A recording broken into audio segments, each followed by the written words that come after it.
Good morning, good evening, and everything in between. How are we all today? Hello, everybody. How are we going? Are we doing well? Are we staying safe and making good choices? Hello, Lucky. Yeah, I'm just saying hi. Oh yeah, no, that's totally fair. I know a lot of you guys won't be able to stick around for this one just because there will be spoilers. I completely get it.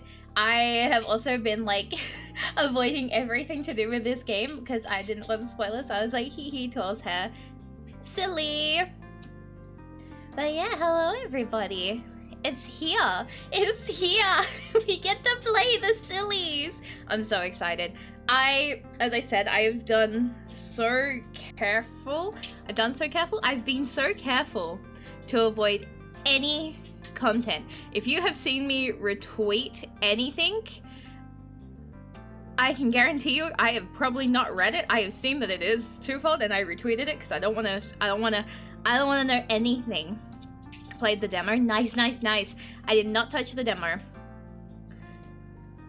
I considered it.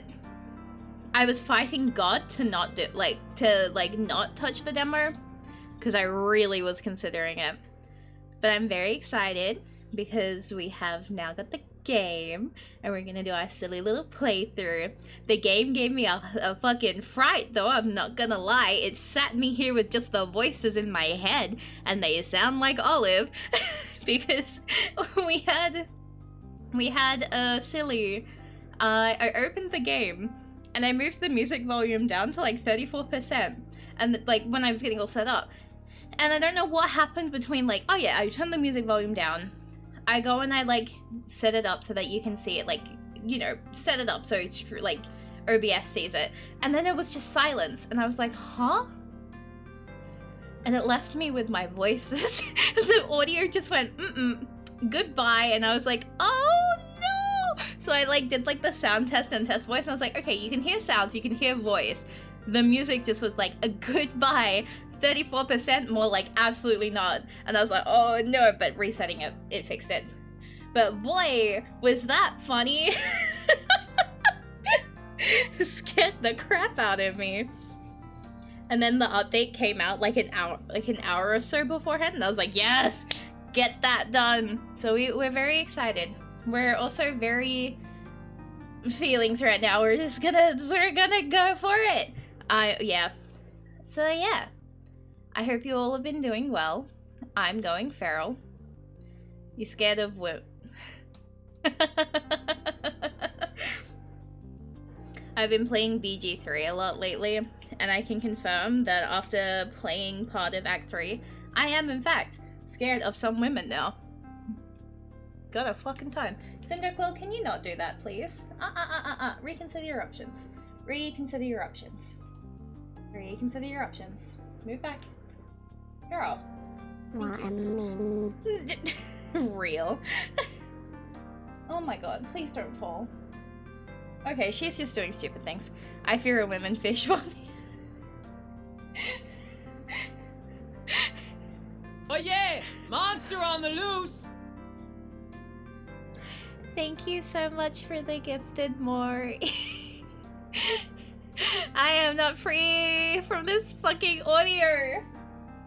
Anyway, let's jump across, shall we? Why am I so big on this screen all of a sudden? Hello? What is she cooking? Wait a second. I don't know why I suddenly grew significantly. I wasn't like that before. Oh, there we go. Bobbin head, no. Okay. So as you can see. Also, look at how cool the cursor is. Like, isn't that just so sick? I was like admiring it. I love fancy cursors, so I was like, ooh. So we're having a good time.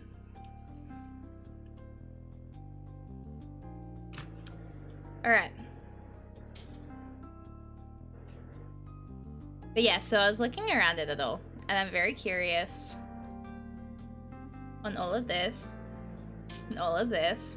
Like, I am so excited to get all of these. Because, like, this is such a bop. Like, isn't it just so nice to listen to? Also, let me know if it is too loud for y'all. Because if it is too loud, I can turn it down. Okay. But yeah, I went through and I like got all of this, and it asks you a whole heap like of questions, and I was like, ooh, and you get to like make it like all you want. I was like, ooh, I like the standard font though, because like it kind of like it looks good, you know. I've been loving all of this. I've just been admiring it. Also, I love them so much. I love them so much. I'm already so emotionally attached. Hold them like tiny little baby. I've also been careful to not click any of these, but like I saw this person here, like just this, and I went, oh, it's so over for me. Oh, and this person here, oh, it's so over for me. But anyway, let's get to it.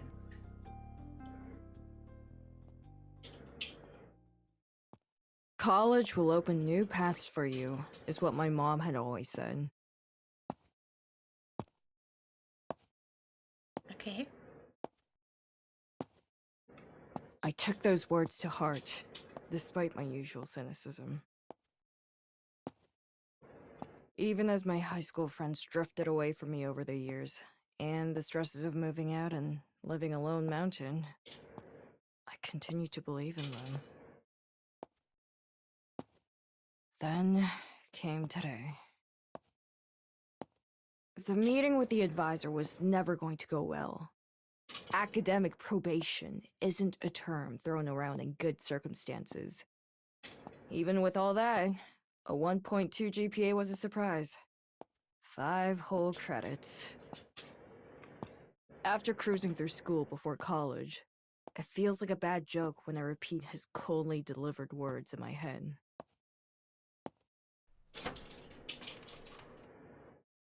My heart sinking, I finally closed the door behind me. A chapter of my life closes with it.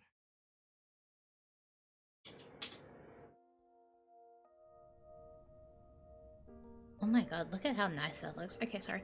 Walking by the bike propped up against a wall, I shiver from the chill of fall running through my apartment. The practically non-existent insulation does little to keep the cold out, nor the noise. Without a roommate to share the space with, there's little to hear but the occasional passing traffic. I hardly mind. Solitude is more comfortable anyway.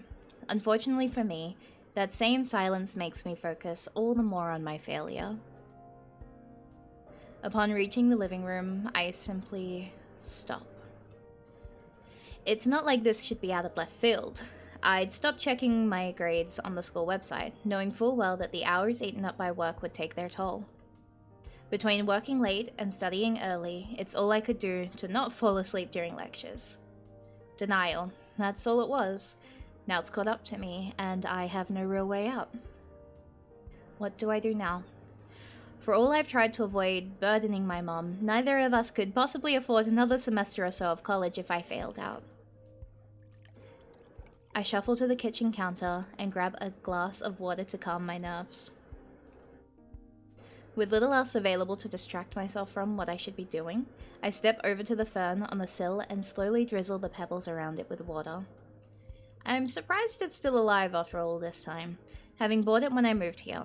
Managed to take care of a plant feels like a bad consolation prize given everything else I've messed up. All I can do is sigh and appreciate the chance to wind down a little by caring for the thing. With the soil darkened and leaves shining from the droplets of water, I put down the glass and fall back onto the couch. Might as well get this over with. I fish the phone from my pocket and navigate to my mom in the contacts list. Then I press the call button. Anxious seconds go by as it rings before she finally picks up. Hello? Hi, Mom. Hi, Olive. How's it going? I love that the background's changed on who's speaking. I just got back from talking to my advisor. What did he say? Her cheery tone drops a little. She must have heard the defeat in my own voice. I have a 1.2 GPA. Only 5 credits. I feel like I'm deflating as I sink further into my couch. I thought I'd be scared or frustrated at how bad this is, but that's worn off and become a dull emptiness. Oh, honey. Honey.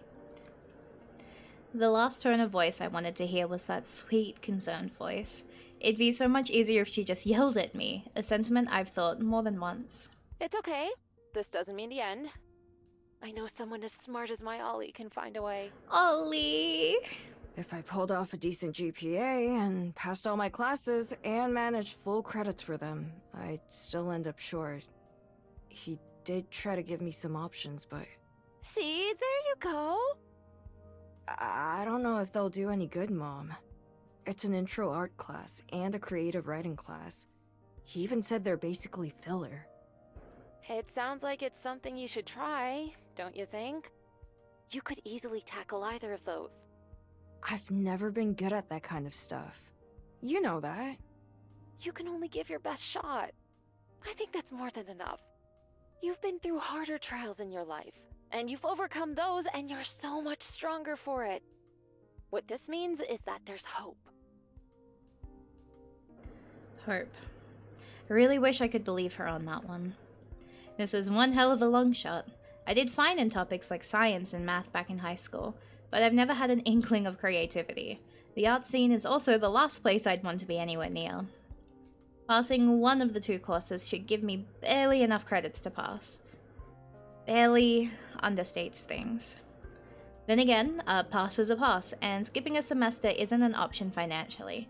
Mom would doubtlessly do her best to help cover the costs, a fact that puts a knot in my stomach. All this is just trying to rationalize away one simple fact. She's right. I'll do my best. Sorry for putting you through this. Honey, you don't need to apologize. I know there's a lot going on.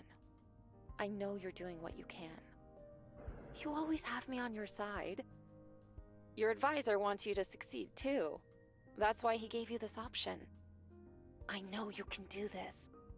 I'll see you at work in a couple of days. We can talk about this more there, okay? I know it's easier said than done, but try not to stress yourself out too much about all this. Maybe you can make yourself something to take your mind off things. It's nearly dinner time after all, so make something nice for yourself. It's a better solution than drowning my worries in some greasy fast food, as much as I'd love to take the easy way out of any additional responsibilities tonight. Alright. I'll try. See you. Bye, Olive. I love you. Just remember that tomorrow's another day. Love you too. With that, the line goes dead. The big moment is over. I rest the phone on the coffee table before me. Starting tomorrow, I have all of 1 week to decide on one of the two classes. A class that'll decide whether I get a college education or stay stuck in this rut for probably the rest of my life. All I have to do is pass an art or English class to do it. As the silence of the apartment starts gnawing at the back of my mind, I decide to get up and start preparing that dinner to distract myself.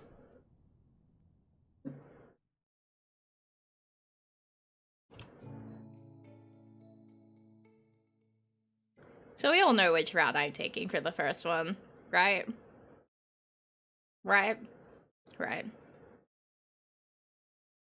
The next day. Cinder, what are you doing?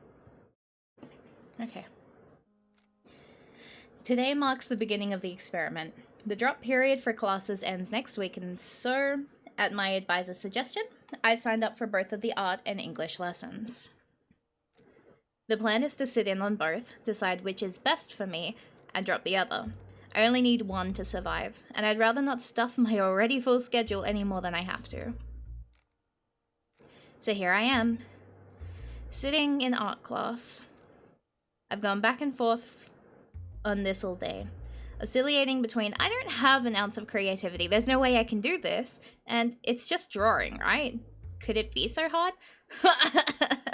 And from there, we will cover the Futurist movement, which after its founding in 1909... Art history. I think I've settled on there's no way for now. Try as I might to take proper notes, I have no idea what I'm writing down. Psst. A movement in the corner of my eye and a small chirpy voice beside me aren't helping. Hey, hey! The thing in my peripheral vision is shoved further into view. Glancing over shows it to be an open notebook which I try to tune out. Art isn't so hard. Yeah, no, real. Me sweating like, yeah, no, art is totally not so real hard. Like, The notebook slides back and forth in response, tapping on my own book as I try to write. Grimacing only spurs them on. Now sure that they have my attention, what do they want from me?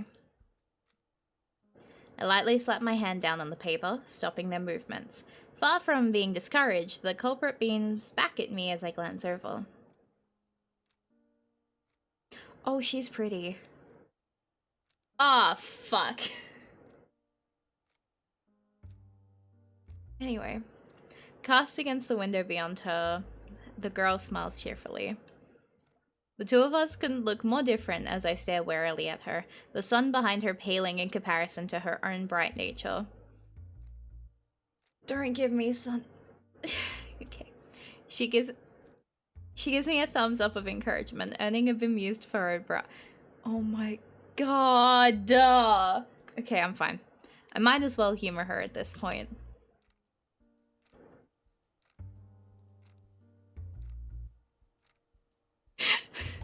God damn it. I was so dead set on picking one route and now it's really gonna make me reconsider everything just straight away. Me.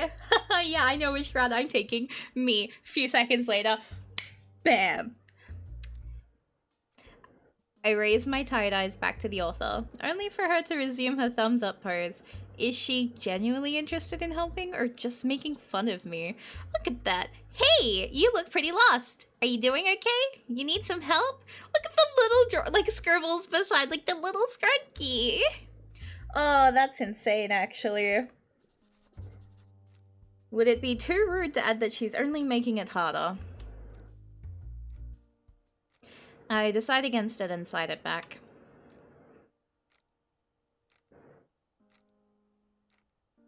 Yeah, I know it's hard. This guy teaches it so boring. But listen, I know all about this stuff. I can help you if you want. I look at my syllabus on my desk in front of me, full of names and terms and concepts I know nothing about. This class isn't just drawing at all. It covers everything from art history to social movements. My heart sinks at the sheer breadth of knowledge that'll be needed.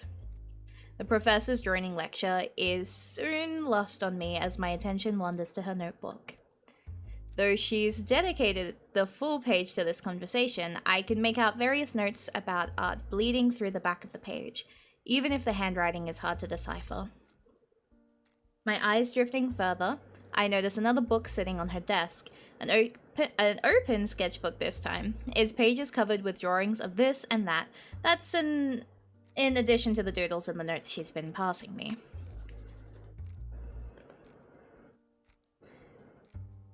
Okay, sure.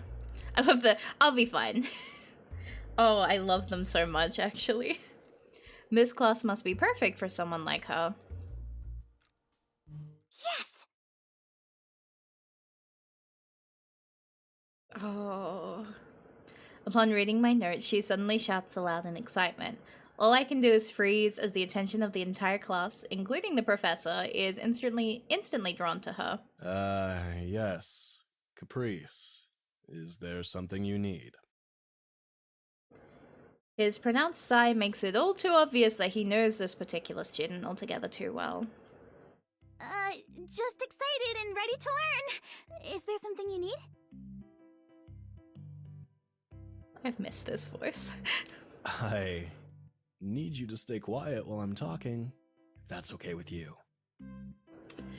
Yes, sir. Sorry, sir. She gives an exaggerated salute, which seems to satisfy him. There are a few quiet giggles around the class, not that she seems to care. She turns and sees me watching, which prompts her to give yet another thumbs up. And after a moment's scribbling, to give yet another note in the corner of her page. Let's talk after class. I know just how to help you. I'm Caprice, by the way. She signs the note, though I've already caught her name from the professor saying it. I figure I might as well reply one last time. Thanks. I'm Olive. I have no idea the kind of person I've just agreed to talk to. Is she normally the type to pass notes and shout out during class? The last time I remember communicating like this is elementary school. The rest of the class goes by uneventfully, for better or worse. I try my best to take notes and follow along, but by the end, the professor's ramblings and tangents end up overwhelming me. Olive! Before I can even leave the classroom, I am accosted by my new acquaintance. I had planned on waiting for her outside the door. Olive, right? Olive? That's right. I'm Caprice. Nice to finally talk. She extends a hand, which I take. Her shake is surprisingly firm and fast, my arm being yanked around by the slight figure before me. Yeah, so... So, listen. I'm the president of the art club here on campus. Oh. Well, not the art club, but one of the art clubs. The better one. Forget about that other one. Real. In fact, forget I mentioned it. There's only one art club, and it's mine. Oh no. And, you see, we're looking for members. Any level of skill will do. The best way to learn art is to work alongside your peers. Hey. So if you're looking for help, there's really no better way than to join our art club. We're all pretty much good artists who can definitely teach you anything you need to know. I can even offer you personal lessons. That's a generous offer from the club president, you know. I have to stop this. I'm not looking for a club or anything like this. Thank you. But I think I'll pass. Oh no. She retreats a step back, hands clasped together. I came on too strong. I'm sorry. Don't worry about all that stuff I said. I do think we could help you, though. I appreciate the offer, really. But I just don't think... I'm not asking you to join. Just maybe come by sometime. Oh, I know. I'll set up a club meeting for you to scope out. I'll let the others know to expect you once we can decide on a date. No strings attached. I think you'd fit right in. I can already tell she won't relent until I give in. I sigh. She's not going to let me go until I offer some kind of compromise. Okay, sure. I'll give it some thought. Awesome! Trust me, it'll be great! Anyway, I gotta go. See you around, Olive! She pats me on the shoulder and runs out, leaving me in her dust. If I don't go, she'll definitely confront me about it next class.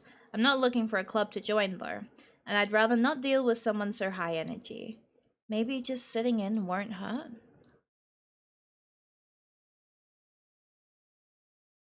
Just got jump scared. Oh? Oh, question mark? I'll worry about this later. I've got places to get to as well.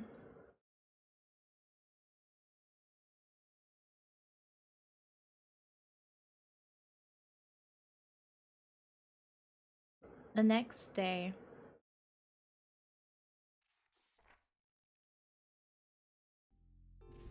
The afternoon shift at the diner has proven to be a slow one, much to my relief. With Mom off for the day and the rest of the staff otherwise unavailable, I find myself idly flipping through my art textbook at an empty booth.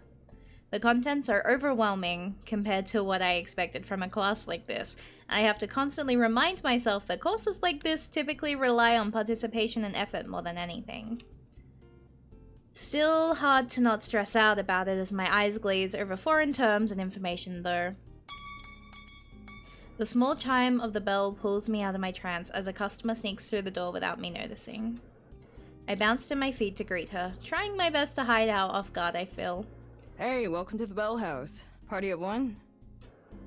I go to retrieve a menu for the woman as she turns to meet me. 3, actually. My roommates should be in shortly. They're just wrapping up a conversation out in the car. Yep. I'm losing my mind over that one. What a name. I'm losing my mind. I'm losing my mind. I'm losing my mind. I'm losing my mind.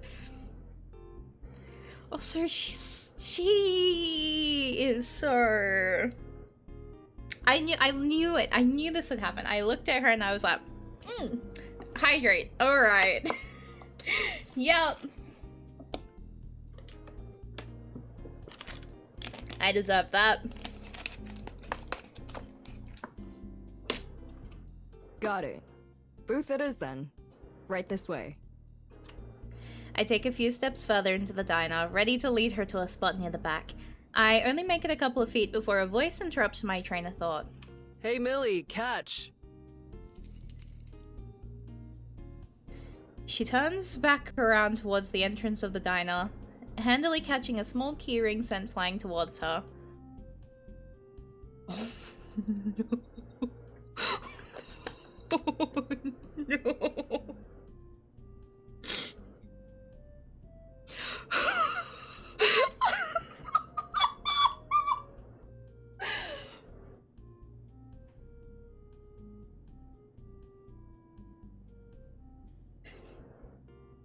Oh.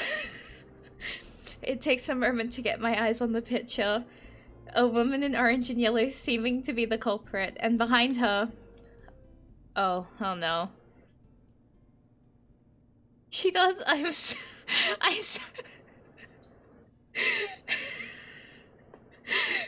is she? There's no other way to rationalize this other than some sort of divine level prank, as the leader of the art club from yesterday is the last to enter the tiny space. Much to my despair, she seems to recognize me as quickly as I recognize her. Ah, it's you! I'm sorry, I keep looking at one woman on the screen right now and I am not feeling normal. Oh no. It's me. It's you!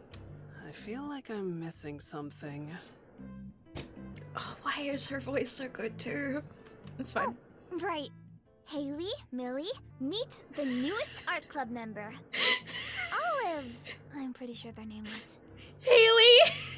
Pleased to meet you, Olive. Haley! Please! Haley! Oh, it's so over. Oh, Neki, it's so over for us, actually. It's fine, it's fine, it's fine. Pointing and laughing at Neki so much right now. Get her to... Absolutely not. Absolutely not. She's with me. We're holding hands as we speak. Her smile looks sincere, which makes the short pause beforehand even more concerning. Just her hands. Oh my god, you're so true. You're so right for that one. One for you. You know what that means, Neki? You should buy Twofold on Steam so that you can hold hands with Haley. Call that Marielle Shilrelia returning. On the way real. She got you roped into this without even having your name down yet? Oh my god. She got it right on her first go, at least. I'm not in the club yet, though. Just testing the waters. It's only a matter of time. Uh-huh. Anyway... Wanting nothing more than to be done with this interaction, I spin myself around and start making my way to the back of the diner, beckoning them to follow. It's hard not to notice Millie glance at the textbook I had left out as the trio pass it by. The three shuffle in, Caprice and Millie on opposite sides, Haley opting to follow in after Millie. Oh my god, I keep staring at her, I need to stop. After I pass them their menus and pretend to look busy by wiping down a nearby table, the three make idle chatter as they talk about our offerings. I'd like to say I wasn't eavesdropping, but the truth is simply that they don't end up saying anything interesting. It's not long before they settle on their orders. loaded fries for Caprice, a chicken sandwich for Millie, and a breakfast platter for Haley. The latter is a bit annoying to prep at this hour, but it's nothing I'm not used to at this point. Oh my god. I carefully sit each plate in front of its intended recipient. The fries give me a bit of a scare with a near spill, but Caprice helps save the dish in the nick of time. Enjoy. Just speak up if you need anything else. It smells great. Thank you. With a small wave, I leave them to their meals, taking my seat back at my textbook a couple of booths over. My eyes continue to glaze over the writing and images. The entire book is nothing but a jumbled mess to me. Its more logical approach to the arts contradicting the hands-on approach of the class. To relieve the strain from my eyes, I occasionally glance up at the diner's current guests. Millie's quick to steal a fry or two, with Caprice matching her roommate's thieving by taking a fork full of hash browns from Haley's plate. But no! God, the jump scare. The laughter and back and forth you'd expect from stuff like this is more subdued than you'd expect, but they seem to be enjoying themselves. And then Haley spots— oh my gosh, she spots us? Guys, she's looking at me. I try to avert my eyes back down to my book to feign ignorance, but it's too little too late. Hey, whatever your name was. Olive. Hi. Sure, let's go with that. Oh my god. With Millie glancing over Caprice's shoulder and Caprice's head spun around, it looks like I'm not getting out of this. With a resigned sigh, I stand up and approach their booth again. Don't suppose this is just you asking for a refill? Haley seems to consider it for a moment, glancing down her half-empty cup before deciding against it. Maybe in a bit. Just figured you wanted to chat with you staring longingly at us like that. Dad, you don't need to call her— you don't need to call him out like that. That's insane. Damn, okay. Oh, she's blunt, huh? Damn, Olive, you gonna take that? Caprice and Millie share a glance. Internally, I cringe. Thanks for wording it precisely like that, Haley. I have known you for approximately 5 minutes, and I already feel like hiding away forever. Sorry, that textbook was giving me a headache, and there's not much else to look at in here. Studying at work is impressive, though. You must really be invested in the art class already, huh? Not at all, sorry to say. I've actually got another class tomorrow as a backup plan, in case the art one doesn't work out. Oh, really? What kind of class, if you don't mind me asking? I really love Millie's voice. Her voice is Millie because, they're so, tucks her behind the ear. I love Millie's voice. Huh? Just intro to creative writing. Some small filler thing. What? Caprice slams both her hands on the table in shock, her head quickly turning between Millie and I. Her reaction combined with a sudden grin from Millie has me an indescribable level of terrified. Yellowstone? Oh my god? No way! Actually? Yeah, I knew that Caprice was Zion because that was so obvious. But you're telling me Millie has the same VA as Yellowstone's VA? There's no way. What? No way! Oh my god. Oh my god. That's— wow, okay. The gang's all here. Oh my god. Well, today's just full of coincidences. I happen to be the leader of the writing club on campus. We have our first meeting of the semester tomorrow afternoon if you're interested. She retrieves her wallet, pulls out a small business card, and scribbles a room number and time on the back before passing it over to me. If the art club doesn't work out for you, I'd be more than happy to help however I can with your writing course. Yes, ma'am. Anything you say. Wait. Olive, the writing class is going to be a real challenge. If we're thinking of the same one, Millie took it last semester, and I swear I saw her writing 8-page papers every other week. 8 pages? Oh, that's the dream. You get to write 8 pages? Let's go. That's perfect. Damn, I'm sold. I had already been nervous about how tomorrow was going to go, and that definitely doesn't help matters. You're exaggerating. Oh. Besides, that textbook Olive was poring over didn't look like much of a pleasant experience either. I can't argue that point. I can! I've had the same professor in another class. We'll hardly ever use the book. Either way, a little bit of studying and some doodling is a heck of a lot easier than what you went through. Says the woman spending days at a time stressing about inspiration and color composition. Oh. Hey, yeah, Nikki, how are you feeling at that one? Caprice glares daggers into what I had assumed to be her friend. A far cry from her smile yesterday. Millie pretends not to notice, going back to her sandwich after I tuck the card away in my back pocket. I turn to Haley, looking for some kind of explanation. I'm met with a raised glass, a half-melted ice clinking against it as she shakes it around.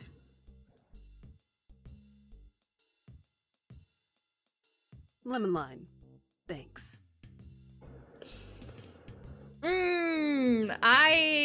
Haley, please. A chance. Coming right up.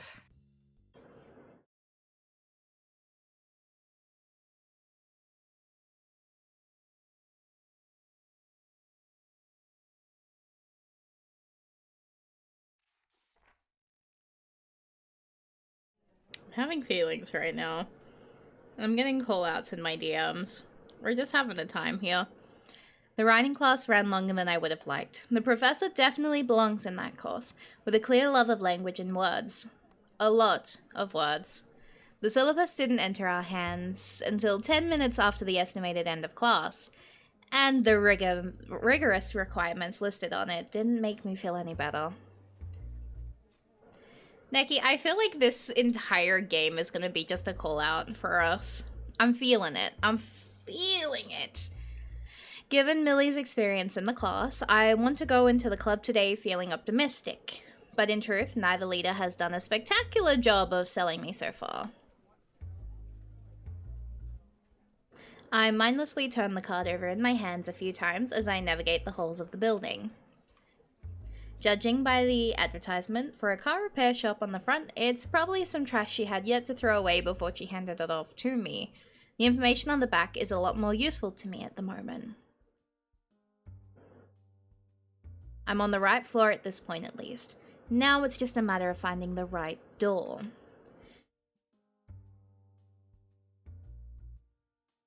The only thing unusual in this hall is a lanky guy fidgeting nervously outside of one of the rooms. The club room, as it so happens. Huh? Oh! Given by the way he jumps back, it seems my presence had gone unnoticed.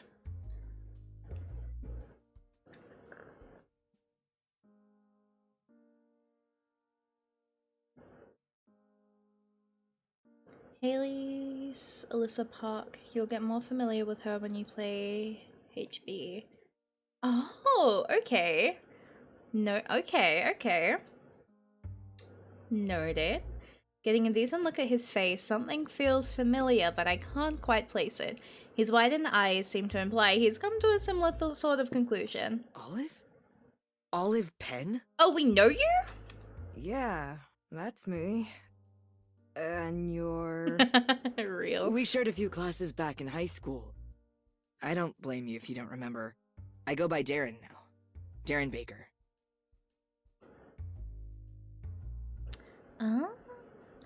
It's not until he offers a feeble handshake that I realize who I'm talking to. We weren't super close or anything, but having a friend of any kind around after a little over a year of solitude is enough to get a smile out of me.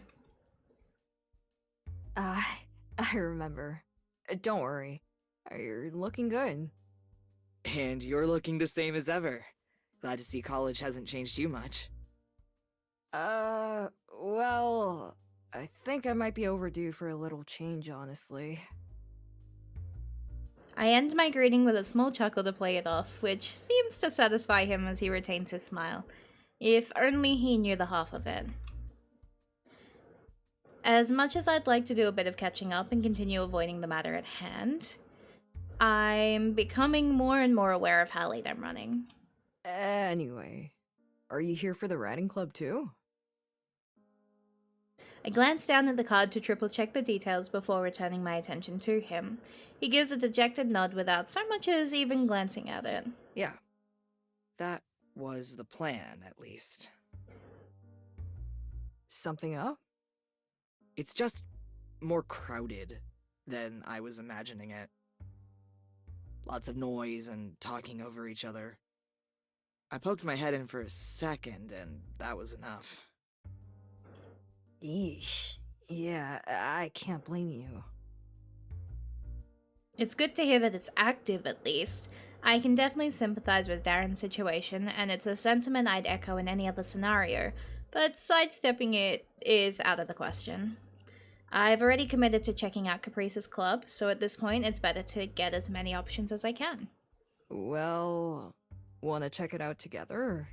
I haven't been looking forward to it much either, to be honest. But having a friend there would help. No pressure though. I fully expect him to turn down the offer, not being shackled to the obligation like me, but instead his face lights up. No, it's fine. Sounds good to me. As soon as the door opens, the noise Darren warned me about becomes obvious. The corner of my mouth already feels heavy, but that's only intensified as I discover the source of the squabbling.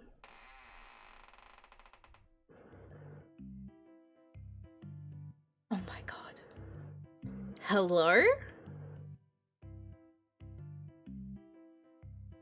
What is happening?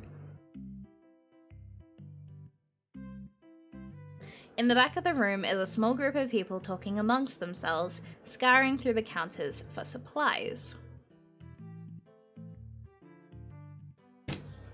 The lone woman sitting at one of the desks is entirely silent, tapping away on her phone as noise assaults her from both sides of the room. And in the front is Caprice arguing with Millie. It sure is convenient that you'd pick today to do this. It has to be today. There's hardly any time left to get all of this sorted. You couldn't even wait a couple hours? Why are we If fighting? you just signed the papers, we'd be out of here in 15 minutes, tops. Hello, how are you today? The two continue their back and forth a bit longer, before suddenly stopping and swiveling their heads as the door fully opens to reveal myself and Darren. Did you win in Val? Oh, what a coincidence. You knew I was coming. You heard Millie offer as much yesterday. That didn't necessarily mean you'd show up. I thought for sure you wouldn't have bothered. Oh, that's crazy. Millie seems eager to respond, but instead just stands there silently fuming. The threat of a retort almost scares me more than if she had actually chosen to speak up. Killed 5 people. Nice! Capri seems unfazed by her friend's body language and instead turns her attention to the back of the room. Hey, you guys! This is Olive, the person I was telling you about. The woman glued to her phone doesn't react. But the 4 in the back turn around to face us. Having just a couple set of eyes on me is enough to make me want to shrink away into my vest. Let alone 6. Oh, hi. I'm Allison. Nice to meet you. Caprice has told us a bunch about you already. A small pause seems to imply that that's the end of the interaction, much to my relief. Her though. Allison bumps her elbow into the arm of the woman beside her, which unfortunately seems to be enough to keep it going. Eileen. Yeah, good seeing you. We're a bit busy now, though. Eileen is stunning. And with that, she turns back around and continues piling miscellaneous colored papers and craft supplies under her arm. With a small sigh, Allison resumes her work as well. Confident she's not going to be getting any more out of the two, Caprice focuses her attention to another pair of students. A tall and intimidating man casually leaning on the countertop, and a stern-faced woman watching intently as Eileen and Allison pack away at the supplies. The big guy's Wallace, our newest member, excluding you. It's about Allison and Eileen. What? Okay, I'm down. And the last one? She's not with us. She's not with us? Okay. A surprising amount of venom in that response. More than I'd think Caprice capable. And thank goodness for that. Oh, I'm so in love with you, actually. Name's Tanya. Thanks for asking. I'm with the writing club. Millie told me you'd be coming today. Didn't mention there being two of you, though. On that note, Having had enough of this distraction, Millie makes her way back behind the desk at the front. She pulls out a pen and swiftly jots down her signature before beckoning Caprice over to retrieve the paper from her. here's my signature as assurance that I'll finish filling out the form after the meeting if it makes you feel better. Now, if you don't mind, I'd like to actually have a meeting today, so I would appreciate it if you hurried up your pillaging. Caprice opens her mouth, ready to protest, then decides better of it. She gives the contents of the paper a quick skim. It must satisfy her, as she joins her clubmates in the back of the room. Anyway, come in, you two. I was expecting Olive, but it's nice to see someone else joining us today as well. My name's Millie. Nice to meet you. She extends her hand towards Darren, who reluctantly takes it. Darren. Hi. With a small shake and a smile, she ushers us to a pair of desks, then makes her way up to the front of the room. She shuffles around in her bag looking for some sort of reference material. You've got quite the fan club, huh?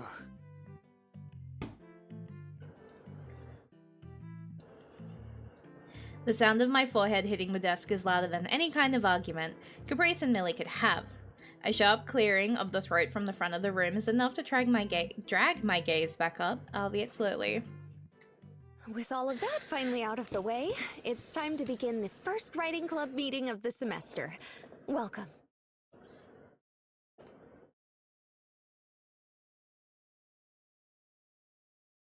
Oh, she's gorgeous, actually.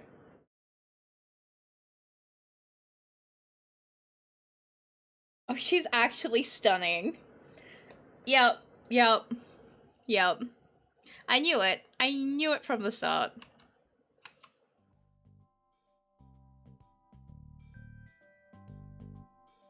Front and center of the room, open book in hand, Millie definitely gives off a natural kind of teacher vibe. Yep. This club's one of the oldest in the school, so we have a lot to live up to. Tanya introduced herself already. She's been helping me keep things moving for a while now. The talkative girl is Heather.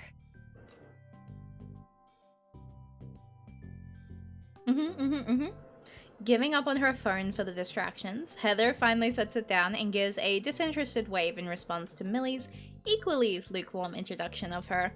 Oh my god, Heather, I'm a big fan. So, it's not typically this busy?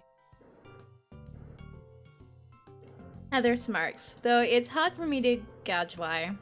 Oh no, I'm so Gauge sorry why. about the bad first impression.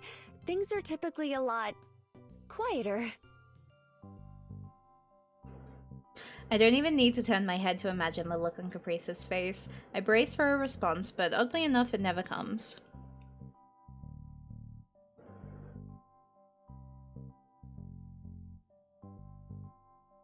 Mari joined the writing club to learn how to write fanfics.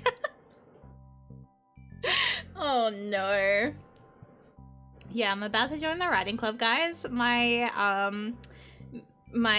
writing will be released at the end of the year. I'm very excited.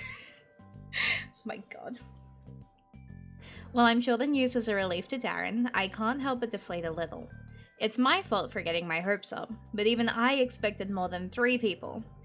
Granted, Caprice's 4 isn't exactly a huge improvement. Don't let the size fool you, though. What we lack in quantity, we make up for in quality. Here, look at this. She approaches Darren and I once again, passing him the book she was holding just moments prior. I lean in to catch a glimpse and am met with chicken scratch. A lot of it. There's more ink than paper, and that trend continues as Darren flips a few pages. The club can be a great source of inspiration and technical know-how if you'll allow it. I filled up this entire notebook and a couple others just in my first semester here. And how many pages have you filled out recently? Hang on. Hang on. Hang on. The smirk from earlier has yet to fade, and as a matter of fact has only gotten bigger with her new remark. A grumble from the back of the room from Wallace, if I had to guess based on the tone, follows shortly after. Plenty, thank you. The club's recent downsizing hasn't had any influence on that. Even with the rest of her club, all 2 of them, not really winning me over, the work Millie has on display is impressive. At the very least, I feel like I could confidently rely on her, which is a plus. Millie knows her stuff, I'll admit that. But there's only so much one person can do. I jump a bit in my seat, throwing my head around to find Caprice standing over mine and Darren's shoulders, eyeing the contents of the notebook herself. All I'm saying is that the art club, the entire club, would be able to help you. Unlike the writing club, our little circle looks out for each other. Don't drag us into this. Too late for that. Without averting her gaze from the cabinet's innards, Eileen manages to swiftly shut him down. Bold of you to hype your club up like that, given you didn't even bother to finish the paperwork to legitimize it in time for the fair. I've got a set of keys for a room and a bunch of like-minded artists. Being recognized as official would just be a nice bonus. I'm pretty sure I have a pair of keys that you commandeered for yourself. Hey! Whose side are you on here? Caprice's explosion is met with a small smile from Allison and an even smaller smirk from Eileen. They don't seem to be taking this too seriously, which honestly may be a point in their favor. Thank you for offering to share your space, by the way, Millie. We appreciate it. Even if Caprice won't say so. Come on, not you too. You're very welcome, Allison. Oh, I'm so in love, actually. Millie has a genuine talent for mixing sincerity and an underlying smugness almost perfectly.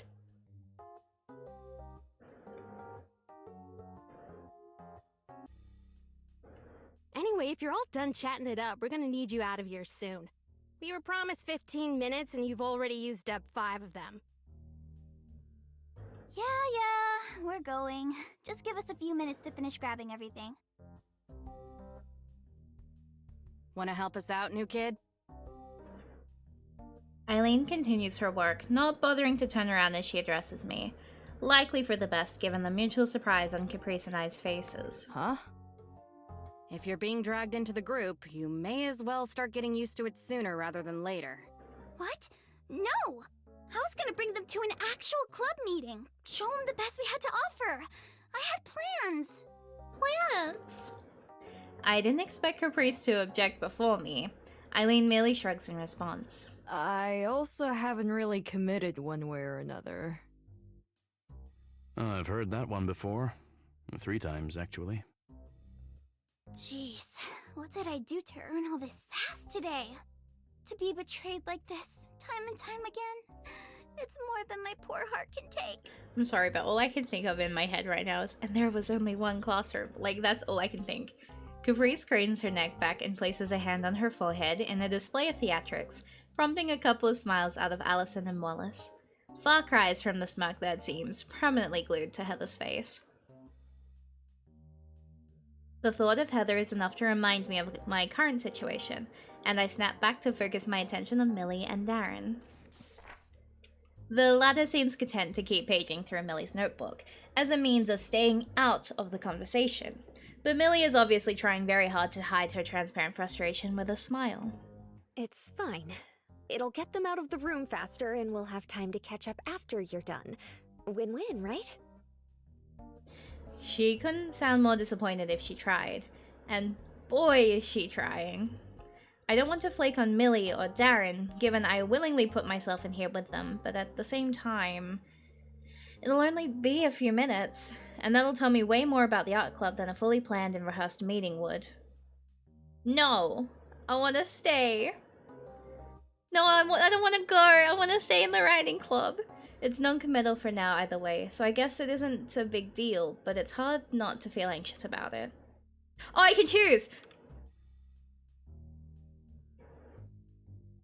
Well, my original plan was to check out the writing club, so I'm gonna stick with that for now. Thanks for the offer, though. I don't want to go. I want to stay here. Well, can't say I didn't try. The response to my decision is lukewarm. The only one showing any kind of emotion over it being Caprice, a slight frown appearing only for a moment on her face, despite her earlier protesting. That was fast. Look. Look. You know.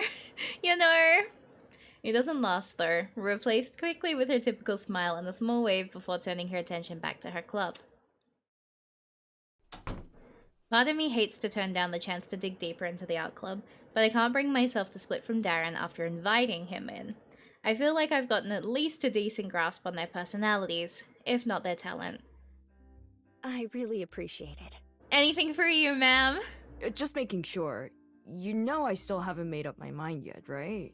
Olive, shush. I just want to hear more for now. Olive, shush. I know, don't worry. Now, where were we? Olive, please shut up, please. She rests her chin in her right hand for a moment, rewinding the past few minutes in her head. Could we talk about the club itself some more, maybe? You mentioned downsizing? Ah, right. That. Millie's focus continues, though looking considerably more dour than seconds ago. After taking some time to choose her words, her expression changes once again to a warm smile, as if flipping a switch. Well, everyone has to move on eventually. It just so happens that last year was the right time for a lot of people. It's just part of the college experience. Well rehearsed and squeaky clean, all in a matter of seconds. You never fail to impress, Prez.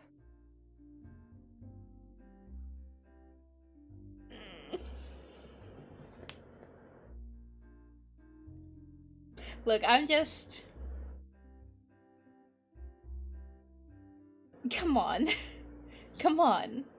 Come on, you know? Like, come on. Come on, guys. How can I... You know what I'm saying? Do you know what I mean? Like, look at this screen right now. Look at this screen. Look at this screen. Like... How? How am I meant to be anything other than absolutely down bad for the writing club? You're telling me that these two characters are in the right... Are you gonna screenshot or not? Okay, look. I didn't need that call out. But like...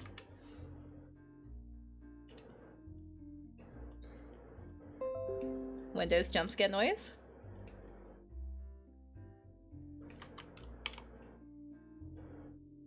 I just have a lot of feelings about these two characters in particular right now, and then Haley as well.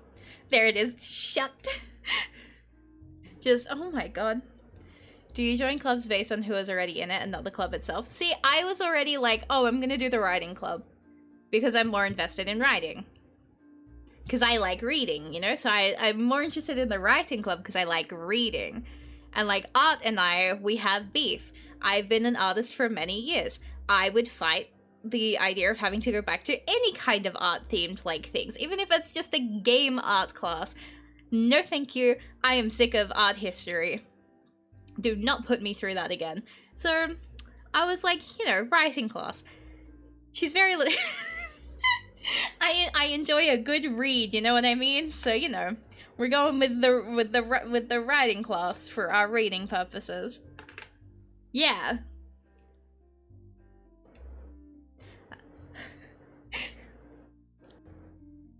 I'm unsure of how to process that, and it seems like Darren's in the same boat, with the only reaction from the three of us is a grimace from Millie. As self-appointed club historian, I feel the need to point out that this great migration of yours only started after you took the reins, though. Thank you, Heather. Oh my god. No problem. As the last of the old guard, we have to look after each other, you know? Oh my god. Confident that she's successfully gotten under Millie's skin, Heather returns to tapping away at her phone, smug expression never once leaving her face. Heather's done her job of getting me curious about Millie's influence on the club, but it feels utterly futile to ask Millie directly about it. Left unsure of how to continue this conversation, I turn to Darren. To my surprise, he seems unusually nonplussed about Heather's interruption. A smaller club suits me perfectly, actually. I was a lot more anxious when I came in originally and saw so many of you in here. She did something to drive everyone else out. She is dangerous, Mari. Get out of that. No, it's too late for me, bro. It's too late for me. I'm here. It's happening. Yes, exactly. You won't find a better place to express yourself if you're looking for peace and quiet. That's one way to look at it, I guess. Darren doesn't seem to match my skepticism, looking considerably more at ease with Millie's assurances. I must be doing a poor job of hiding my disapproval, as Millie is quick to shift gears once she redirects her attention to me. But just because we're quiet doesn't mean we're an empty room. Tanya, can I borrow you for a minute?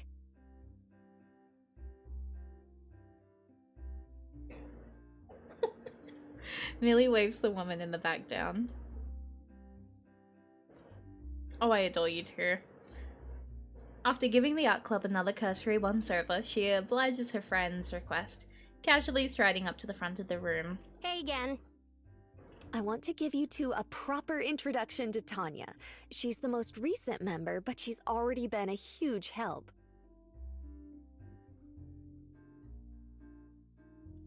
Tanya responds by grabbing at my hand and giving it a firm, very firm shake, before repeating the why can I not read all of a sudden? Before repeating the process with Darren. Given the way he gently holds the hand in question after the fact, it's safe to assume her grip took him off guard as much as it did me. Millie Woo, you two over yet? Absolutely in seconds. She didn't even have to try. I think she might be getting there. Good to hear. Well... Olive! 2 words, barely even words, are enough to get a simultaneous frown from Tanya and Millie. Still got some hang-ups? I'm just not sure the club has what I'm looking for, I guess. Well, let's see if we can address that. What are you looking for here? Help with my writing class, assuming I stick with it. Yes, I'm aware. Anything else?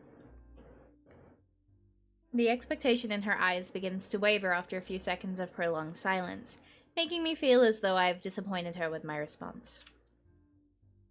Tanya, in contrast, is practically beaming. Is that all? Then you've got nothing to worry about. You couldn't ask for a better tutor than Millie here. She gives her friend a playful shake on the shoulder. What about you? What about me? I guess I was just hoping that I'd have more people around to bounce things off of than just the leader. Oh. She sheepishly rubs her head as she thinks, making a mess of her hair in the process. That kind of thing isn't really my strong suit. I don't know if calling on me for writing advice would be the best idea you've ever had. Before I even have a chance to air out my concerns, Tanya bounces back, pushing Millie forward. I told you, though. If there's anyone who could single-handedly drag you across the finish line, it's Millie here. Right? Well, I'd certainly try my best. I believe in you. And so the pitch ends, closer to a whimper than a bang. It looks like Darren's probably been won over, sitting upright and excited at the premise of an empty classroom, but that same promise of a near-deserted club makes me sink into my seat. I reach over and grab the notebook from Darren's desk, flipping through it as I absorb as much of the barely legible print as I can. The club's likely a wash, but it'd be hard to deny Millie's own personal expertise on the subject. I wonder if she'd really be enough. So? Millie sounds as uncertain as I feel, even with her friend still shaking her arms with a reassuring pride. I'll think about it. Thanks. Olive! Olive! No, I want to be here! The next day...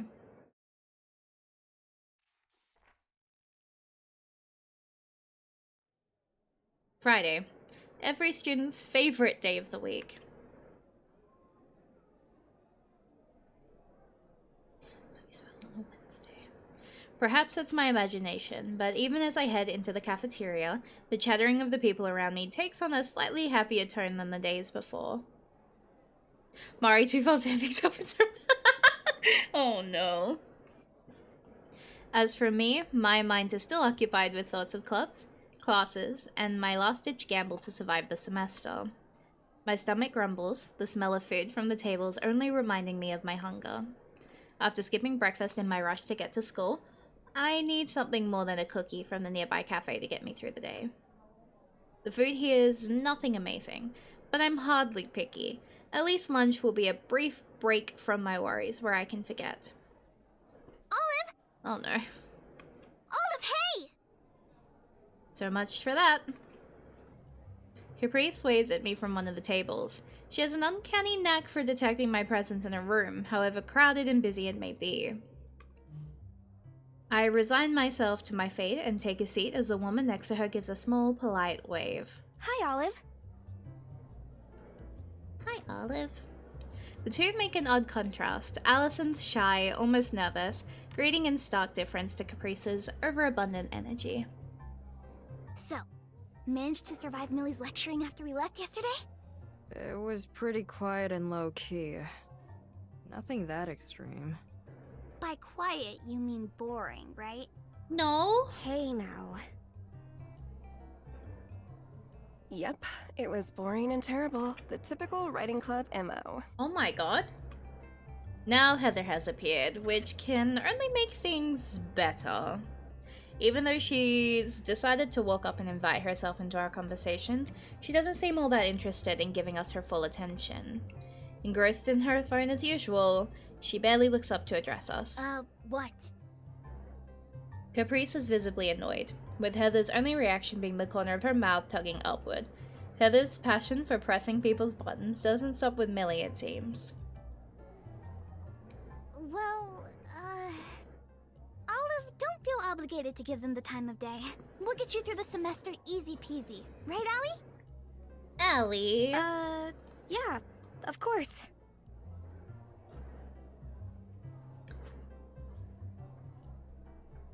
Right again. The club is nothing more than a waste of space.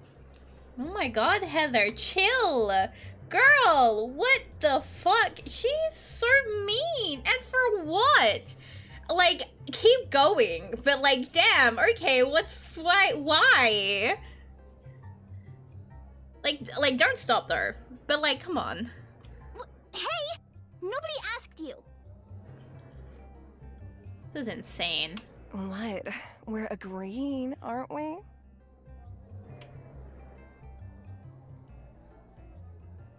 Heather's managed to frustrate Caprice into silence, as impressive a feat as any. She seems to notice my bemused reaction, face suddenly rebounding into a grin. I still owe you a proper meeting. You'll come, right? Will I? How do I keep getting caught in these conversations? We'll see. And all the ones after that? Well, I... Great! I'll see you then. I gotta take care of some stuff for the fair. Bye, She shoots Heather one last venomous look before hopping out of her chair, beginning to head out of the cafeteria. What about food? Already ate. Bye. How odd. Must have just been keeping Allison company. Wait, what was that she mentioned about a fair? Before I can call out and clarify, Heather once again speaks up. Why did you even come to our club when you were already playing house over with Mommy Caprice? Huh? What was that sentence? Allison takes to her feet and grimaces at the comment. I can't help but match her expression. I'm sorry. What was that expression? What? What was that? Please don't call her that. Yeah, no, I'm with Ali on that one. What was that? Huh? Just keeping my options open. This might be a good opportunity to help with that.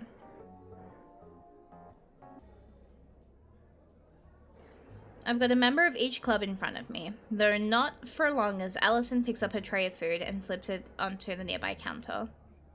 Heather looks unmoved by Allison and Caprice's abrupt departure. She takes a seat at the table next to me, barely looking up from her phone. Occasionally, she'll sip from the can of soda she had brought with her. She doesn't seem particularly enthused by the writing club, so I figured she wouldn't spare the unpleasant details. That said, Allison does seem like the honest type, even if she is more loyal. If I hurry, I can still catch her. Fuck. Wait, she looks so good in that.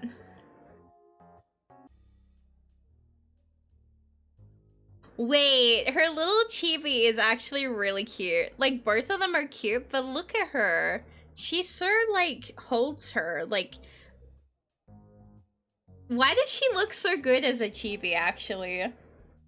Huh. I adore her, actually.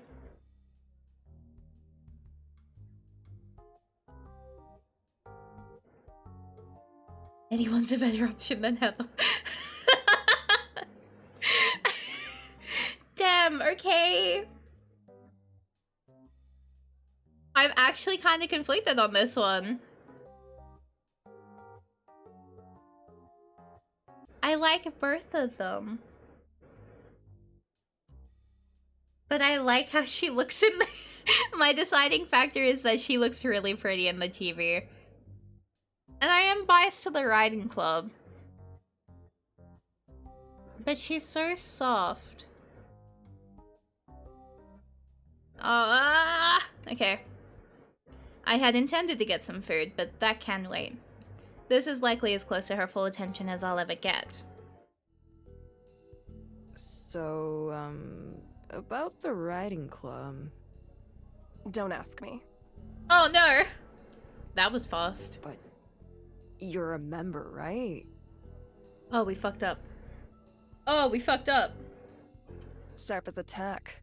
I was worried it may have flown over your head yesterday. Oh. Chat. Chat. Chat.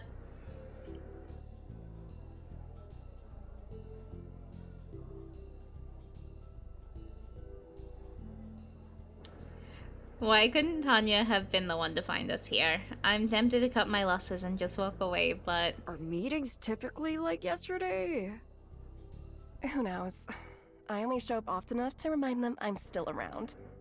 I'd imagine things are much less exciting with only Millie and her flunky loitering in a room together, though. Wait, you're not always there? Oh, I'm suffering. So Millie's the only one doing any actual writing, huh? Mari be like, what are we looking at? What are we cooking?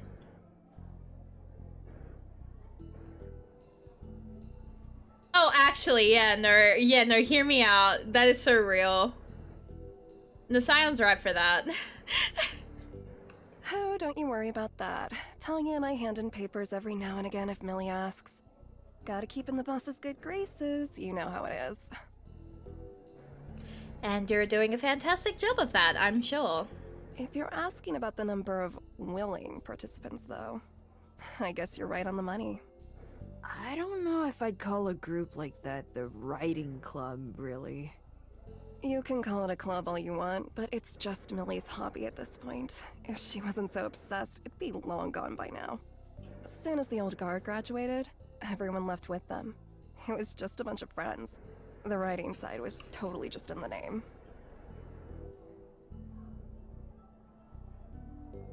Putting her phone down, she leans her chair back and begins to rock dangerously while staring up at the ceiling. Feels like she's talking more with herself than me at this point. Wonder what I'll do once the thing's put out of its misery.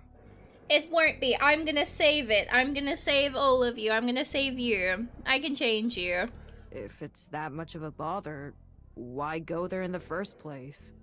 To kill time? That's it? I can change her, guys. That's it. What do you want, an essay? Much as I want to think less of her for it, there's plenty of people who just go to clubs to pass the day. If what she says is true, that's all the club was ever for before Millie tried to give it a point. But Olive needs... I can save them both. I can help 2 people. I can help many. As I ponder, Heather becomes restless. She stands and gives a loud stretch. I'm gonna go get another drink. You want anything? If you're offering, Oh, there she goes. And she's gone. I guess I should have seen that coming. As she walks off, I sigh in frustration. It looks like no matter which club I go for, I'm going to be in for a trial.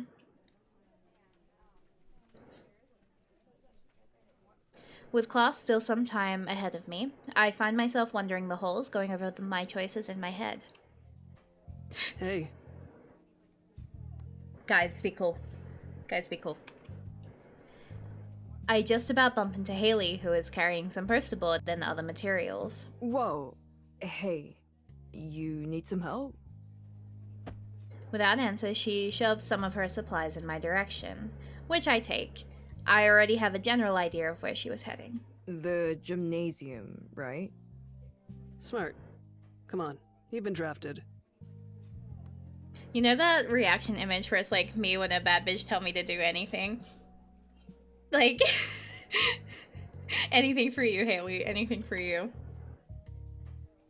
She goes, and I follow.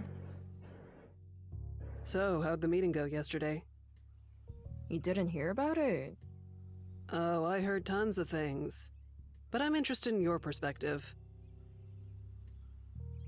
I would love nothing more than a 5-minute mental break from the Caprice and Millie war.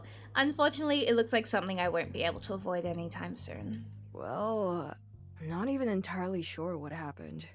It felt like a sudden whirlwind. Yeah, sounds like them. As we enter the large building, I see that the area has been filled with tables arranged in rows. There are students running about, readying their booths. Hey, where are we taking all this? Over here. I follow her to a table, or what's supposed to be a table anyway. Instead, I find 2 smaller booths cramped inside the same small space, covered in red and blue cloth. One has a very formal-looking sign, which reads, Creative Writing. The other has a very slapdash sign simply reading Art, clearly written by the same hand. You get the rundown on how they're sharing a spot already? More or less. I remember them packing up a lot more than just a couple tablecloths and posters, though.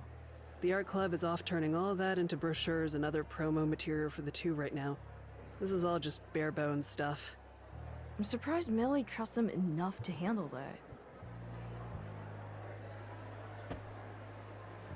Haley tucks her armful of supplies safely under the writing club's desk.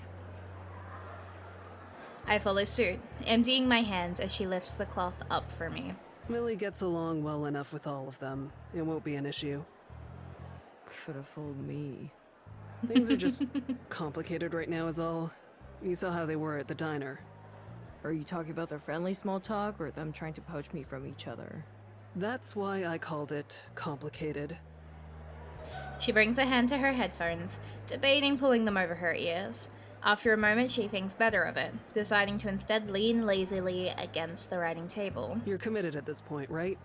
You're gonna be picking one or the other? Yeah, that's about as far as I've gotten in my thinking, though. No particular feelings so far? Oh, tons of feelings. Most of them dread.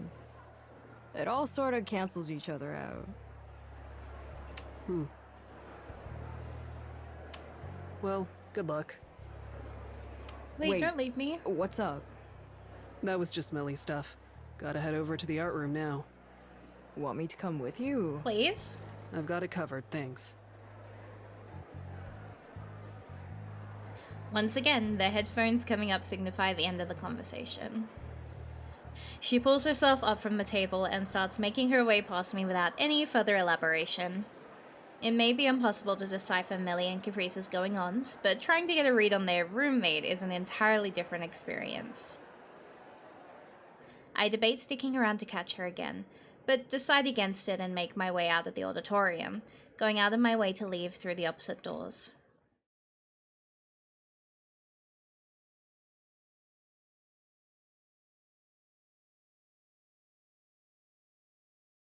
The next day.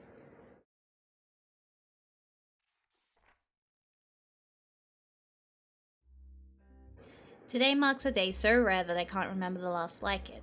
Something so monumental, the full implications haven't yet settled in. A day without school, study, or work. The sizzling of bacon rings in my ears. It smells playing with my nose.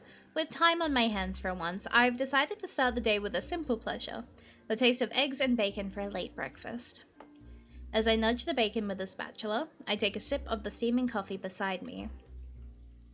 Unfortunately, my skills in cooking haven't translated to my skills as a barista, the concoction proving foul. If it weren't badly needed caffeine, I'd have tipped it out already. That's why I just buy pre-made iced coffee. I can admit. The little cactus sitting on my windowsill catches my eye. My pride and joy, as embarrassing as that may be to admit, easy to take care of too. Guys, all this mention of this plant is making me so sad because do you guys remember chocolate toothpaste? She got got.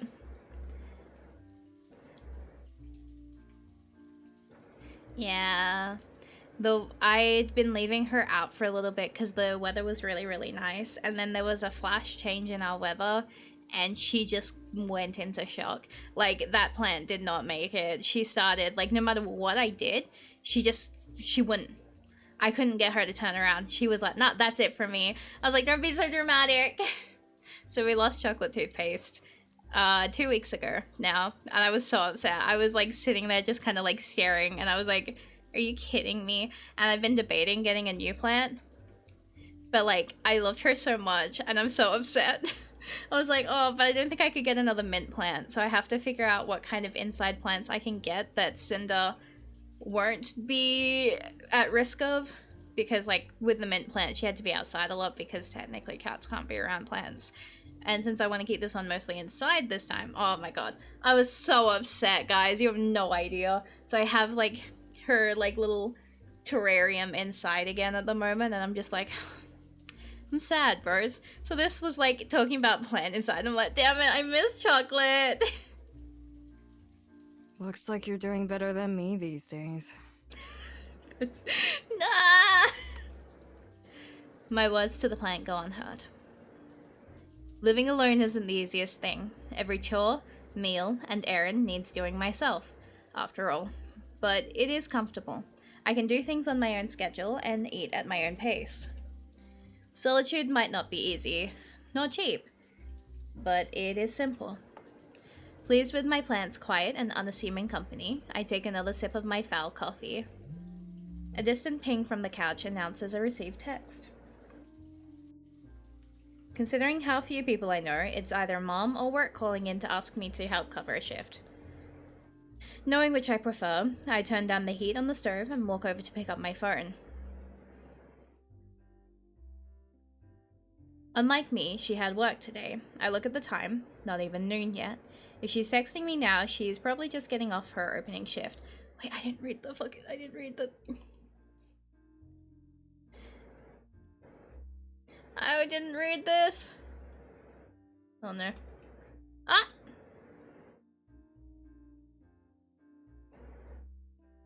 What did I do? What did I do? Wait. Okay. So that just made me realize I should probably save.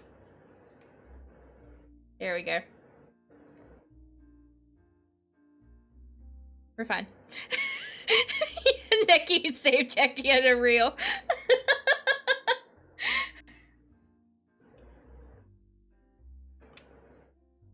I was doing great.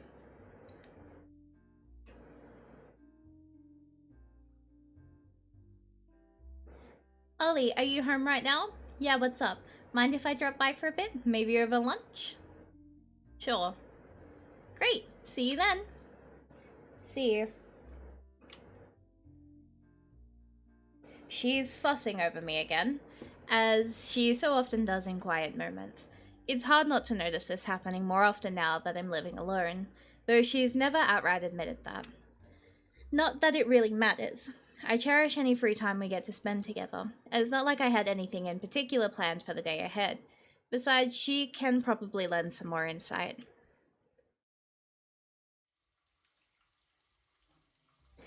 Mom sits at the small table. It's shabby, scuffed wood adorned with a small pastry box she'd brought with her from the diner. It's a bit of a comfort to know that even living apart, she still brings extra treats for me. I'm thankful I had a light breakfast. Honey, you really didn't need to cook for me. At least let me help. Chat. Chat. Chat.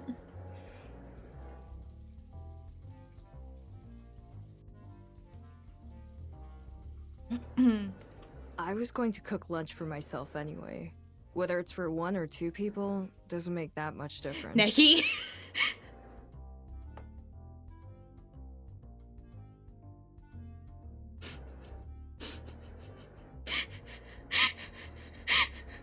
Oh, God.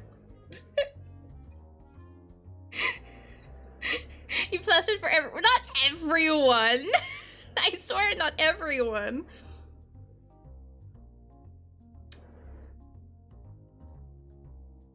I carefully bring 2 plates over from the kitchen counter, each loaded with chicken, vegetables, and rice. Despite her protests, Mom's eyes widen at the meal as it's placed before her, still steaming away. This is better than having to cook for yourself. You deserve better than work food every other day anyway. Look, it is not my fault that whoever designed the characters in this game knew what they were doing. Like, they knew what they were doing. They nailed it. They absolutely nailed it. It's not on me that they are nailing what they were doing. Like, damn, okay. We're going hard with our character design. I can appreciate really well designed characters, and they have not, like, none of them have missed. Like, the level of characters design going on right now this is such a, like, niche comparison. But it is to the level of, like, how Game Freak designs their Pokemon women. Like, that is the perfect way to explain how perfectly they've nailed it. You know what? How they've designed their characters, because, like, they pull off gender really, really well with characters that they want to look gender. Like, think Rika, think, like, Volo, think, fuck, I'm blanking on his name.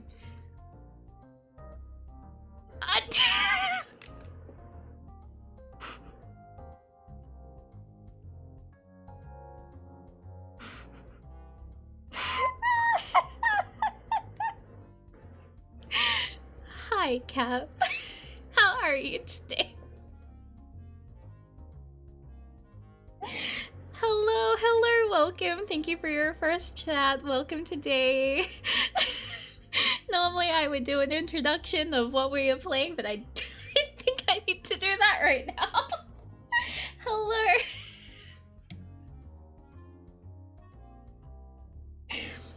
So anyway,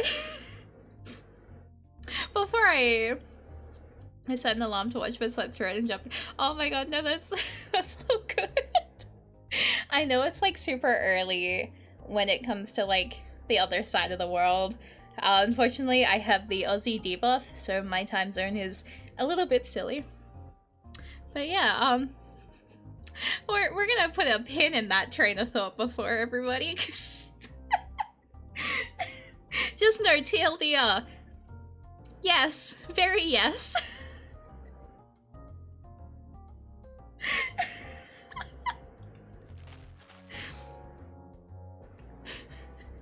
She smiles excitedly at the plates, shifting the box to the side. It looks as good as it smells. I also like that their glasses, like, frames are, like, flipped. Thanks. So, how's work? I take my seat next to her upon placing down my own plate of food. Mom talks about her day as I sit and take a knife and fork in hand. And she's yelling at me. Her baby is crying, and her other kid, oh, I'm telling you, they had the most embarrassed look. But what can I do? Except apologize. And of course, she didn't even tip. I'm not gonna lie, tipping culture still confuses the shit out of me. Like, the second time, flipped in opposite shapes too. Yeah, no, I really like that, because like they share a very similar color scheme, and I like that. I also love the tiny detail differences between them, because it's just so tasty. Like, I also love the slight like hair color difference, because obviously, like, you know, those streaks in her hair, we all know what they are. I love them. It's incredible. She's beautiful. This woman is stunning. And also, hello. Sorry I wasn't there to help you deal with that. But yeah, no, tipping culture in America confuses me. The second time I went to the US, I went to Austin, and we went to a diner, and we had spent, I think, $70 or something like that. And I didn't understand how tipping worked. All I know is that it told me to put in a tip. And I was like, okay. And so I pulled out a 50. And the person that I was with at the time kind of looked at me and went, no. And like literally put their hand over mine and was like, no. Try again. And I was like, oh no. And so they had to actually explain to me how tipping worked. And I was like, okay, I think I understand. I didn't. I don't do math. I'm not a math person. All I know is they told me the amount to put down. I put that money down.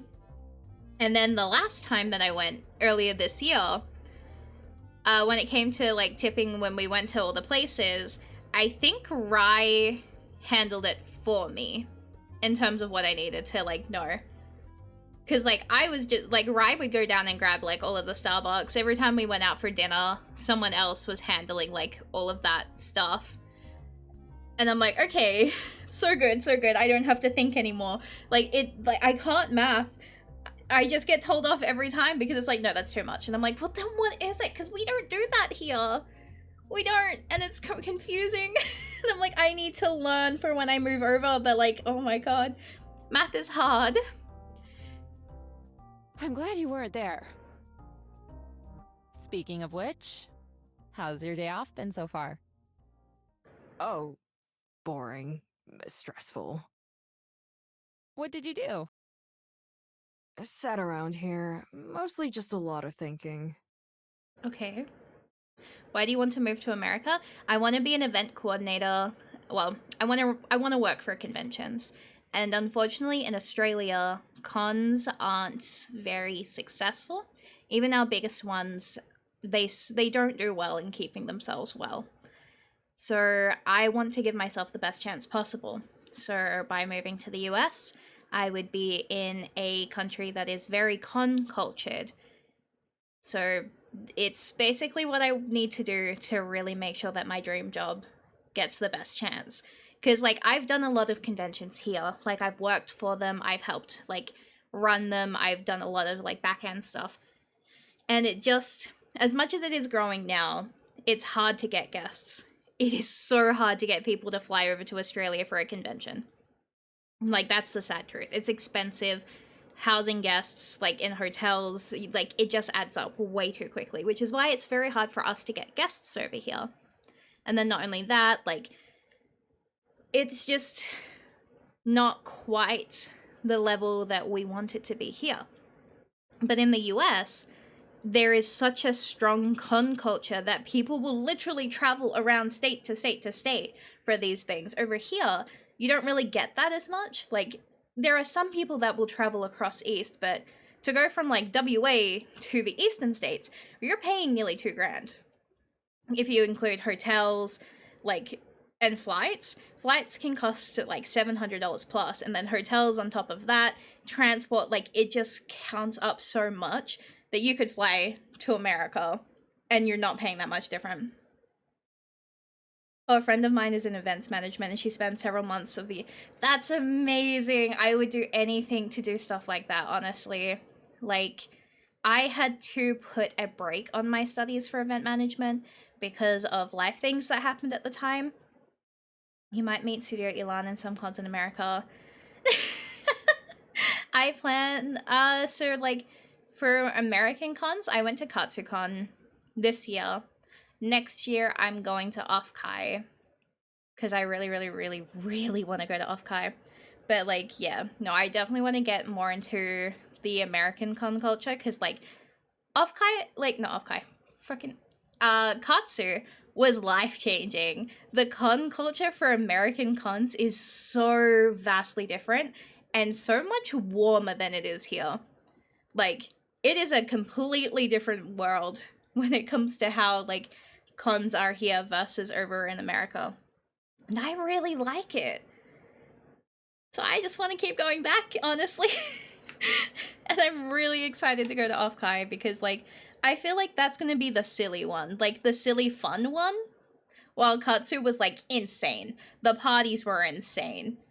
Like, everyone was partying the entire time. I just want to go to Off-Kai so bad, man. But yeah, no. I wanna do all of that stuff. It's a big goal of mine to be able to move to the US and, you know, live my dream. I think it's a silly dream, but it's something I really want to do. Ollie, it's your day off. At least take some time for yourself. Yeah, Ollie. With what's been going on... Still turn up about your classes, huh? Yeah, guess so. And things just keep getting more complicated. What do you mean?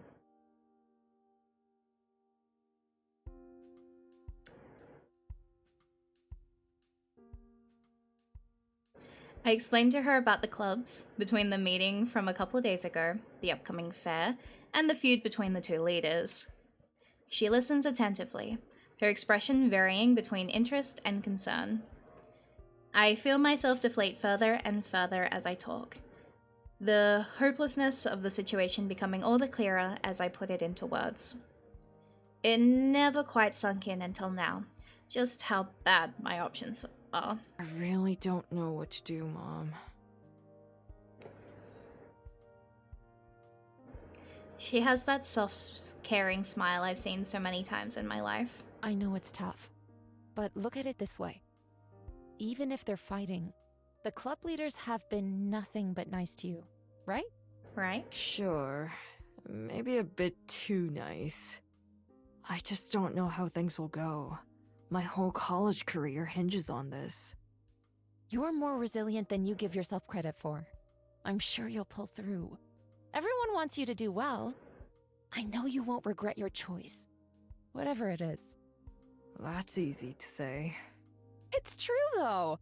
You're wasting your day off stressing over it. Take the rest of the day for yourself. Relax, do something you enjoy. Don't make it another day of stress.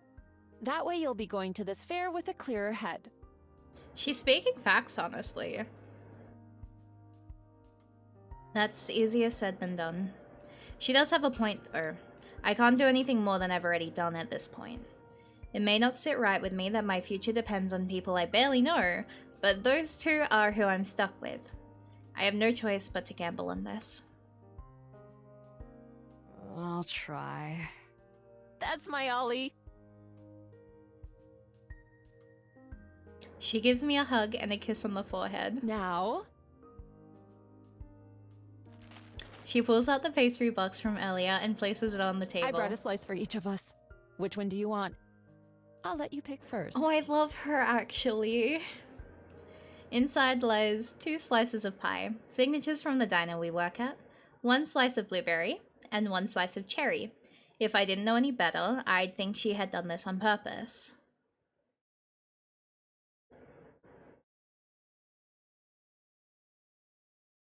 I love her, actually. Guys.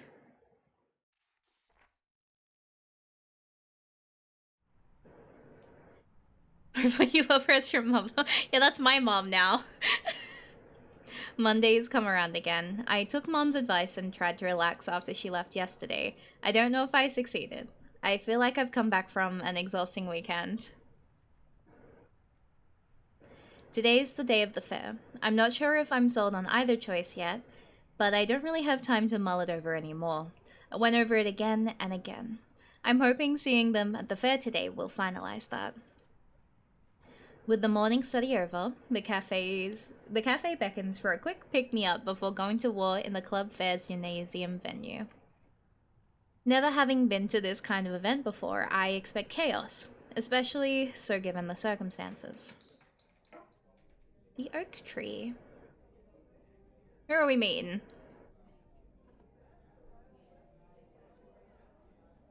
Heading in, the place is thankfully quiet, with a scant few students quietly sipping lattes while tapping on laptops or hunched over books. It wouldn't feel unusual any other day, but right now it feels like the calm before the storm. Save? Okay. Wait. I forgot how to save. That's okay. A particularly lanky girl catches my eye, as much for her bright getup and headphones as anything else. Haley sits quietly as she listens to her music, hand in chin with a small coffee beside her. For someone so mild-mannered, she sure stands out. Right-click data save. Okay. Thank you, thank you, thank you, thank you. Let's go! Let's go! I'm sorry, I can't think. When Haley is on screen, my brain is just... That's all I can think about right there. She picks her head up and waves me over. Oh, let's go. Pulling up a seat, she rights herself a bit and takes a sip. A grimace shows that it's either cold or bad. Probably only bought it to avoid being kicked out for hanging around without ordering. Understandable, Haley isn't... Yeah, no, real. I am like, oh my god, every time Haley's on screen. You know? Hi. Done with fair prep? Yep. I helped them finish setting their tables up this morning, so I've got the rest of the day off till the car ride home. She has me twirling my hair and kicking my feet, I swear. It's bound to be an awkward time after the fair today. Haley can only give a weak shrug in response. Caprice doesn't ride with us much nowadays. Dinner the other day was just an exception to the rule. Huh. I wonder how I should rate that. The meeting was definitely a bit tense, but I didn't think it'd be to the point where they'd be avoiding each other to that degree. Are things okay? Like, between them, I mean.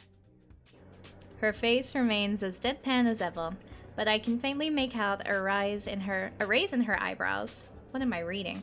I cannot read today. I guess a question like that, out of nowhere, probably deserves a reaction like that. They've just been having some personal stuff going on for a while, and things are, volatile. Nothing you need to worry about. I'll take that hydrate. I need that. That was deserved. I understand. We take that. Probably. Would it make you feel any better if I said, definitely? And a stretch? Okay. Nothing cracked in my back today. You do not get cracking ASMR. Fair enough. I pinch the bridge of my nose in frustration, an act that apparently does not go unnoticed by her. This stressing you out that much? You don't know the half of it. The situation on my end is pretty dire. You'll be fine. Promise. I mean it this time. How do you figure? If you're just worried about your grades or whatever, they'll both make sure you get to where you need to be. They've never let me down anyway. Another sip of her coffee, supposedly forgetting about the reaction she just had to it. As expected, her face contorts immediately in response. Even if that's true, being stuck in the middle of those two like this just makes the entire thing feel more overwhelming than it probably needs to be, you know? Yeah, well, join the club. I've been stressing about just dealing with them this morning. I can't imagine actually sharing a living space with those two. I want to feel pity for Haley, but the small smile on her face makes me second guess that decision. Get it? Yeah, I got it. Content that her joke landed, she pulls her headphones back over her ears, our conversation at its end. No, come back. Don't leave me. Get your drink and get out there. Don't let me keep you. Good luck. No, don't leave me. Alright. Nice talking to you. Yep.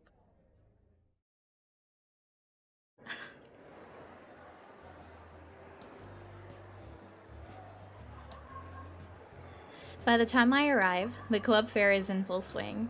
What must be hundreds of freshmen, with a scattering of second years here and there, fill the hall and mill about.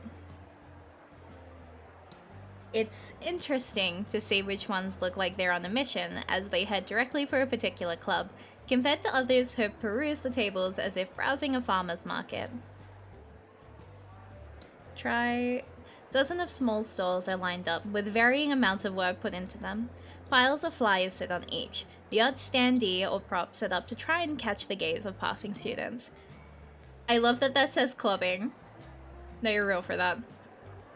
Most of those behind club tables look more bored than anything, some having checked out completely as they lean back and browse on their phones. Poetry! The occasional happy shout rings out as old friends recognize each other, but for the most part, it's a surprisingly subdued affair. A nice surprise that calms the nerves a little, but not quite enough to really feel comfortable. Strolling along the aisles, I casually note the more niche club entries, such as robotics, fighting games, and fencing. I could probably be persuaded to join a couple of them under different circumstances.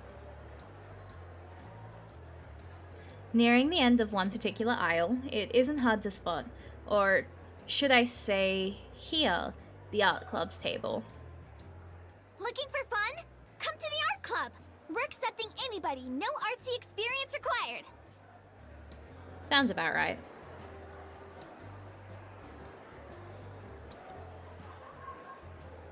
Millie sits beside her, hands together on the table as she patiently tries to catch the eyes of those passing by. The formal act strikes me as a little put on, not helped by her occasional slips when Caprice gets louder than usual. How these two could live together has me beat, yet here they are, with their two small tables stuffed into one assigned space together.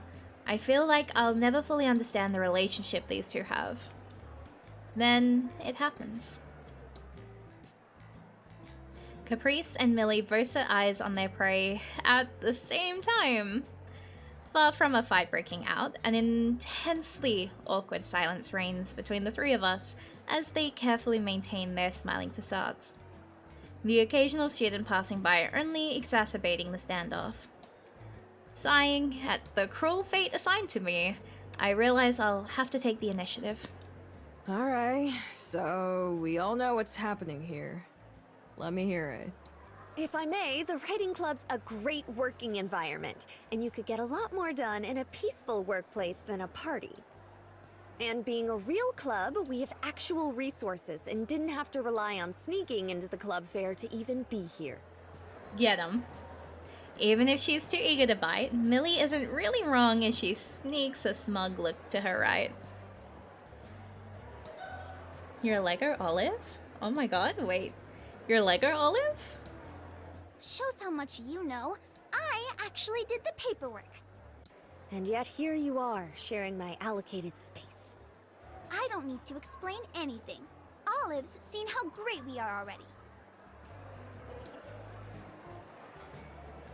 Caprice, on her own, definitely has an overwhelming personality, but her club seems mellow enough. That, combined with the fact that our class is likely to be easier overall, is tempting. The riding club, on the other hand, well, Millie herself seems really into the subject matter, at least.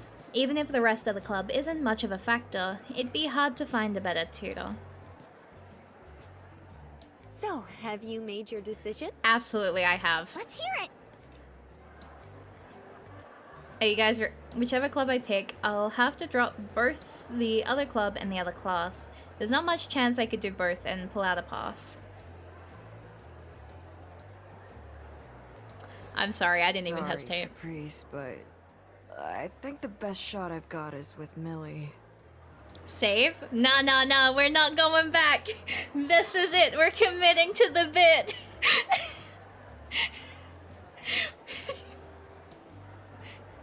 No mercy.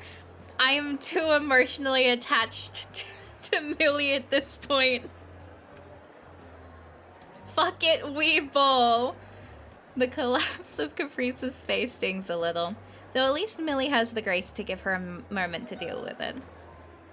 She bounces back in true Caprice fashion, settling for pouting as she sits back down in her chair. Millie takes the response as her cue. It's fine because you'll read both eventually anyway, right? No, absolutely! And you know what I'm also gonna do? I'm gonna go and play the game that I should have played before starting this one, so I can get a bit more context on two of the characters in the art one. You know, I'm big braining this. I'm absolutely big braining because I'm gonna do this route, play the other game, come back to this, and I'm like, you know, plus I'm also emotionally invested in two characters in the art club. So it's like, I know for streams, I've only ever really done like one route, but I'm gonna do both on stream for this one because I'm kind of a little bit obsessed. I'm like, oh, this is gonna be interesting. Thank you, Olive. Pleased to have you aboard. Oh, I got an achievement. How bad could it be joining the riding club? This hopefully won't turn out like, oh my god,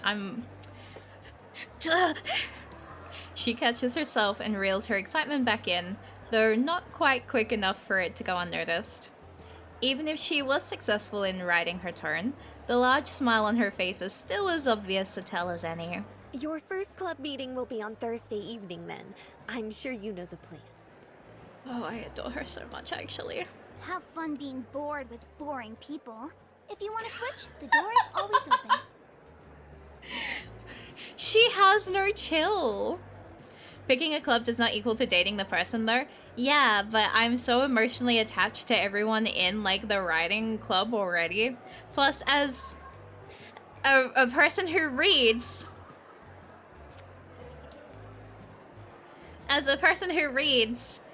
I feel like going with the writing club is very suitable. Like, I know I'm an artist and like art club makes sense, but as someone who, you know, reads a lot, you read really well. Yes, you would say that I read really, really well. And so to go into the writing club would be you know what I mean? I have a passion for reading. I'll keep that in mind. That's the nicest no I can muster. I have to make sure I can pass, and the writing club is the best chance of that. You read so good through me. Saying my goodbyes, we agree to meet later before I take my leave and head out from the gym. I love how the running joke for this is like, I'm so good at reading, and then I read a sentence out loud and I just completely fumble it. Oh, we are sticking to the bit well. The riding club, if nothing else. At least there's some comfort in knowing what I'm in for. The next few months are going to be a trial, but Millie definitely seems the better tutor for dragging me past the exams. Only one way forward now, I guess.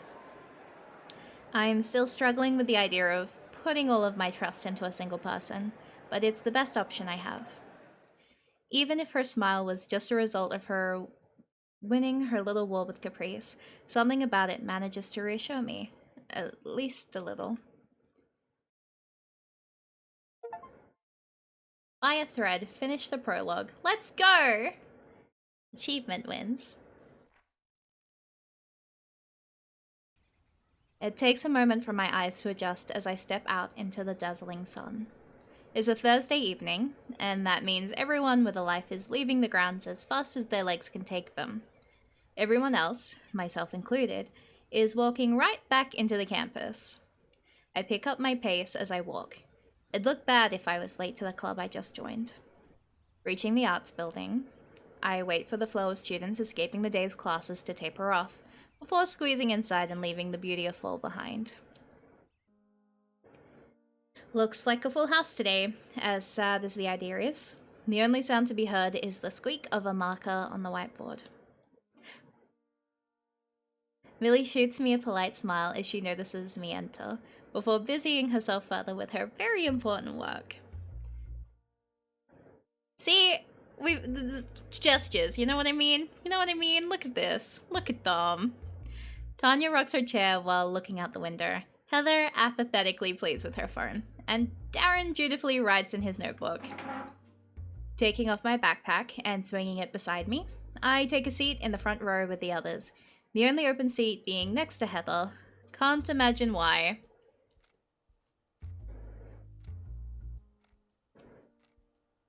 Okay. We're very quiet. As the seconds roll by, and at a loss for what exactly I'm supposed to do, I busy myself with looking around the mostly empty room. The really, almost totally empty room. The desks are organized into a perfect grid. Spare pencils fill the pen holders on the benches around the room. The teacher's desk, commandeered by Millie, is neatly organized with notebooks and folders. Everything is perfectly set up for the class ahead. Standing alone at the front of the room, Millie looks more like an actor playing a part in an empty theater than a club leader.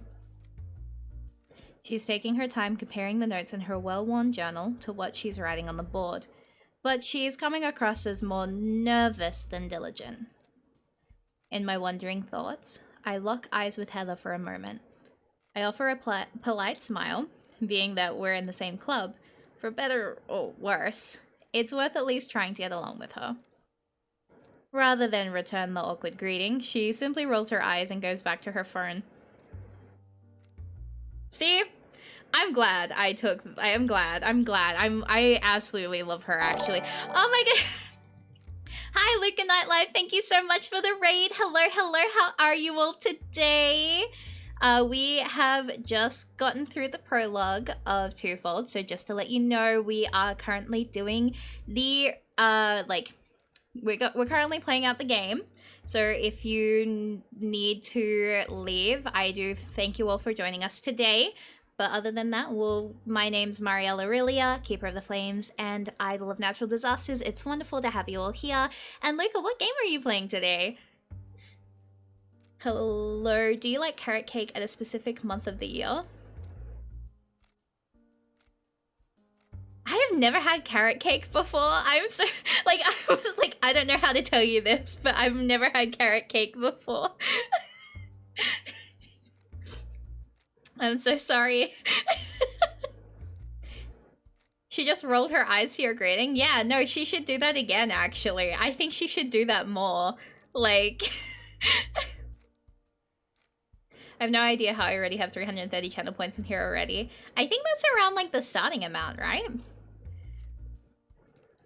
Wow, the art club was that bad, huh? Caprice must have left a pretty horrible impression for you to end up here. Oh! Aura Gaming, thank you so much for the follow! Oh, and Jasmine, thank you so much for the follow as well. Thank you.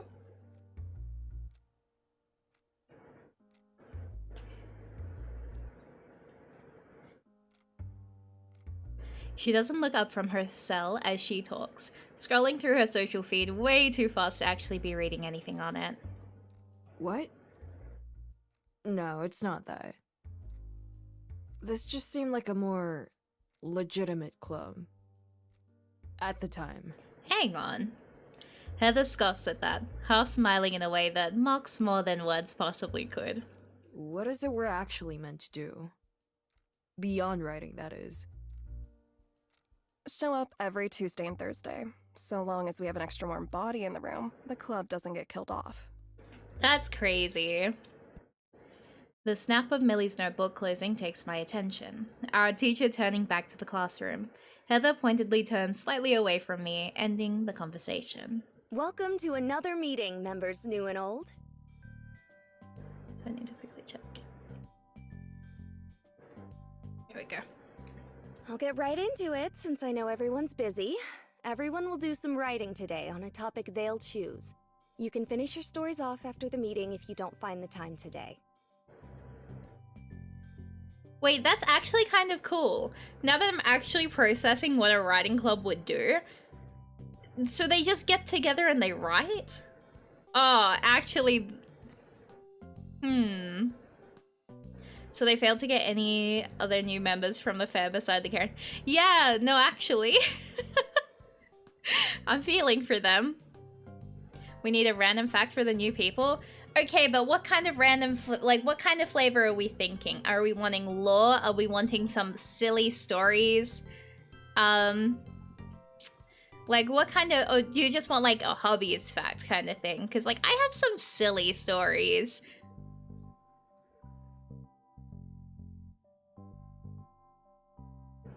It's not too late to roll back and choose the fun club for fun people. What do you mean? This is the fun club for fun people.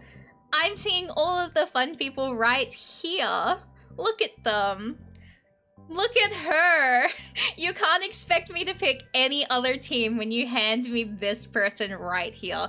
And her, like, I'm so emotionally attached. Like, these three right here, you cannot hand me these three. Like, this is everything to me. Holding them, like, they're, like, holds, like, you know? Okay, no thoughts on Darren? I adore Darren. But these three. Omari has a type. Look. Oh, look. Look. Also, hello, Theo. Welcome to chat. Also, hi, Angie. Okay, tell us something about Cinder. So Cinder, originally, I found her. Okay, so originally Cinder was a trash cat, meaning that we rescued her. And by rescued her, she was behind a workplace and we had to get the local council to get us a cat trap so that we could catch her. And originally, the person that I was with at the time, like living with, was like, oh, we're not keeping her. And then they were like, as soon as we've got her, we'll take her to a rescue. All the rescues in my state closed that weekend. And they wouldn't like allow any new ones to join. And I wanted to keep her. So now we have, so like now she's with me. I don't live with that person anymore, but you know, Cinder came with me. So like she was originally a tiny little trash kitten that was like living off of like offcuts from the butcher where the workplace was. And now she's spoiled. Insane. Also, hey, Sin, Hector says that they love you. Oh, big yawn. You got a big yawn in response to that. I have an image of all characters. Okay, look. I have so much coins to spend, I'd love to do with it now. Thank you, Cinder. My type... Cinder is living the good life now. She really is. She is living the most spoiled life that you'll ever imagine. Like, she is spoiled. Hydrate, make her drink. No! But yeah, no, like, right here. Right here. Wait, you can't even see my mouse. There we go. Right here. Instantly. Like, hear me out. Hear me out. Do you know what I mean? Like, she's just so mean. And like, do you know what I mean? Like, Twirl's hair kicks my feet, like, you know? And then I love, like, the small bits of, like, sass we get out of her. And, like, just gestures all of her. Like, this... She watched the movie Mean Girls and took it... No, real! She's gonna destroy the... If you like sassy Millie, you'd adore her in the fun club with fun people. Oh god. I just love how the fun club with fun people, you know what? This is just making me even more like, okay, I have to do both routes, huh?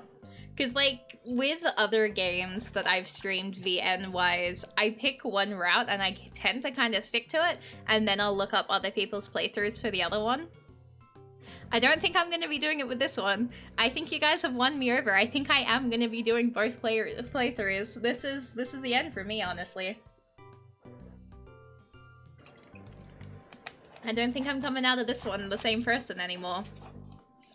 Because you're telling me she gets so sassy?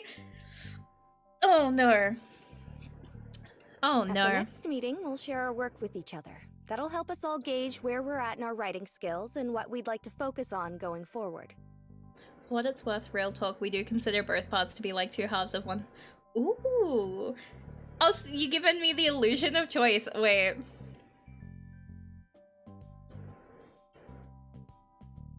Amazing.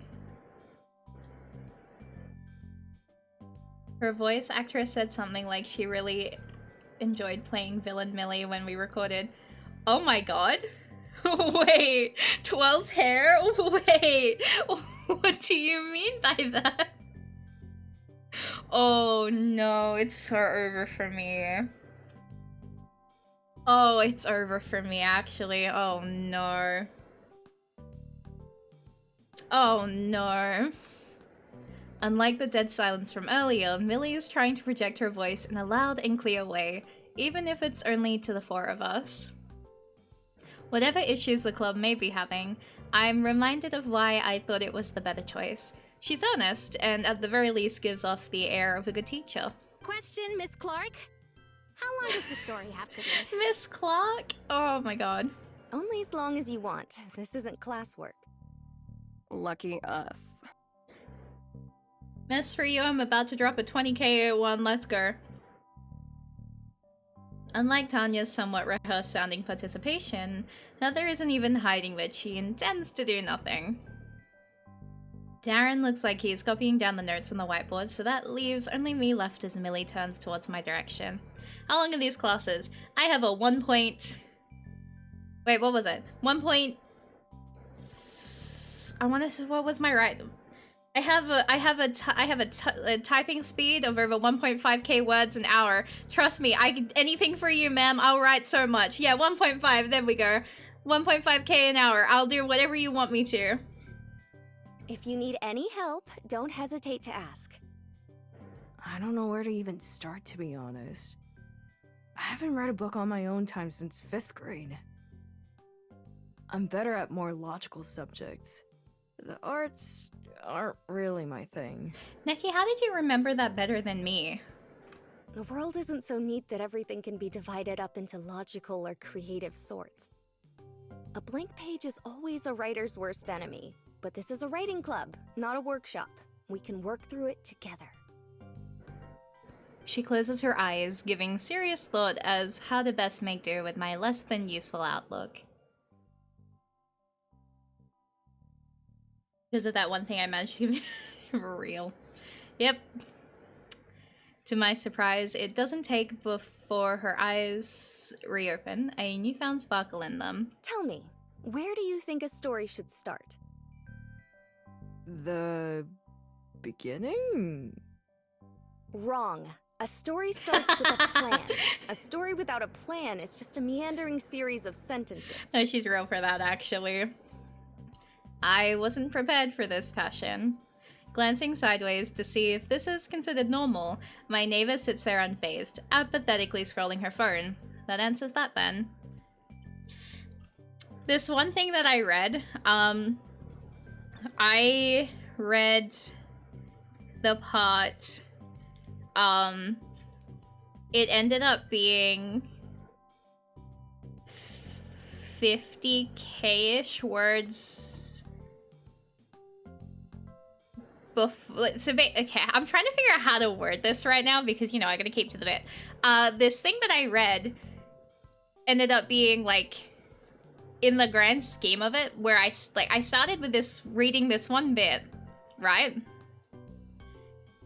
And then when I added the rest of it, it ended up being, like, 50k words into the full thing. So, like, this, like, I think it was about 3 paragraphs worth, just was not even used until that far into it. Like, sometimes you just need to start with a plan, and sometimes you just need to be absolutely batshit insane and just start where the brain goes, you know? So, let's start at the real beginning. The highest layer of writing a story. An idea. Someone give me a 1-sentence idea for a story. No details at all, just the elevator pitch. But the best fics are made at 12 a.m. with no plan. A knight Fair. saves a princess from a castle. Tanya jumps up, suddenly looking way more excited. She smiles as Millie claps her hands together and writes it on the board. I appreciate her input. The atmosphere of the room changes ever so slightly in the spirit of collaboration. Excellent. That's a high-level story concept. Ideas are quick and easy to come up with, but finding one you're excited about is the most important part. Now, down to the next layer. What 3 things should any story have? Tell me, Millie. She pauses and looks back to all of us. Tanya sits back down and looks around to the rest of us for help. Seeing me look entirely lost and Darren avoiding her eye contact, Tanya gives Heather's desk a small kick. Well, a regular kick. Heather responds with an annoyed and glares at the ceiling as she responds.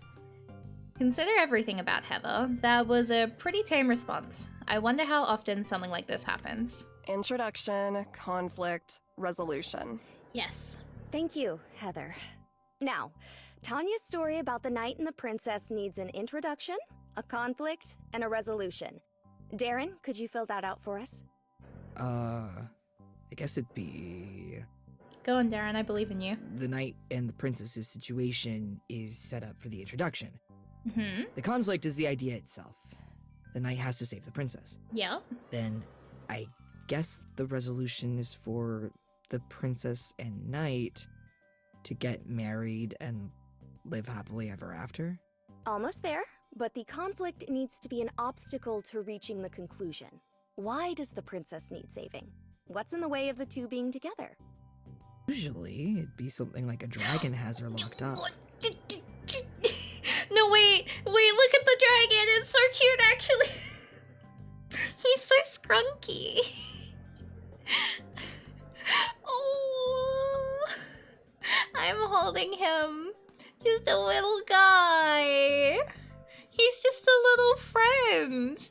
Wait, no, he's a little friend. He wouldn't hurt anybody. He's just a bestie.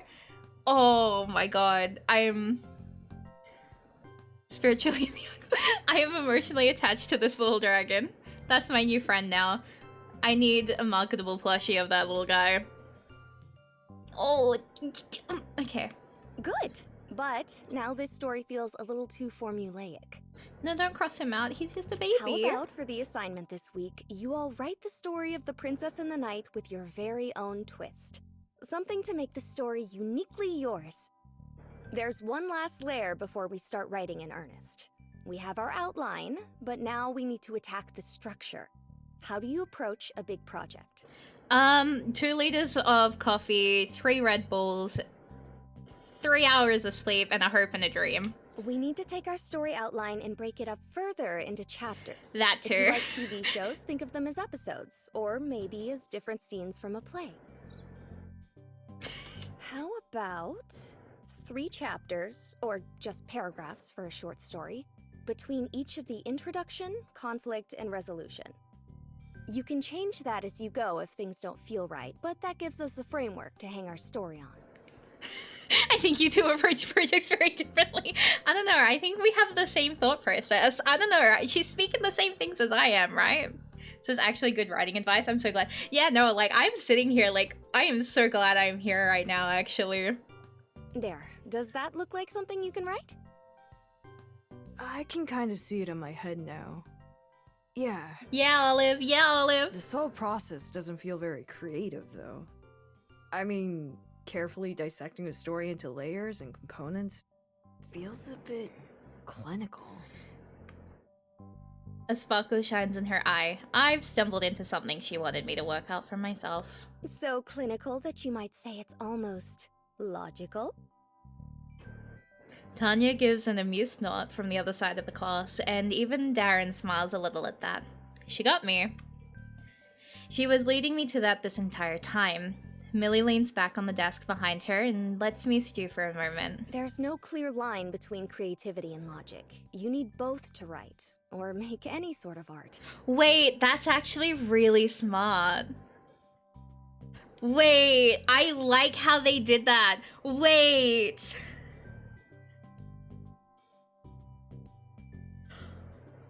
Ooh.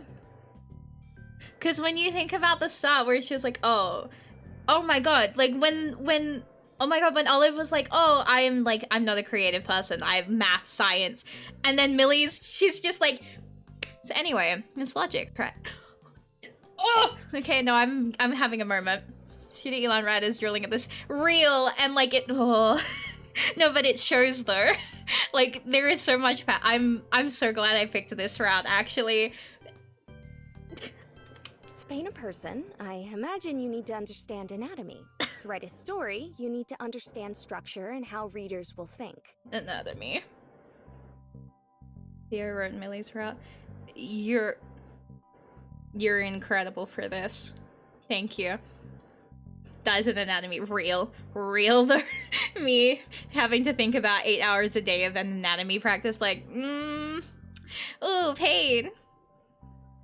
Don't get hooked up on being as imaginative and original as you can. Just practice. Write badly. Edited the scene, but this is amazing, Theo. After a while, you'll come to intuitively understand why some things work and others don't. Like a driver slowly learns to work a car without thinking about how they're doing it.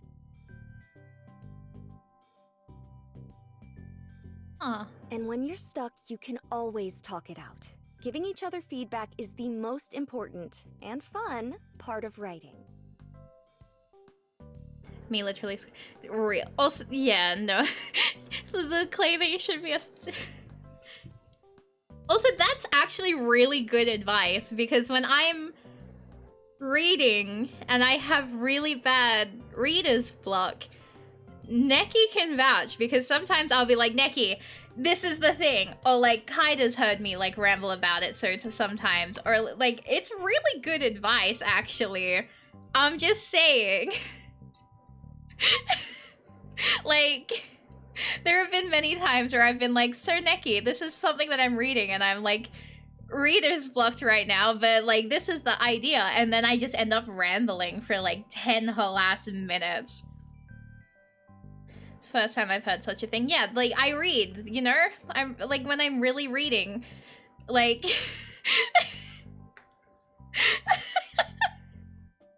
it's really good. Like, talking about things really helps. Like, it really helps.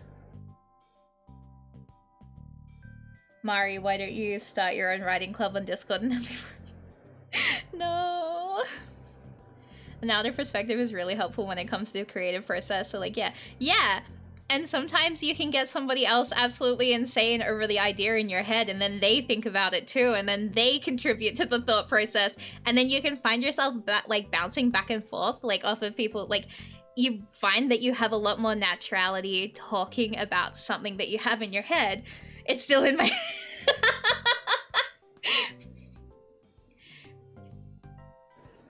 Right, so you might be interested in that. I love, like, Teddy's writing. I absolutely love Teddy's writing.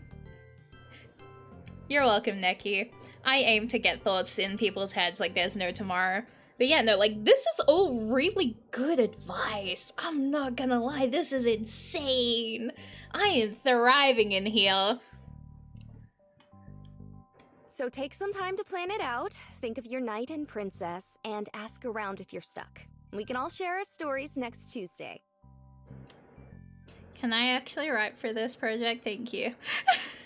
I'm inspired. Let me write about this prince and this princess. The room's already awash in the orange of sunset by the time I sit up to take a break. With the meeting winding down, the rest of the members having largely stopped paying attention to their notebooks, I look down at my own. A truly awful mess of words look back up at me. Stuff like this makes me question the entire premise of writing. How can I mess up so badly at doing this very thing I did back in high school English? Still writing on Discord. With that said, I can't deny that breaking down the story, as Millie said, has already helped a lot with the entire process. I think back to the literature textbook sitting somewhere in my apartment. The language was more difficult, but the whole point of the class has been about finding author intent and how it's successful. I'm still not confident in being able to identify what makes a good story, but having the vocabulary to start thinking about its components is a relief. As much as this seems like basic stuff, I can't help but be a bit annoyed at myself again for checking out all during my high school English classes. My saving grace right now is Millie, who seems more than happy to use club time as a teacher rather than a fellow club member. The ruffling of papers as people pack up makes it clear everyone else is either done for the day or giving up. Following their lead, I slip the pens and paper into my bag. With Darren still fussing about, Heather preoccupied with her phone, and Tanya chatting with Millie while sitting on the teacher's desk, it looks like I'm the first out as I give our leader a quick wave while passing. Oh, before you go. Yes? I stop in my tracks, having so nearly escaped. The sight of Millie's hand happily outstretched, palm up, confuses me. Actually, you know what? Why not? I'm gonna write it. Yeah, let's go! Yes? Phone. Phone? My eyes narrow at the request. I just wanted to take down your number and put in contacts for the others. Okay. Even though she doesn't seem the type to text nonstop or call at random hours of the day, a part of me is dreading giving someone I've only just met my number. It might be helpful to have on hand in case I have an actual writing class question though. Reluctantly, I pull the phone out of my pocket and hand it to her. Why do you have everyone's numbers anyway? Don't you meet twice a week? As she finishes up, Millie gives an alarmingly large grin as she places my phone back into my palm. Ah, but that's not all we do. Oh? Millie turns back to the club members, all stopping what they're doing as she proudly puffs her chest out. To welcome in our new members, I'm announcing the first group outing for the reorganized writing club. Olive, don't you fucking... No, real, like, that's such a mood. I'm sitting here like, Olive, please.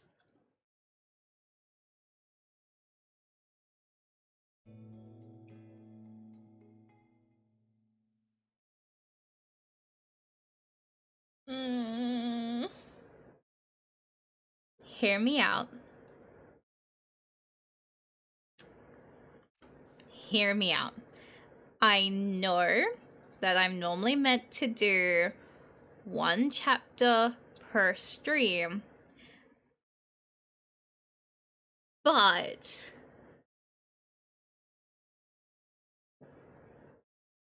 hear me out.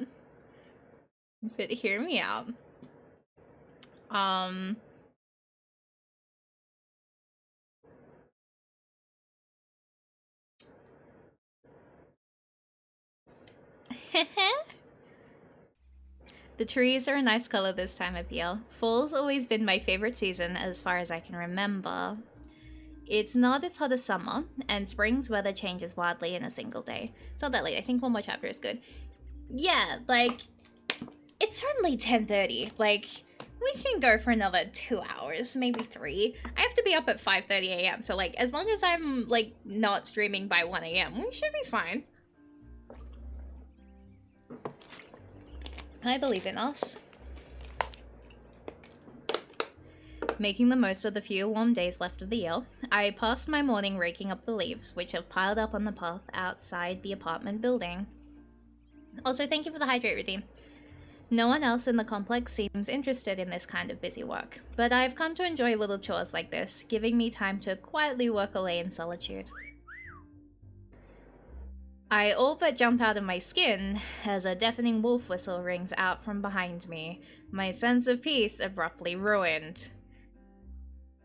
Looking behind me as I clutch my rake out of reflex, Tanya hangs out the door of a small parked car grinning ear to ear. A scarlet-faced Millie desperately attempts to tug her friend back in from the driver's seat. Good to see you hard at work, Olive. Okay. Tanya, please. They sure are a pair. It surprises me how someone as proper as Millie befriended someone so... everything as Tanya. I don't know this woman, I swear. Come on, I'm just having a bit of fun. I love them so much. I see you two are full of energy this morning. Meanwhile, you're doing your best impression of a responsible adult. Yeah, no, same, Nikki. I was so ready, and then I was like, okay. Just an impression, though. I want to say living alone is a hassle due to chores like this piling up, but honestly, I appreciate the mundaneness of it. You don't have a roommate around to help? Nah, Mom pops over now and again, but it's mostly just me, myself, and I. I'm sorry. Hi, Choo Choo! Hello! How are you today? I woke up before a.m. Just woke up. Oh my god. At least you got a bit more sleep, though. That's important, though. Sleep is needed. Especially since you've been cooking so much lately. Both of them look a little surprised as I shake my head. I hadn't thought my situation that unusual, but maybe I just got used to it. The car yours, Millie? Yep, my pride and joy. I was helping my dad restore it since before I could even drive. Oh my god, she likes cars? Oh my god. Gets quite a workout, too, fearing your roommates around. I'm telling you, you should make the bums get their own licenses. It's not a problem, really. Besides, Caprice started taking the trolley. What is the trolley? Tanya gives her a questioning smile, likely to do with the thing between her and Caprice. They must have a proper beef with each other for it to even affect the logistics of getting around. Okay. I need to know what y'all call a trolley, because over here, that's what you put food in when you're a tram. Okay, thank you. Because I read trolley and I was like, why is she in a shopping cart equivalent? Yeah. I was so confused for a minute. Amazing. Okay, a tram. Okay. Thank you. Hey, Sin. Oh my god, she's zonked. Hey, Sin. Drax says that they love you. Oh, she's zonked. Sin. No, she's gone. She's like in the most awkward position too. Car person. You have a nice place. The graffiti adds to the aesthetic, yeah. I mean it, compared to some of the places students live.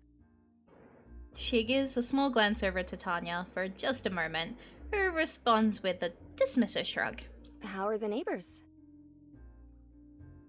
The old ones had a dog that loved waking up the complex with this barking every night. They moved out in the last couple months, though, thankfully. Couldn't tell you anything about the new ones.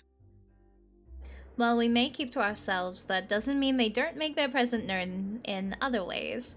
The ones above me like loud music with lots of bass. Mark my fucking words, I will get a model kit and make her Oh my god. I've been cooking very hard lately. Like, I think it's a combined 30k words. Nice! So yeah, I'm having a day off today. Yeah, no, understandable. I've been looking at the fact that it's that time of, you know, it's November, so the November challenge that happens after Inktober, and I've been looking at it and I'm like, man, and like, I'm just thinking of everyone that's like currently getting involved in that, and I'm like, especially after Inktober too. That's crazy. Please take a day off. One of the mailboxes is constantly full. Soon as I begin to wonder if the owner of that apartment's passed away, the mail mysteriously gets collected overnight. Then the cycle starts all over again.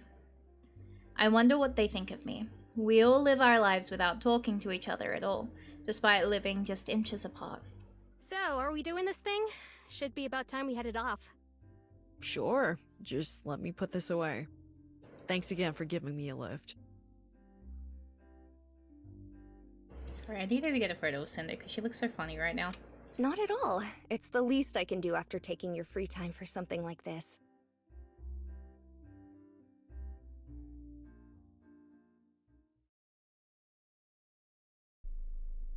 As we roll to a stop and Millie cuts the engine, the occasional honking of impatient cars still navigating the busy streets punctuates the low rumble of the crowds. I'm the first out of the little car, stretching myself out as much as I can, doing my best to shake out the ache of being crammed in that tiny box during rush hour.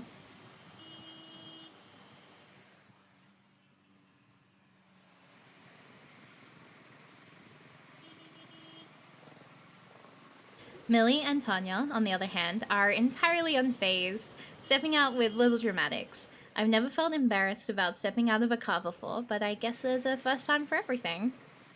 Man, downtown's packed today. All the outlets are probably having clearances before bringing out the winter clothes.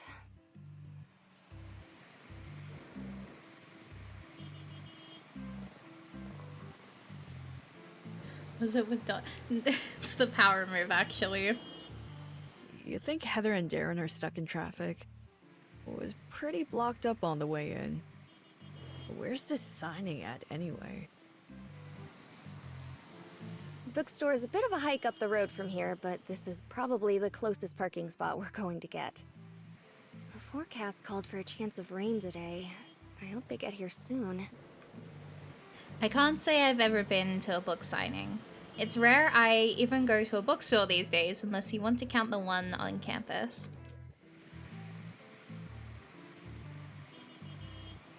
I can see the appeal. Insofar as being able to meet an important person face to face, same goes for sports autographs, even if I've never been into that either. It also feels like the kind of thing a writing club is supposed to do. As new to the club as I might be, I can't shake the feeling that there's a difference between what a writing club should do and what our club members might want to do. Our attention is distracted from the people hugging their coats by the sharp pinging coming from Millie. Tanya and I wait in silence as she pulls the phone from her pocket and reads the incoming message. It's Darren. So, where is he? Looks like he's not coming. No! Huh. Seemed like such an eager beaver, too. Did he say why?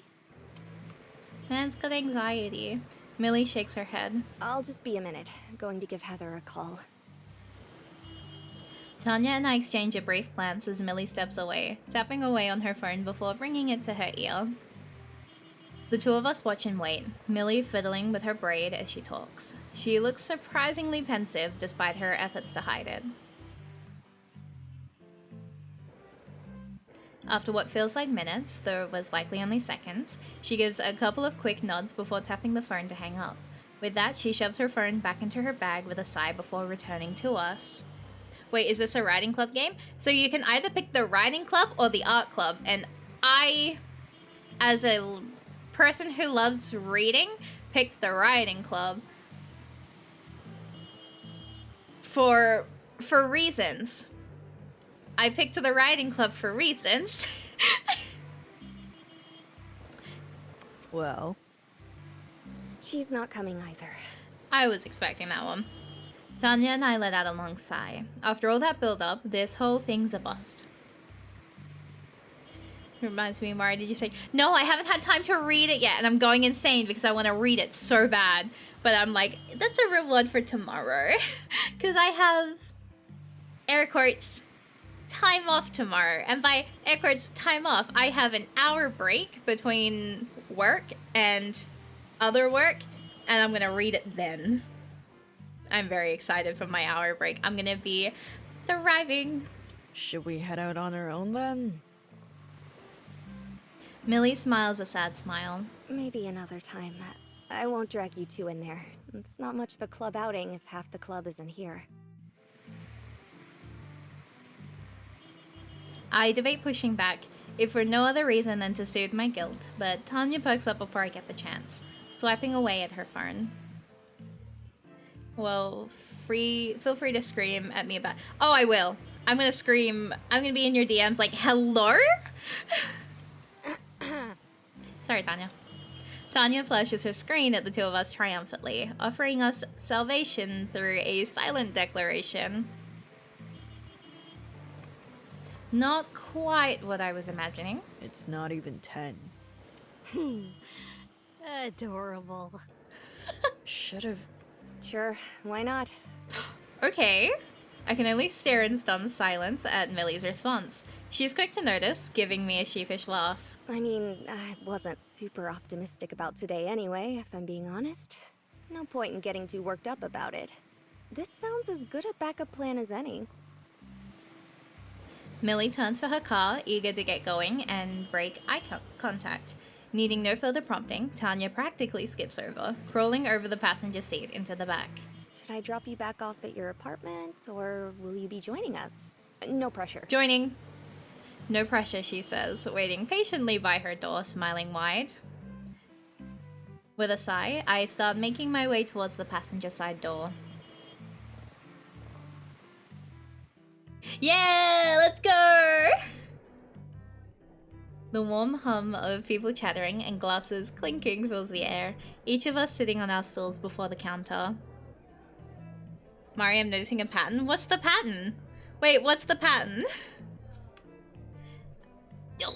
Oh, look at them. I feel a little like a fish out of water here, but seeing Millie and Tanya casually chatting between themselves help things feel a bit more comfortable. I am not the strongest soldier today, and I am so sorry for what you're going to witness me do. I am not I'm not the Lord's strongest soldier.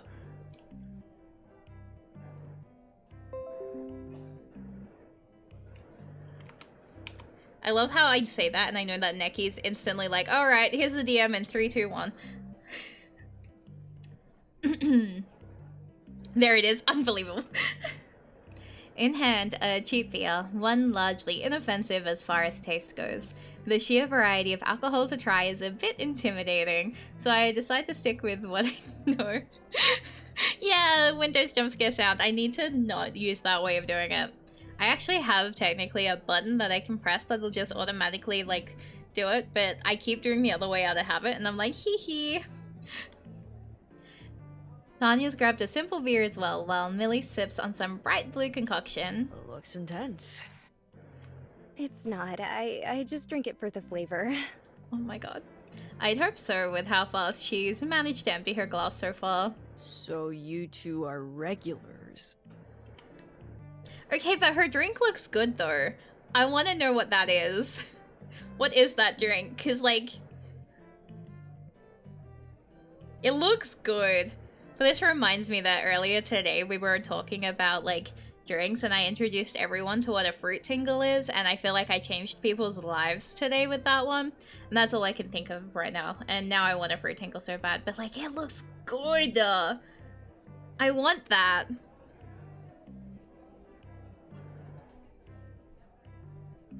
Kobayashi vibes? Question mark? Regulars makes it sound like we come here all the time. Tanya's awkward face doesn't go unnoticed. I think this is the second bar I've ever been to, but it seems like a comfortable place. Beneath old photos of the town on the wood-trimmed walls, the patrons all look clean-cut and on the younger side. Maybe that's the appeal for Millie and Tanya. They fit the scene well. In the end, it's just a bunch of people relaxing, which is how it should be. The prices aren't bad either, or I don't think they are. I don't have much of a frame of reference. Oh! I know that show actually! I've watched a little bit of it. I just got really excited. That's, oh my god, real. I remember that. That's the one with the tiny little baby. The little baby. What is a jellyfish shot? Yeah, I've watched a little bit of that. Kinda made me watch a part of it. It's got the little baby. The baby holds her like a treasure, like my little emotional support baby. I'm glad Millie's mood has improved, but I can't help stress at least a little about our current situation. Given why I joined the club in the first place, this isn't a stellar second impression. So, I stopped without really thinking, drawing Millie and Tanya's eyes to me. You didn't seem that surprised about the attendance today. It's about as tame as I could have worded that. Millie's face flattens before I get the opportunity to pat myself on the back, though. Look at her, she's so sad. Oh. This may surprise you, but Heather isn't consistent. You don't say. Tanya punctuates that with a snort. And, well, I know you're friends, so please don't take this the wrong way, but Darren's a new recruit. I don't have much of a read on him yet. I think you're really overestimating how close we are. Look at her face! I'm sorry, I can't think of anything else other than look at her face right now. Look at her little sparkle in her eye. Oh, it's really? gone now. When you walked in together, I just assumed you invited a tag-along. Nope. We talked a bit and shared a few classes in high school, but that's as far as it ever went, really. Just a really weird coincidence. Oh my god. That being said, it does feel weird to have Darren miss something like this already, when he was supposedly staking out the club before I was. The three of us sit on that for a minute, none of us quite sure where to take the conversation from there. Ugh, those two are a pain in the ass. Tanya? Well, it's not like I'm innocent either. Go on. I'm just here because I need the help to pass my English course. I don't have a creative bone in my body. I believe in you. Huh? Is that all it is? You sound disappointed. As opposed to Millie, who just looks disappointed. I thought it was gonna be something saucier. Huh? Sorry to be the bearer of bad news. There's not a saucy bone in my body either. Huh? Well, for what it's worth, I appreciate you coming out today anyway. What just happened? Millie smiles, but I don't need my glasses to see how strained it is. Tanya must pick up on it too, technically.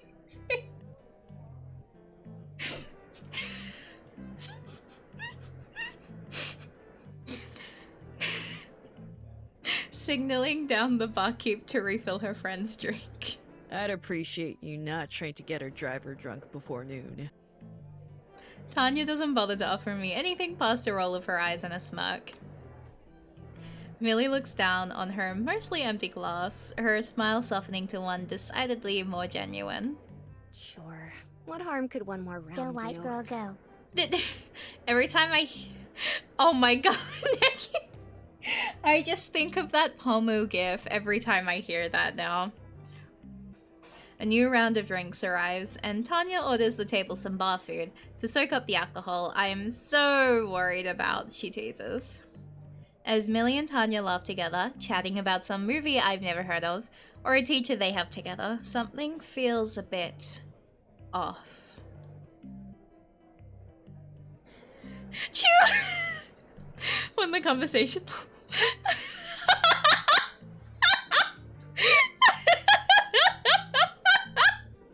I'm sorry, I'm just seeing Necky's slow realization hit here. Necky, come on, sweetie. Necky. How is this a shock to you? Necky.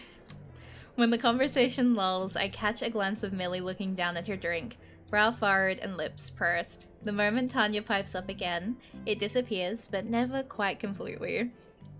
I try to shake the feeling. I don't know Millie that well to analyze her behavior, and don't even know what I'd say if I could. For whatever it's worth, Tanya's able to keep pulling back from Millie from whatever depth of thoughtfulness she keeps sinking into, even if she needs alcohol to do it. Oh my god.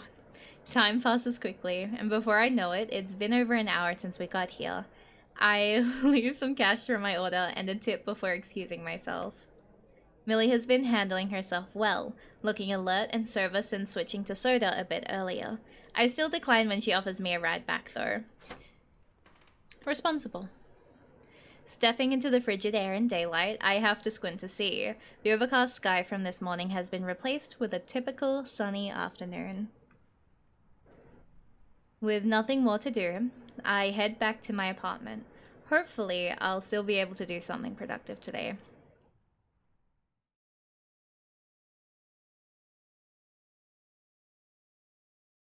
One week later.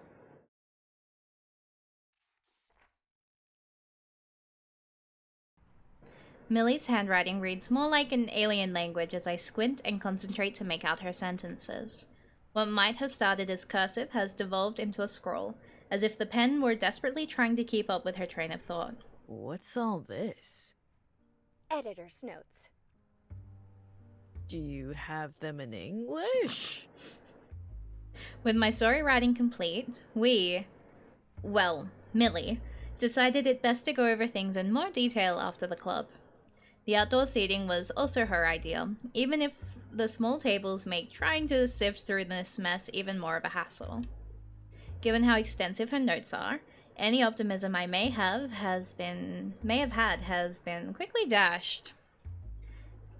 I know you can't expect perfection immediately, but even if the professor was half as thorough as Millie, it'd still pretty handily be a failing mark.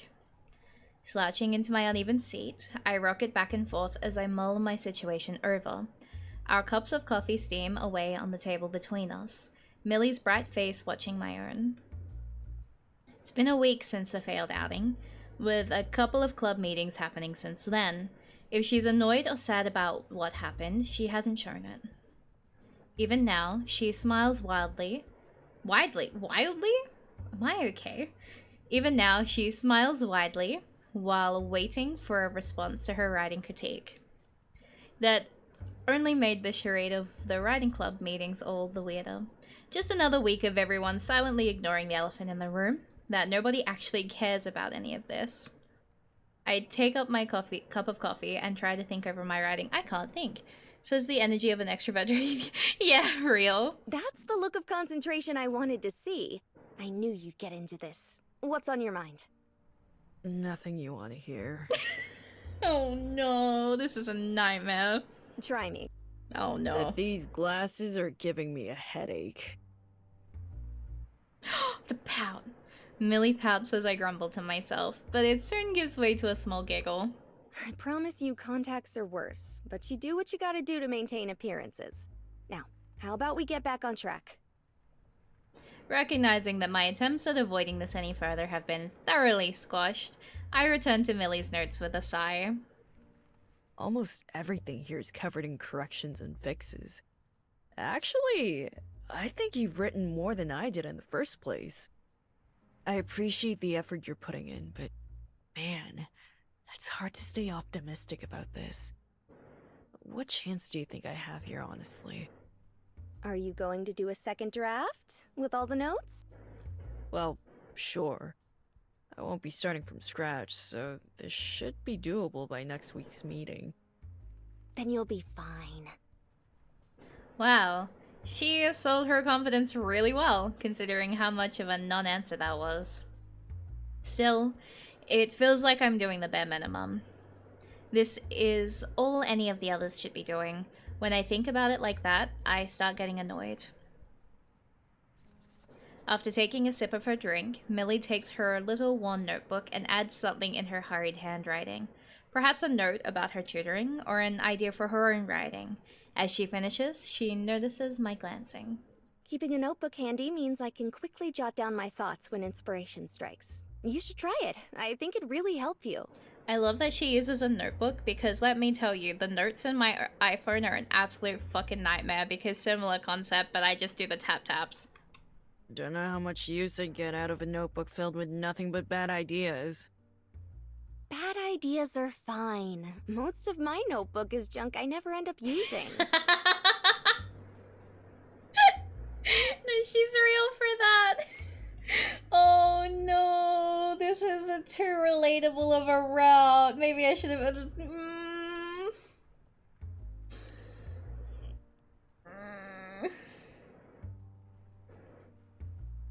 Maybe I should have picked the art route so that Neki would be catching strays, not me. But the few diamonds in the rough, sometimes even just a few words, can be enough to build on. Maybe it'll help you get into a creative mindset, too. Millie may well be right. She probably is. But that doesn't mean I feel any sort of connection to what she's saying. It's like receiving a lengthy and thought-out lecture in clear and precise terms, all perfectly delivered in hieroglyphs. I just realized that both literature is, yeah, no, it's real. Feel that very hard. I keep my unaltered chapter notes at the end of it so I can see what's changed. And sometimes it's like, cool, so this entire thing got scrapped. Yeah, no, there's so many times where, like, when I'm reading, I look at notes that I have and I'm like, where was this going to go? What was I cooking with this? This is your stream, you're the one who's supposed to catch strays. Yeah, but you're mod, you need to catch strays too sometimes, and I'm just getting them left, right, and center right now. I will give her that she has the patience of a saint to be helping me like this. She seems to enjoy the chance to talk about the mechanics of writing with someone who cares, even if it's only out of necessity. You're a skill issue. So, what are you trying to say with all this? Think of it like art. Instead of trying to make a gallery-worthy portrait off the bat, you're sketching out rough ideas to try different concepts from different angles. Huh. Huh. Not the first example I'd expect to come to her mind, given the circumstances. You don't even have to show anyone. Just try describing an interesting person. Plot out a fun scene in a movie, or emulate an interesting passage you saw in a book. Take your meds. I think that's where you're getting tripped up, trying to write full stories right from the start without being comfortable with the act of writing itself. Without a solid foundation, the whole building falls apart. And how long am I gonna be doing these sketches? No, you're right. She is so right about this. This is wild. As long as you're writing, of course. It's a critical part of the process, no matter how experienced you are. Thank you for dropping by, Choo Choo. Stay safe, make good choices. Have a good rest of your day. Unable to contain my excitement, I drink the rest of my increasingly lukewarm coffee. As dispirited as I might feel from her feedback, at least it's a sense of direction. I am not left wallowing in misery, even if I don't make it in the end. Looking up at her face, brimming with excitement at the prospect of making meaningless scraps of writing over and over for weeks or months ahead, I can't help but feel out of place next to her. It isn't just her either. Darren's ability to scroll away about esoteric subjects even as a freshman still taunts me, and even Heather seems comfortable jotting down this and that to keep our studious leader off her back. Hey, Millie? Yes? I know I'm at least partially to blame, and I really appreciate it, but how do you find so much energy to devote to this? Writing in general, I mean. The question takes her a little off guard, breaking through her lecturing attitude as she thoughtfully sets down her drink. Why write, huh? That is such a loaded fucking question, actually. Oh my god, Big Milkies! What an honor to have you here. I will absolutely take this hydrate redeem. Hello, hello, how are you today?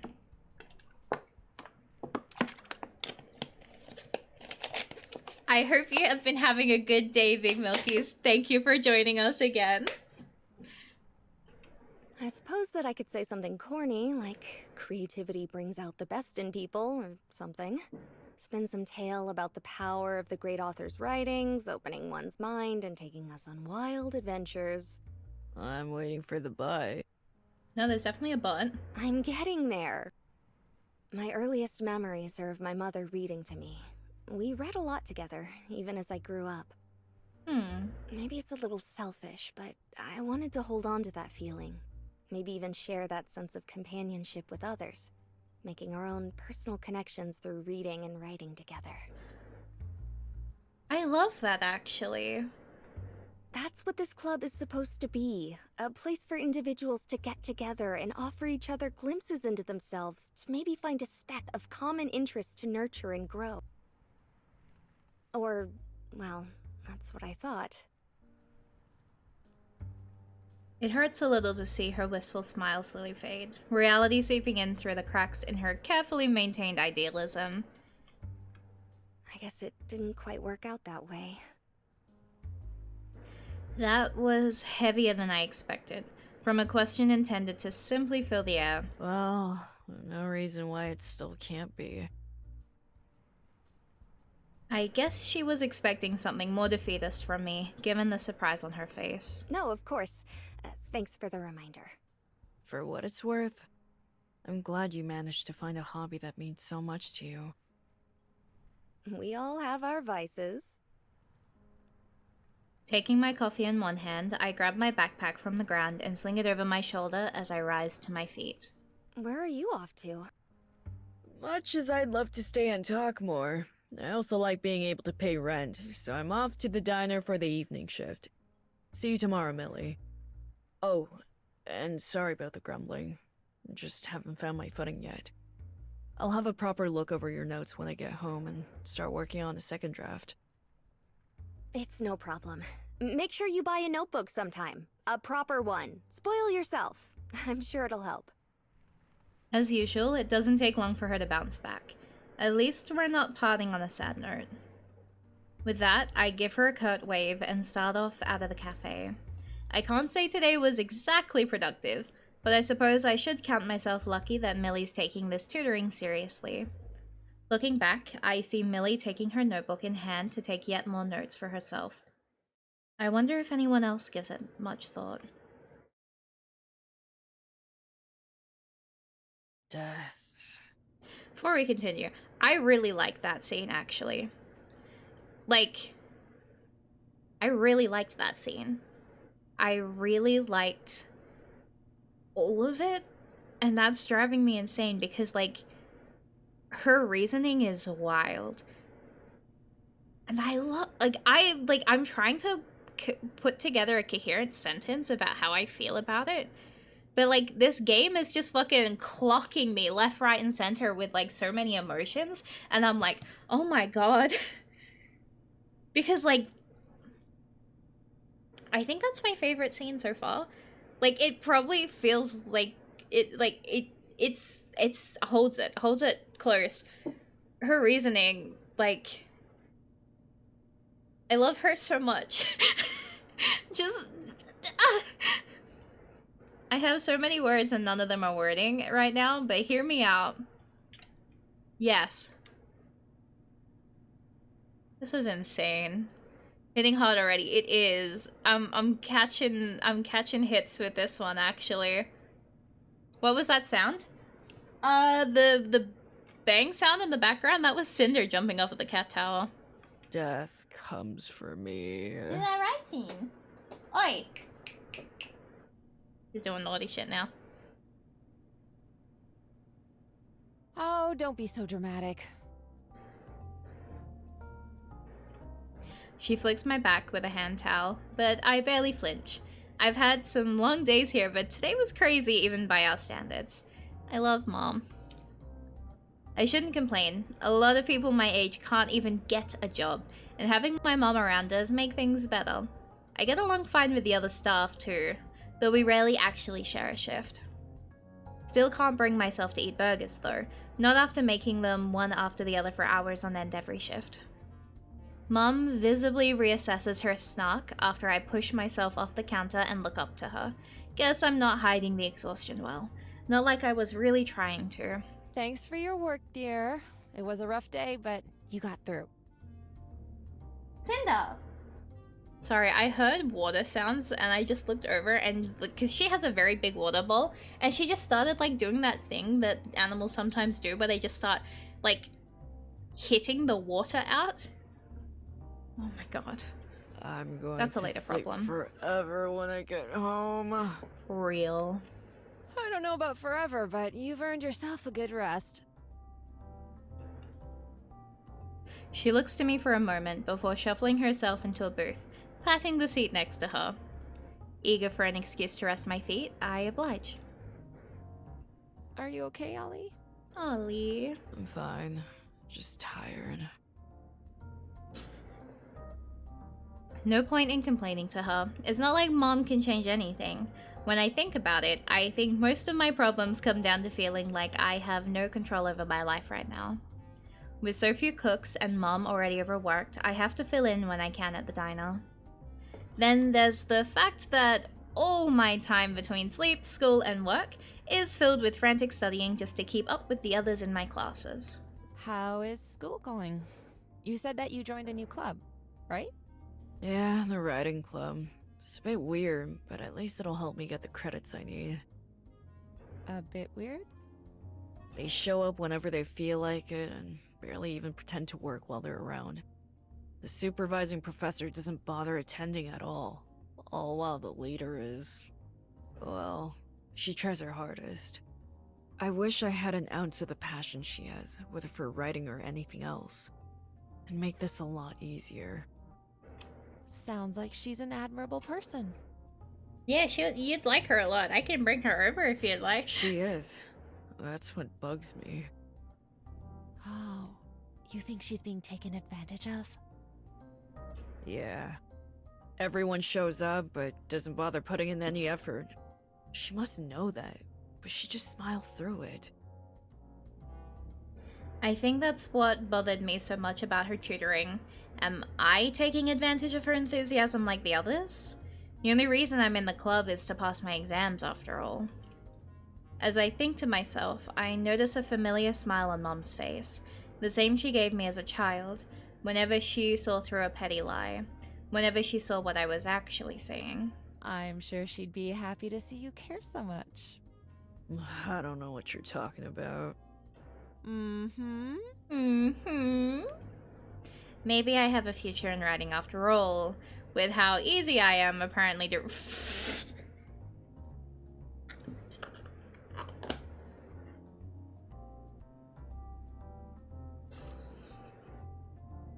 Either way, it sounds to me like the club being all on the same page would help the both of you out quite a bit. Do you think I should be doing something about it? That's for you to figure out. You know best. All I'm saying is that sometimes doing things we're not used to is a good thing. Life would be awfully boring if we all stayed the same our whole lives, right?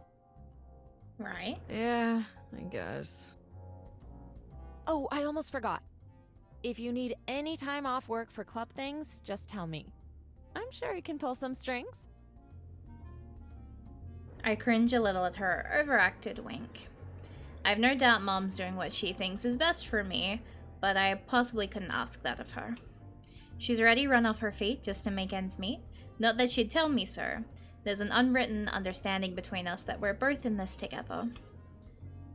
Writing might not come naturally to me, but I guess I owe it to Millie to do what I can for the club. It feels wrong to use it to pass my exams, then bounce and leave them to their fate. Somehow, it feels like an even steeper slope to climb than all the other stresses in my life right now. Hi, Mom. I miss you. A few days later.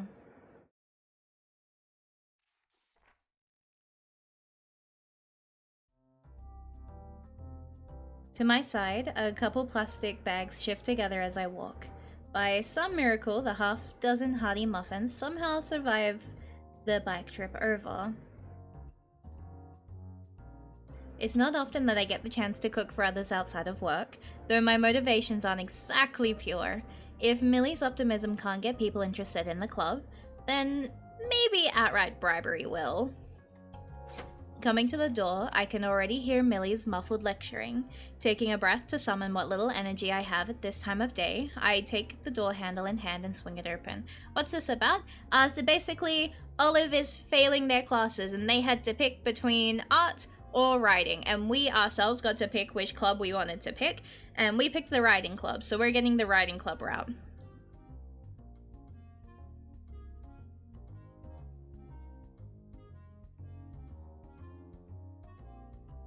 Millie moves to welcome me in, but she trails off in confusion as her gaze falls to the bag by my side. Tanya beams a grin with an arm around the back of her chair, contrasting to the stiff and overly formal Darren. Heather is not here. It's not the first time she's outright skipped, so not the biggest surprise. With a cursory greeting, I drop the bag onto the table and roll down the sides, plucking out several large plastic containers and popping open their lids. The sweet smell rises from the food, despite having been baked in the morning. Everyone gathers around, their eyes sparkling as I finish unpacking the rest of my morning's efforts.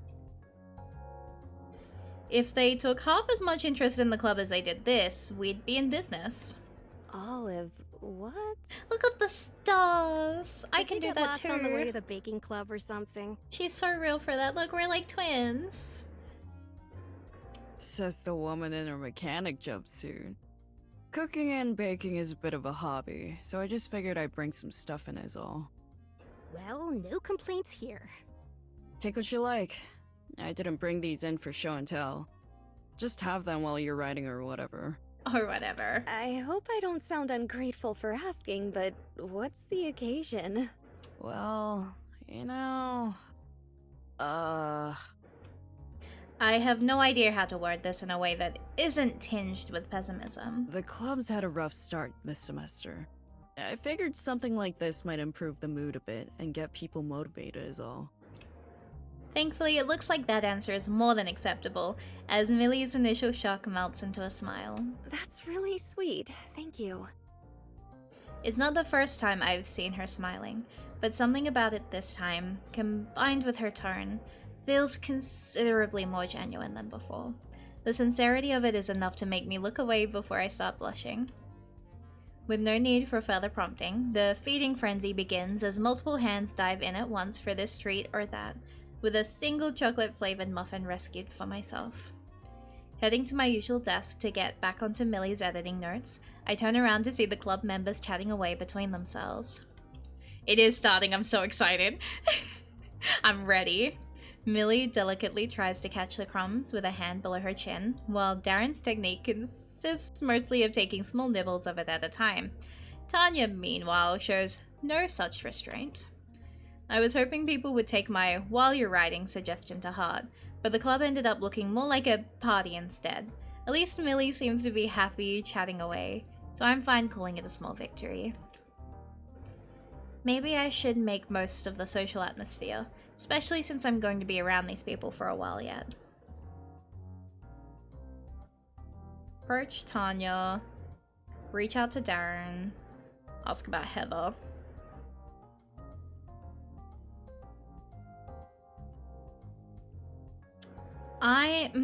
Oh wait, this is actually like a hard choice for me. Wait, I think this is actually like the hardest choice yet so far. Wait.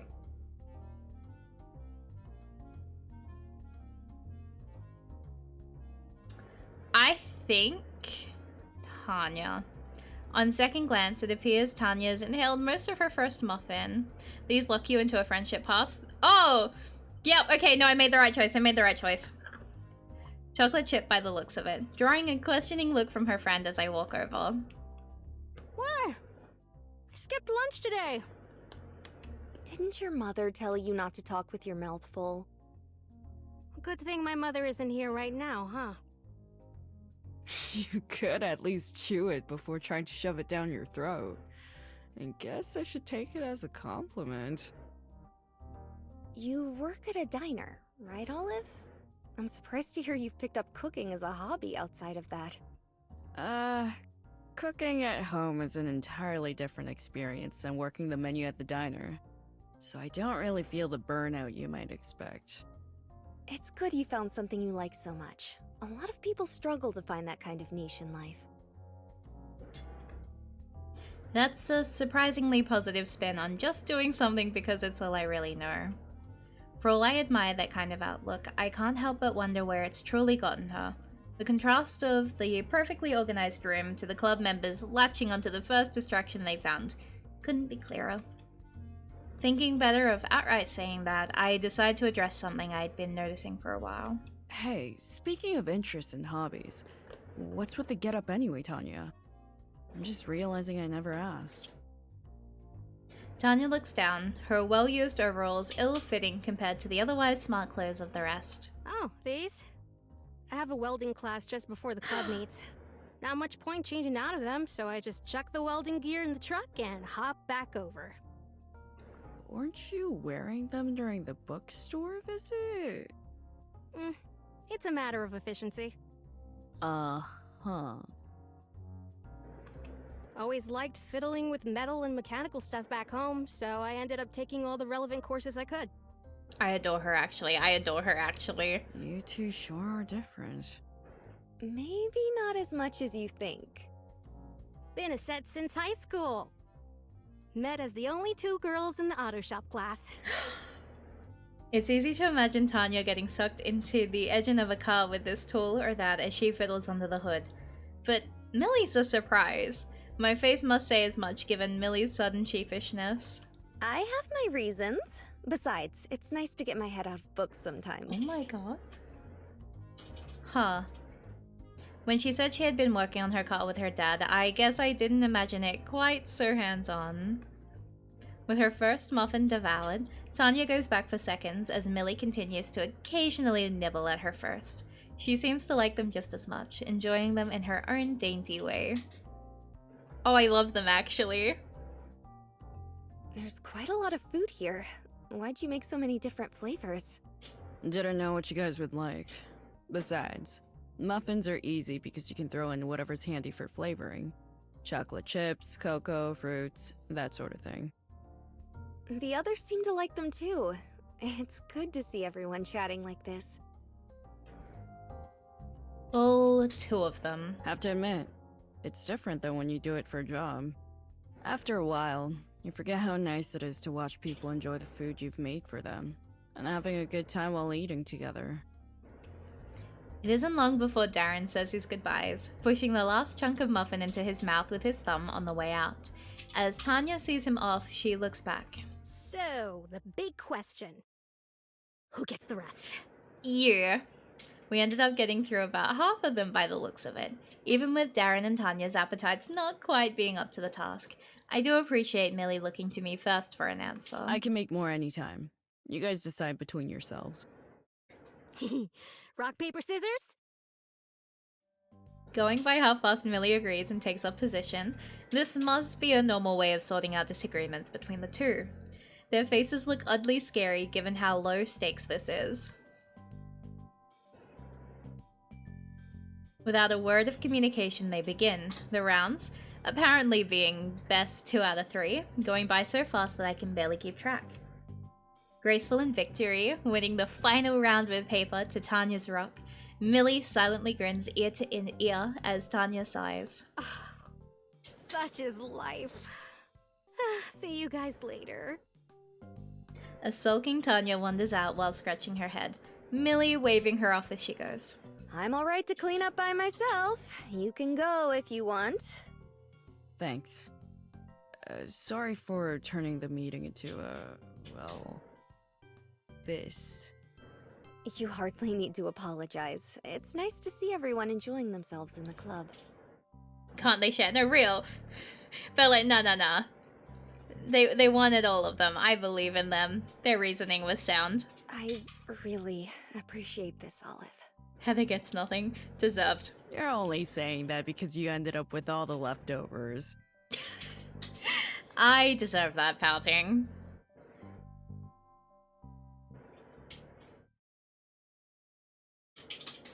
By the time I'm finally out the door, sunset's already rolled in. Given that riding in the dark makes me nervous, I start on the path to the bike rack with no detours. I'm so jealous of people who can ride bikes, actually. That urgency doesn't last long, with a familiar orange jacket out of the corner of my eye, stopping me in my tracks. Oh, hey. She has headphones on. What am I even doing? Reaching up to take them off, it looks like Haley noticed me before I could collect myself and pretend nothing happened. Try as I might to get a read on her, I just can't do it. That face of hers is humanely placid. Sup? She approached me. Just saying hi. What are you listening to? She takes the headphones from around her neck and offers them to me without a word. All the more curious, I dutifully take them and after a moment to brush my hair back, hold them to my ears for a quick listen. God! I am trying to be good. That's about all the reaction I can muster to the tune. I'm not even sure why I asked. Music is totally out of my usual wheelhouse. Left none the wiser, I give up and pass the headphones back to their owner. The item slung around her neck in a smooth and practiced movement. She quickly picks up on my nonplussed expression. They're good for tuning things out, at least. What do you think about when you're alone in those headphones? Stuff. Oh, okay. She just shrugs, as much to me as her own inability to give a meaningful answer. So, I hear you're in the writing club now. Apparently so. Yeah, apparently. Well, now that you're officially part of this, try not to worry much about the arguments between those two. If either of them give you any trouble, just give me a yell. It's not really a big deal. Sometimes people just don't get along. As she goes silent, I find myself wondering if she agrees, or if I've said something wrong. I have a feeling I'm going to be left wondering too. I assume you're not following us home? Sorry? Considering you stopped me in front of Millie's car. As Haley points behind me, all I can do is give an intensely awkward chuckle to try and laugh it off. Not your best moment, Olive. Oops. Sorry. No, just on my way to pick up my bike. She doesn't react one way or another, leaving me no indication as to whether or not she accepted that. Here I was, thinking I'd picked up a stray cat.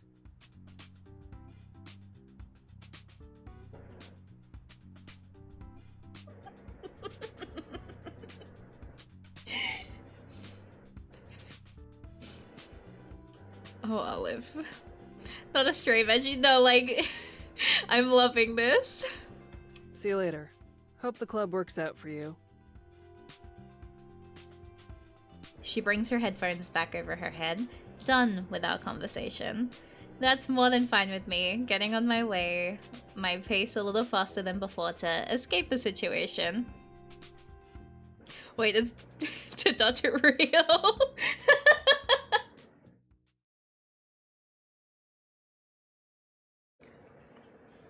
Quickly grab a drink.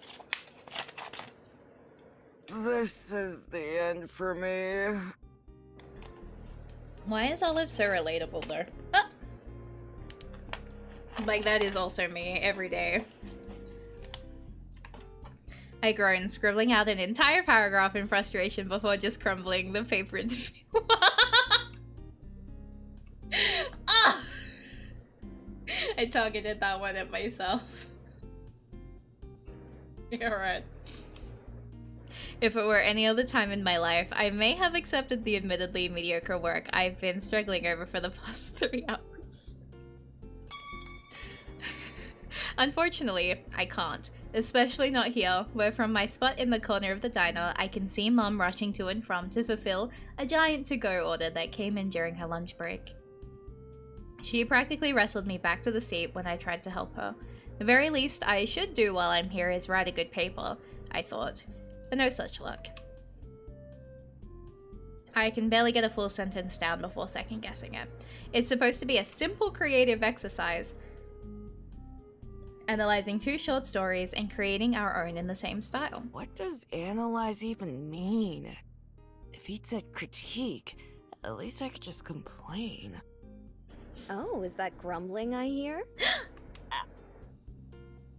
Millie peeks over my shoulder for a moment before giggling at my surprise, sliding in the seat across from me. I should be embarrassed at all the drafts scattered around about the table. Instead, I barely grimace as she gingerly pushes some of the crumpled papers aside. I see you have your work cut out for you already, huh? I love her so much. My torture, you mean? Mm-hmm. Luckily for you, I'm here to rescue you. Thank you. Humming to herself triumphantly, she pulls a tote bag upright, rummaging around the contents inside. She pulls 2 notebooks out with a theatrical ta-da gesture, waving them in front of her face. Notebooks? Not just any notebooks. Take a look. In one hand, a bright pink one labeled Notes is adorned with all manner of sticky notes, bookmarks, and scrap papers sticking out from it. The other is more plain, black without eye-catching material besides a sticker of a cat. Wary, I take the pink one and begin flipping through it. Every page has a neat header, date, and notes from top to bottom. Most of them have a works cited section naming the textbook and relevant story. In all, it looks like a teacher's assistant cheat sheet for the entire class. Detailed, easy to navigate, and an even better resource than the textbook itself. What? How did you get this? What do you mean? Which professor did you steal it from? Oh I my won't God. tell. Bro. You're flattering me. They're my notes from the semester. I took that class already, remember?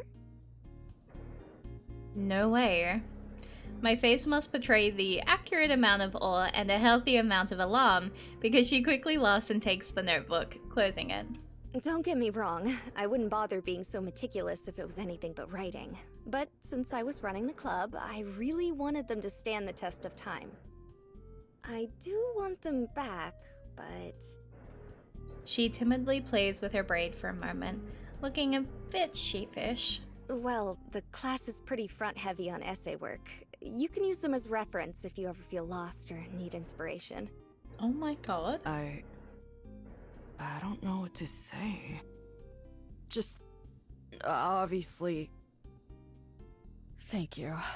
Really. I owe you. Please, it's fine. Why is she such a sweetheart, though? She pauses as the bell to the restaurant rings, a customer hopping up to the front and collecting their bags upon bags of takeout. As they leave, the smell of fresh pressed paninis and fries follows. Well, actually, if you could cook something for me again, that may be a fair trade. I've been daydreaming about those muffins. Oh my God, no real. If I pass this next round of papers, I'll make you a full course meal. It's a deal. You better not fail on purpose to weasel out of it. If only I had the luxury. Millie scoots back out of the booth, pulling up her tote and adjusting her vest. Olive is the only person. Yeah, no, like, and that's kind of like, I feel for her. Like, I feel for Millie. Like, Olive is trying. And, like, there is a chance that Olive doesn't join. So, like, there is a universe where Millie just doesn't have someone trying in the club. That's kind of depressing, actually. No, that makes me sad. Oh, no. I'm getting too emotionally attached to this route. Well, I'm off. Junebug needs an oil change. I'll tell your mom you're in good hands. Junebug. Sure. Take it. Wait. You know my mom? She gives a smug, sparkling smile and accentuates it with a little shrug. You look like her. And when I came in, she couldn't stop boasting about how proud she is of her kids sitting in the back working non-stop on their college papers. She rizzing up your mom? She should rizz me instead. I sink into my seat, feeling heat rush to my face. From the corner of my eye, I see Millie give my mom a big wave, who returns it in kind. Right. Thanks. Oh, you're so dramatic. You should feel lucky to have such a doting mom. Well, it's more about how openly she'll air out my struggles to strangers. But yeah.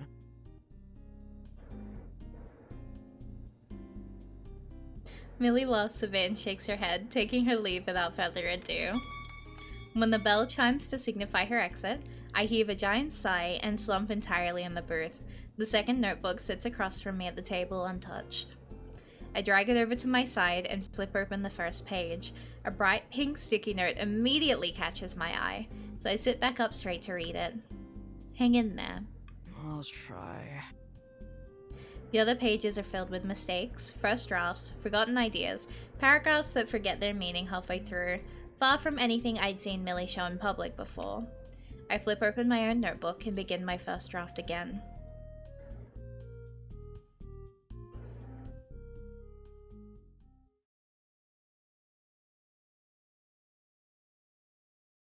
Oh my god. I walk up through the streets with my plastic bag ruffling away in my hand. When I check my phone for directions, I catch the time as well. It's 11 o'clock on the dot. I'm right on time. Save? Yeah, good point. Look at us and all of our saves. We're doing so good. The paper went well enough. A solid B+, which means I'm on the hook for a meal. Their apartment's quite a hike from my own on foot, but the traffic around here is light and the nearby buildings look well maintained, if not very modern. I eventually locate the complex entrance and make my way through the gate, finding my way outside their door not long after. I give it a couple quick knocks, a second or two of silence passes, before a muffled voice speaks up from inside. And a hydrate redeemed. Thank you, Maury, for the hydrate.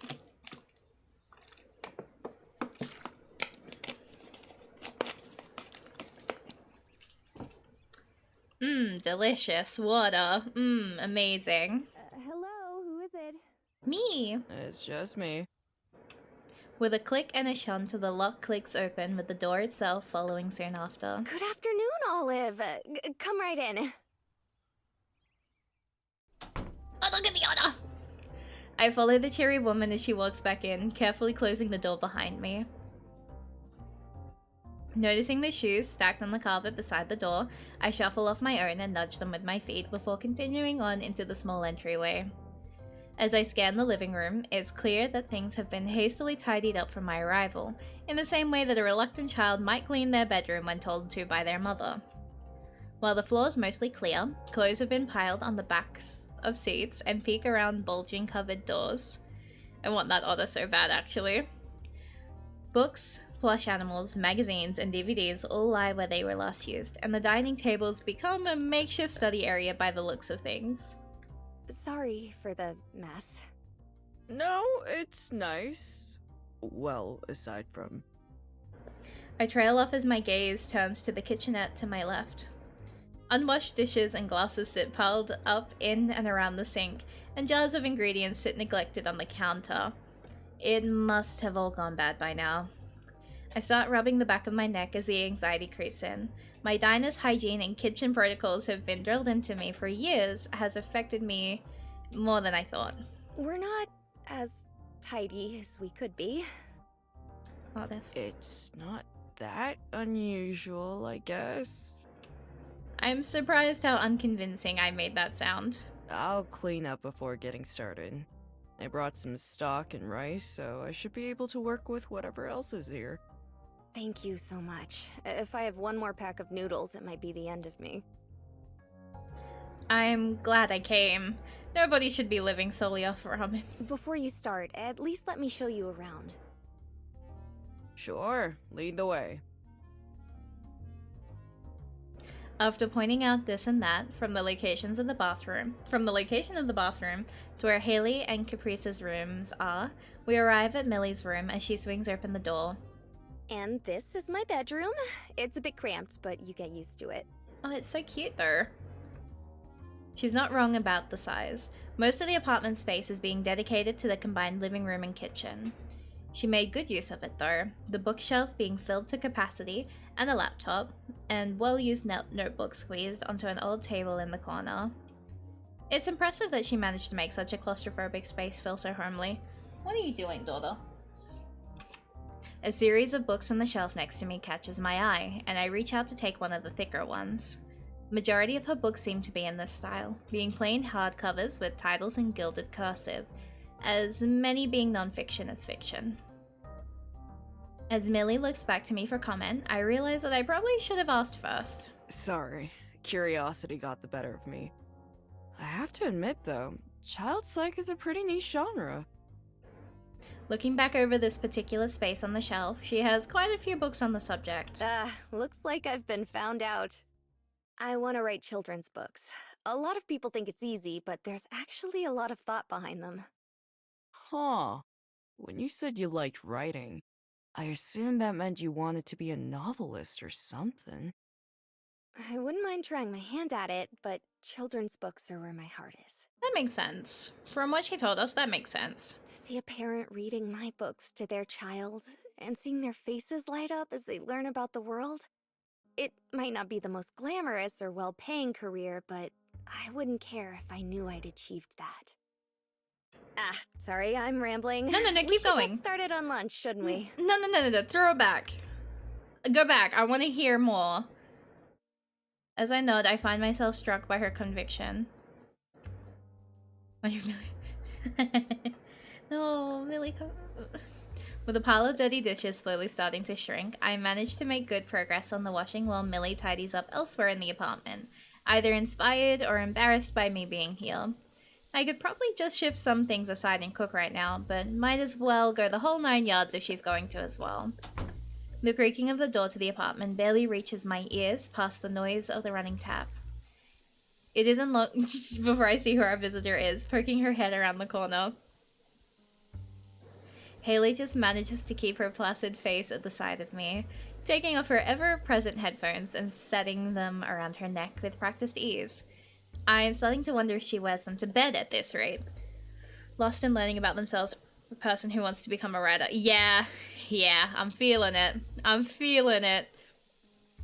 Hey, Millie! Some weirdo's broken in and is doing our dishes. Oh, Haley, I love you, actually. Let them finish before calling the cops. I love her! Okay. Oh, yeah. No, this is where I want to be, actually. Hi, Haley. Has Millie really stuck you on dishwashing duty? Technically, I was here to make lunch, but there's no point in making food if there's nothing to put it on. Haley, no, you're real for that. This entire chat, like, this entire stream, we have all just been like, yeah, Haley. Haley. Absolutely Haley. I'd apologize for the mess, but I assume Millie's beat me to the punch already.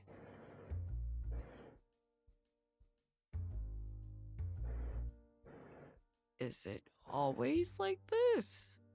We just scavenge whatever's mostly clean till we run out of plates.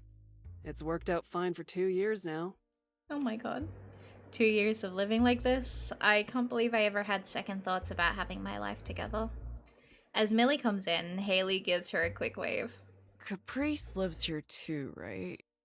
Am I cooking for 3 or 4? She's visiting her mom, so it's 3 today. Millie still comes across as annoyed at the mere mention of her. I guess the rivalry runs pretty deep. 3 it is then. Any allergies? I'm allergic to greens. Gee, I wonder who's like that. How am I supposed to tell if she's joking when she uses that deadpan voice? The only hint is Millie's unsurprised sigh. Millie signals the end of lunch as she sets her fork down. The curry I made with foraged ingredients, made extra mild at Millie's request, turned out to be a hit with the two, both of them looking satisfied with their meal. Thanks again for that. That was amazing compared to what we usually have. Could have been spicier. I'll leave the recipe. You can cook some up yourself, that's exactly how you like it. First time in a while I've cooked a meal for people other than myself, so I'm glad it worked out alright. Isn't that expensive? Living alone and all? I've always been... what's the best word for it? Cheap? Frugal? Let's go with frugal. Only needing to cook for myself saves a lot of time. Plus, I get leftover vegetables and stuff from work that are about to expire and can't be used. I do something similar. I save a bit by sometimes visiting bakeries just before they close for the day. They'll usually throw extra food in the bag for you that probably won't sell in time. That's smart. Do you guys actually cook much? I can cook the basics. Haley's eyes narrow. The very basics. Oh, sweetie. Same. Rice and pasta are easy enough to throw in a pot. Okay. And Caprice? Caprice is banned from cooking. Oh my god. Ever since the egg incident, yes. The egg incident? I may want to hear the details, but the looks on their faces make it clear this grounds... No, but I want to know. What do you mean the egg incident? What do you mean the egg incident? What did she do? How do you fuck up eggs? Our conversation is interrupted by a simultaneous buzzing from mine and Millie's phone, likely from the writing club group chat. Yeah, that's what I'm thinking, Nikki. How do you fuck up eggs? It's rare to get any sort of discussion in it, and I've admittedly been pretty bad about checking in myself. Millie, however, reaches for her phone immediately. Just as quickly, a frown forms on her face. Curiosity getting the better of me, I pull my phone out of my pocket to see for myself. Hey, I know this is last second. I won't be at the next meeting. Oh. Is there a reason why? I need to submit an attendance sheet to faculty soon. Yeah, sorry. Just a busy week in general. Can I at least get your signature sometime this week? I don't know. I'll try. The mayor. Since we're giving advance warning this time, I'm out too. The answer is no, by the way, before you ask. Ugh. I look up from my screen to see Millie slump in her seat. Her phone buzzes again not long after, the message only making her frown more. What's up? Am I allowed to post links? We're about to find out. Oh my god, absolutely. You are absolutely allowed to post links. What is this? Oh no. Oh no, not in the... No. In the toaster? In the toaster?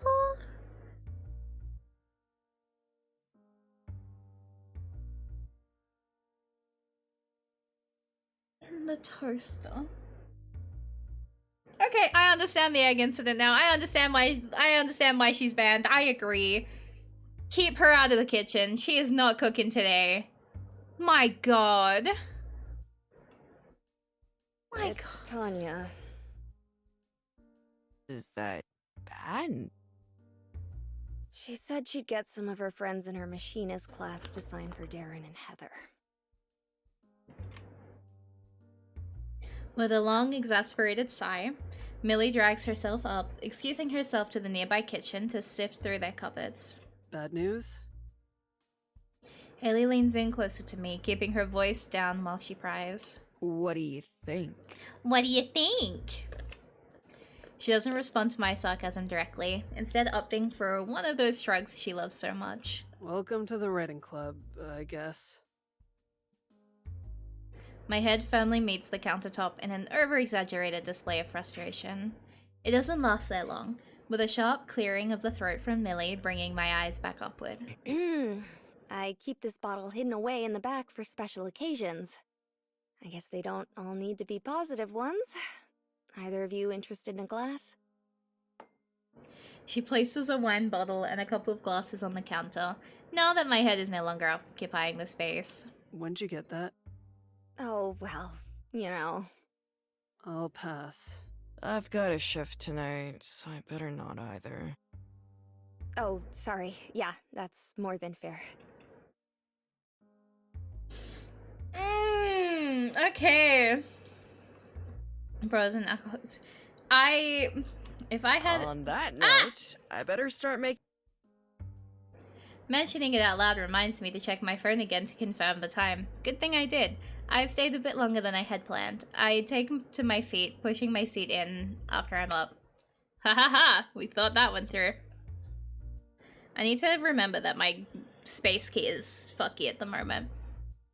If I had a nickel for every time I got emotionally attached to a character that writes a lot and then has an entire crisis where it involves alcohol, I'd have 2 nickels, which isn't a lot, but I'm getting very stressed out about it.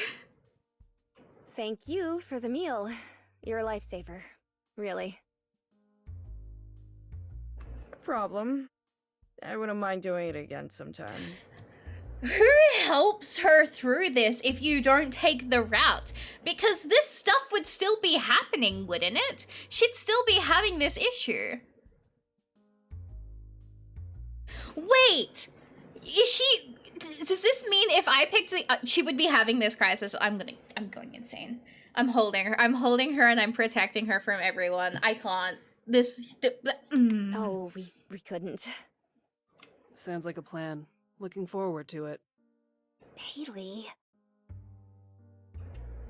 The bickering manages to eke a smile out of me, despite the last second downer the club brought to our lunch. Me too. I'm signing up as we speak. With a quick wave and a couple goodbyes, I leave the 2 to enjoy the rest of their day.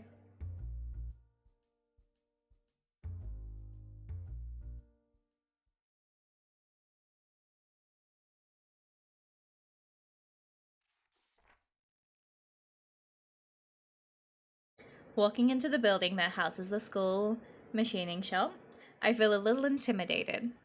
As unassuming as the hallway I find myself in is, lots of heavy machinery can easily be heard through the thick walls. Compared to the prim and proper science building, or homely and quaint arts and humanities building, the entire place feels rougher. Steeling myself, I take a quick peek in, more like a warehouse than a campus building. The occasional oil stain and grease splotch discolors the concrete floor. The occasional arc of light from the welding area in the back combined with the loud whirring of nearby machinery is quick to put me on edge.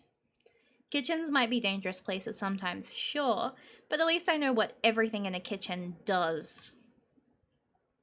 I channel my inner Darren and close the door without another thought. I'll just try and find Tanya after class. It's not worth trying to navigate that nightmare. I wanted to have more time to talk to her before I had to head off to work, but I'd rather be 5 minutes late than try to talk over all that noise. As soon as I turn around to leave, the door opens from behind me and out pops a student whose clothes are more oil than cloth. Hey, did you need anything? Oh, if you're offering, can you see if Tanya's available to talk for a sec? It's not a big deal if she can't. If you don't know her, she's... Oh, don't worry, I know. Give me a sec. And with that, he is retreated back into the machine-ridden hellscape. Thankfully, it's not long before the door opens again, this time with my clubmate on the other side. The confusion on her face is replaced with a smile as she comes to realize who pulled her out of class. Yo, Olive, what brings you here? Hey, Millie let me know when best to catch you. Well, here I am. So, what's up? Just checking what happened. You missed a meeting yesterday. The grin doesn't leave her face, but her eyebrows do raise at my... Sorry, the background music is a bop. Wait.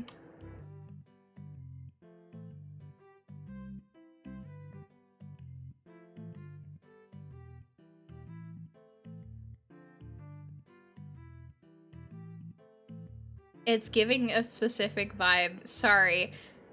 Sorry, my brain just caught to that. You Sorry. dragged me out of my class early for that. Sorry. I told the guy it wasn't a big deal and I'd be fine with waiting. All good. It's 10 minutes till the weekend. Couldn't care less right now. She somehow manages to find a yawn in her. Despite the overwhelming noise she's presumably been in the middle of for the past 2 hours. So, circling back to my first question. What's all this about? Afraid I'm... So you're just doing your due... Why is my space button breaking? I don't know. I feel like you're probably the one most likely to stay. But it's not hard to be paranoid, given the state of everything else. You don't need to worry. I'm in the club for Millie's sake. I'm stuck till she graduates and not a day less. Just wrapped up in coursework I had to get finished off, that's all. I'll make it up to her. Tanya takes a seat on one of the chairs next to the door, gesturing to the seat next to her. After a long walk over here at the end of the day and dreading the bike ride that's going to be following this, I gladly take up the offer for a rest. So, what brought you to the club anyway?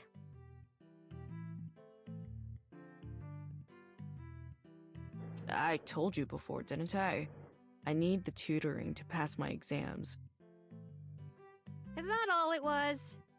There were a lot of clubs to choose from, and that little brat was angling for you too.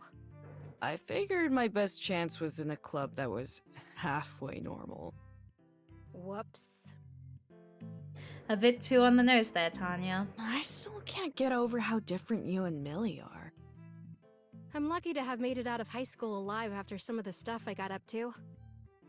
Maybe hitching myself to a bookworm like her is what helped pull my head in a bit.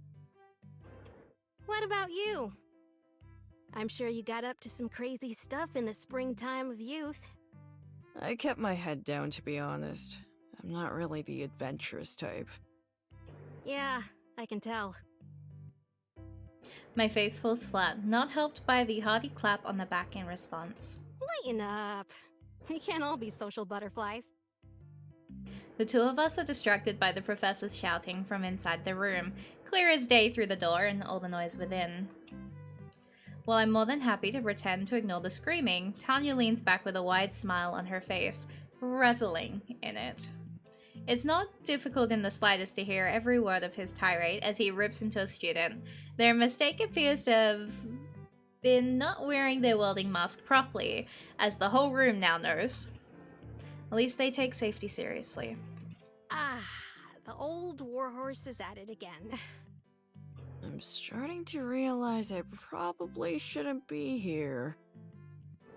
Nah, you're fine. He's a great guy once you get to know him. Just gotta stay on his good side. At least you're alright to chat with. Darren kinda keeps to himself, and I never got along with Heather. What's up with her? I don't get why she's in the club at all at this point. She just shrugs. Something about her always bugged me. Hardly even pretends to try in the meets either. As the seconds go by, the various noises around the room fill the air between us. It's gotten easy to tell we're thinking the same thing. It sucks that things have gotten to this state. Millie does well hiding the frustration she must hold over it, but I almost wish she'd just let it out. Welp, no point in dwelling. What's gone is gone. I just hope things turn around for her, given how life's treated her lately. You still like Heather even when everyone else doesn't. You don't understand. I can change her. I can change her. Like, I can do it. Trust me. I can fix her. I'm not gonna get you in trouble for this, am I? The worst he can do is yell at me as I pack up my bag, then I'm out of his hair for the weekend. Any plans? I don't do plans. I'm gonna kick back, veg out, and I'll work it out from there. God, I wish that was me. These girls are absolutely, unmistakably, nothing alike. So, you satisfied I'm not gonna bail out on you then? Yeah. Sorry for bothering you. Just trying my best. No worries. We'll get Millie through the next semester. Just trust me. Here's hoping. The music is such a bop. 1 week later.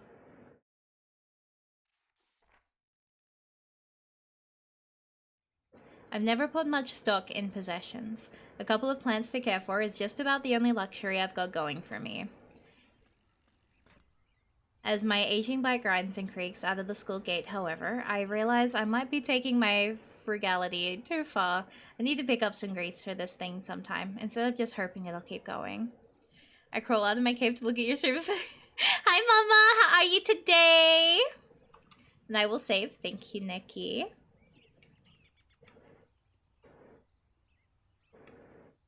Turning into the street, I notice the old trolley slowly rattling onwards from its stop beside the campus. I might want to try and keep up with it as best I can. I don't want to risk the bike being how it is. The platform lies empty of students, except a lone woman leaning on a light pole and listening to music. I'm slow to stop as our eyes meet. Is it? I idle up beside her and put a foot on the ground to steady myself. Mr. Trolley? Yes! Not doing so well. Are you unwell? What's wrong, Mama? Try as I might, it's hard to read anything into her placid face. Something like that. Everything she says has an air of aloofness to it.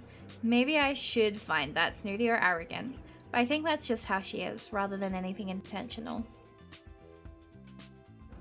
Haley visibly thinks to herself for a moment, rubbing the back of her neck.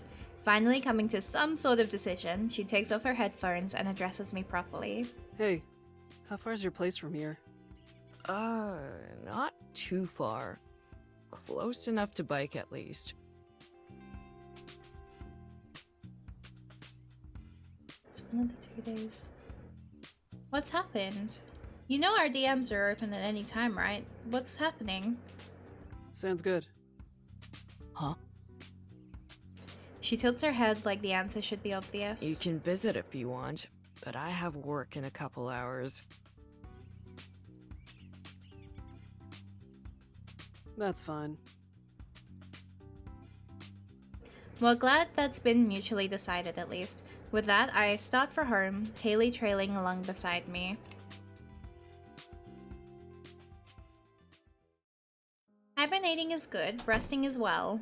If you need to rest, you need to take your rest, okay, Mama? After leaning my bike against the wall, I follow Haley in and close the door behind me. She has the look of a tourist, eyes darting from one area to another. I didn't know anyone was coming, so it's a bit shabby. Don't get many visitors, really. I was actually thinking how clean everything is. Peeking through her normally enigmatic persona is an air of disbelief. I'm a bit mystified until I remember how their apartment was, and that was when they knew I was coming over.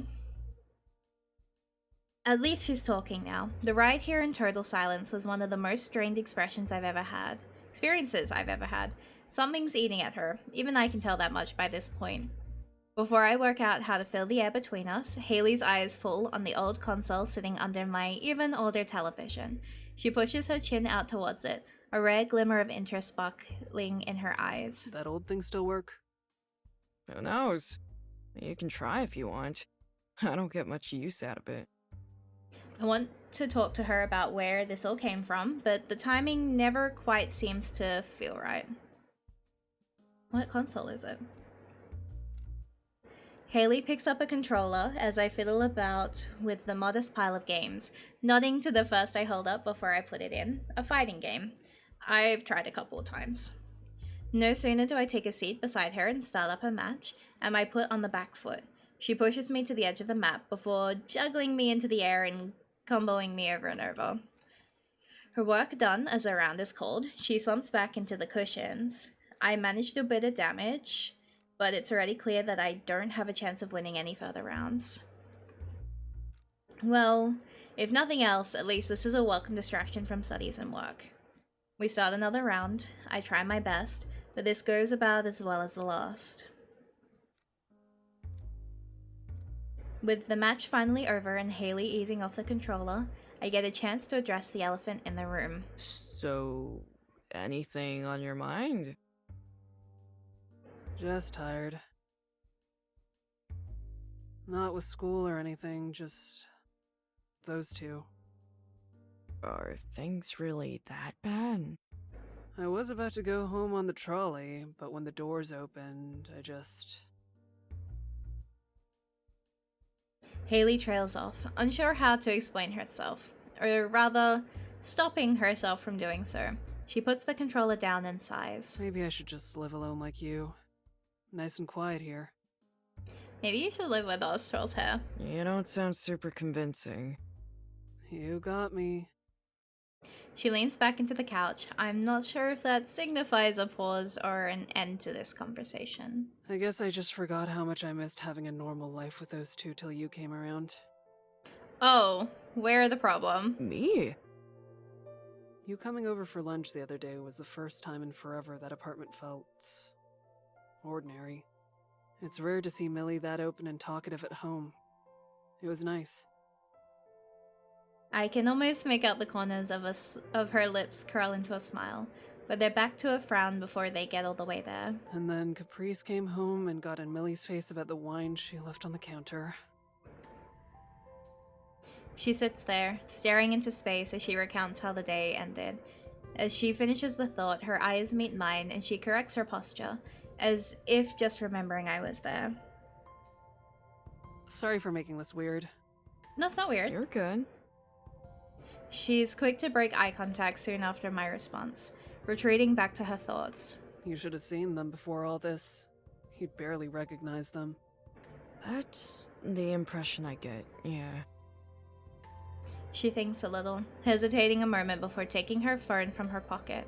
I am left to wait as she pokes about on it. She taps on the screen, then shows it to me. What's this? Oh, look at them. A photo from about a year back, with Millie and Caprice. I've held on to it ever since. I want to say her parents are fighting. Yeah, no, real. Like, real? A group of friends crammed into a tiny room. I recognize the others as the art club members, but Caprice and Millie definitely steal my attention away, both smiling wide. It was their first college party together. I wasn't actually there, but they both lit right up while telling me about it. They told me all about the new friends they were making, the art club that Caprice made, how Millie was going to lead the big writing club soon and do all sorts of stuff with them. The siblings are fighting. They had everything lined up for the future and were excited to get to it. It was easy to get caught up with their energy at the time. She thinks on her words, before abruptly locking her phone and slipping it back into her pocket. I don't think I've seen Haley rattled like that before. A passing car on the street only highlights the sudden quiet. I guess it didn't really turn out like that. Sorry again. I didn't mean to come over here and dump this all on you. No, really, it's fine. I can't even begin to imagine what things must be like at your place nowadays. I'm surprised someone like you would be friends with two people who are so outgoing. Not that I mean that in a bad way, I get what you mean. We met in high school. Well, more like they found me during high school. You make it sound like they picked up a stray cat. That's basically how it went. The two of them were practically inseparable. Picked up a new friend to share. I love the extrovert adopting the introvert's dynamic because it's so real. Like, it's an actual thing. Do you know how many introverts I've managed to somehow collect over the years? Like, I just picks up another introvert. You're coming with me. I don't know how it keeps happening. Most of my friend groups online are introverts, and then there's just me vibrating in the background. Like, you look at ND. Rai, introvert. Kaida, introvert. Umber, introvert. Aqua, ambivert. Ava, introvert. Like, and then me, a literal, insane extrovert, cannot, social. I don't know how this happens. Back when they were so gung-ho about their clubs, part of me was happy that they'd found friends who could keep up with them, who wouldn't be holding them back. You and me might be in the same boat. I really admire Millie's passion, but I get tired just thinking about keeping pace with her sometimes. Some natural forces. Real. There it is again. It's only slight, but that tug at the corner of her mouth shows she's feeling the same thing I am. A slight sense of camaraderie in our shared situation, dealing with two impossible people. With that, Haley picks herself up off the couch and takes a long stretch. Thanks for letting me come over. I'd better let you get to work. Sure. You gonna be okay getting back? Yeah, the walk could be worse. I could do with the exercise anyway. That's not what I meant. It'll be fine. I just needed a break. As she walks over to make her leave, Haley stops and looks back from the half-open door. Oh, and Olive, Yeah? thanks again for coming over the other day. No problem. Hopefully we can get Caprice around next time. Yeah, hopefully. Catch you. Yeah, catch you. She strides out the door and shuts it behind her. With my guest gone and work imminent, I sink further into the couch cushions for lack of anything else to do.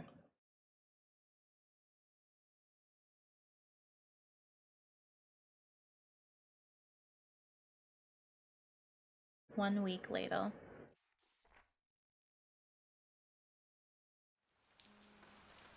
Every time it rains, there are at least a few poor souls left milling about underneath one of the campus building entrances, mourning their forgotten umbrellas or raincoats. Today, Tanya and I joined them. The storm came quick and recently. Might have missed the rain entirely if we hadn't been hanging around in the riding club. As the two of us quietly bemoan our circumstances, Millie joins us underneath the building's awning, having finished her tidying up. Ugh. Of all the times for the truck to be dead. I was gonna drive past the burger place on the way home, too. The place with the giant spinning hamburger on the roof. With chipped paint all over the place? Okay, Olive. That's the one! I feel like you could do a lot better for yourself. It's cheap as dirt, though. Real. Nope, not good enough, sorry. Can't forgive any competition to our diner. Also, we have daily specials that run pretty cheap. Business person, let's go. It's good that you managed to find work for yourself. The job market isn't easy these days. You're not hiring, are you? Do you actually want to work customer service? Hopping off work has been. Thank you so much for dropping by. Stay safe, make good choices, and have a good rest of your day. She gives a long sigh. Point taken. Begrudgingly. With Tanya stewing in her misery, I look out to the mess of a walkway in front of us, coated in mud and dead leaves. Ugh. I'm gonna be stuck tracking mud into the apartment. Not to mention all the extra laundry I have to make time for now. Rain's no big deal. It'll help the farmers out, given how dry it's been lately. Where is this located? Realization strikes her as Tanya's face slowly collapses. She's normally such an easygoing person, but it's rather jarring. Something wrong? My laundry is outside. Oh no! In the rain. Oh, screw this. She's not having a day. Wait, I can give you a lift in. Before she can get the words out, Tanya tears off across the grounds with her backpack above her head, her rapid-fire swearing not quite drowned out by the rain's low rumble. I learn a surprising number of new curses before she's out of earshot. Watching her disappear out the gate and over the road, I don't think that's the kind of solution I could ever commit to. My car. Aw. I tried. Wait, how did you get to school today? It's gonna be just us. Bike, as always. Can I interest you in a ride? Yes. Absolutely. Oh, that's pretty. No, but the artist popped off with this one. Wait, before I even read that. Look at the colors. Look at the colors. Look at her face. No, the artist popped off with this one, actually.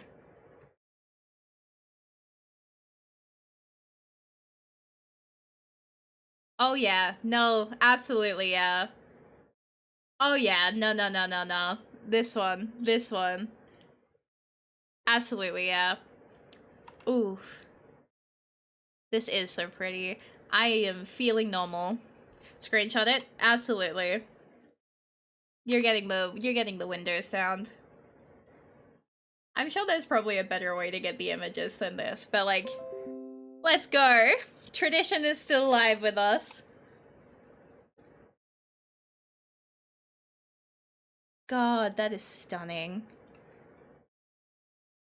Exhausted from school and the rush to her car in the rain, I ended up sunken deep into the comfortable cushion of Millie's passenger seat by the time she pulled up to my place.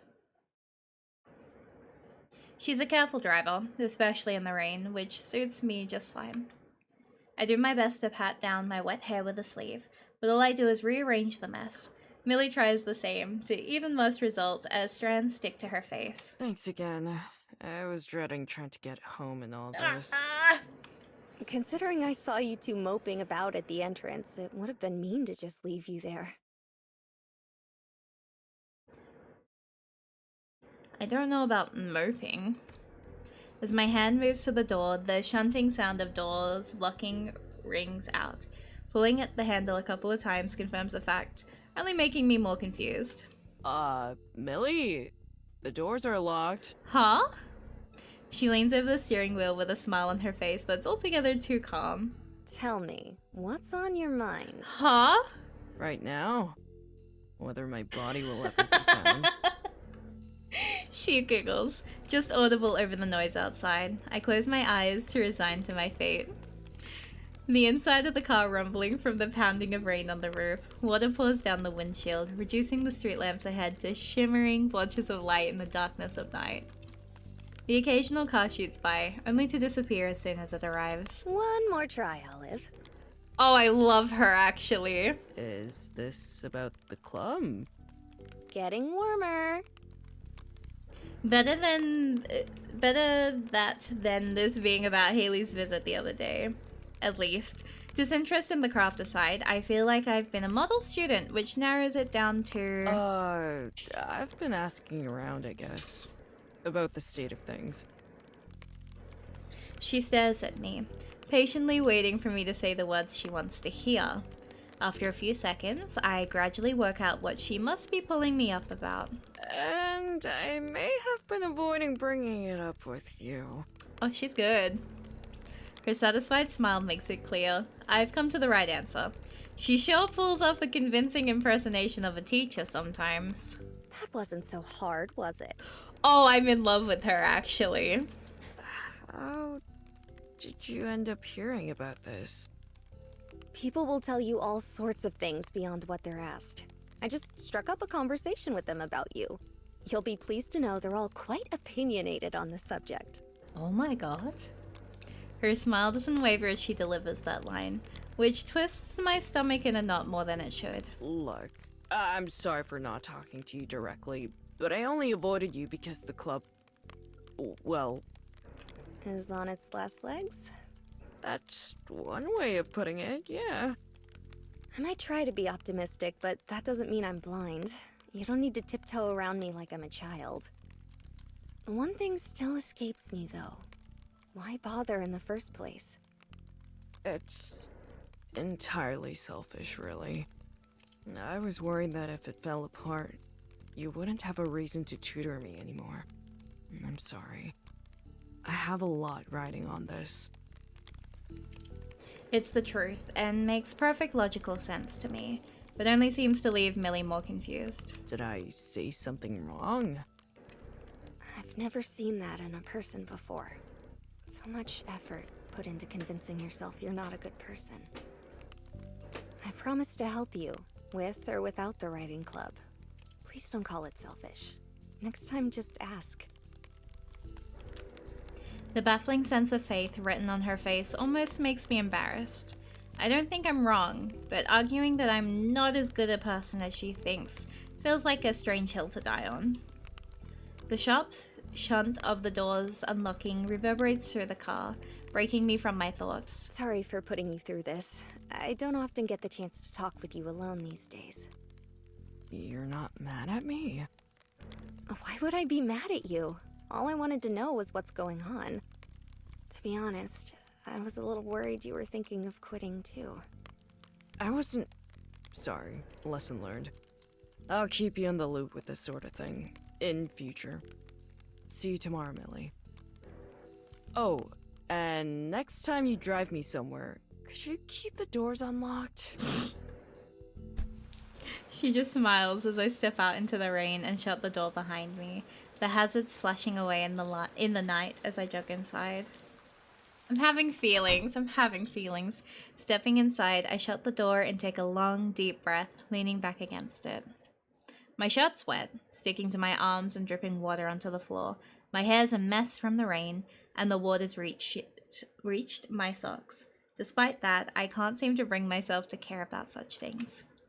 I've seen the sight ahead of me countless times before. The same old apartment, just as I left it. The rain outside pattering against the window, piercing the otherwise silent air. The broken heating, the aging television. Everything the same as it ever was. Something is different, though. All this time worrying about being a burden on Millie has melted away, replaced with the feeling that we're a team. I guess I just have to live up to it then.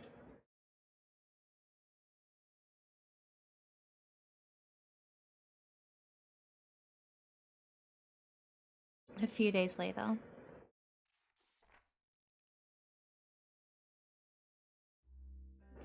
I was surprised to get a text from Tanya inviting me out for a trip to the bar with Millie this evening, especially given my status as a stick in the mud. Nevertheless, I was ready to validate that claim, initially rejecting the offer. The internal name for that CG was No, I love that actually. No, that was the vibes and I love that. Even if I didn't have plans on campus tomorrow, I had a shift for this evening. Emphasis on had, given how eager Mom was to pick it up when I offhandedly mentioned the invitation.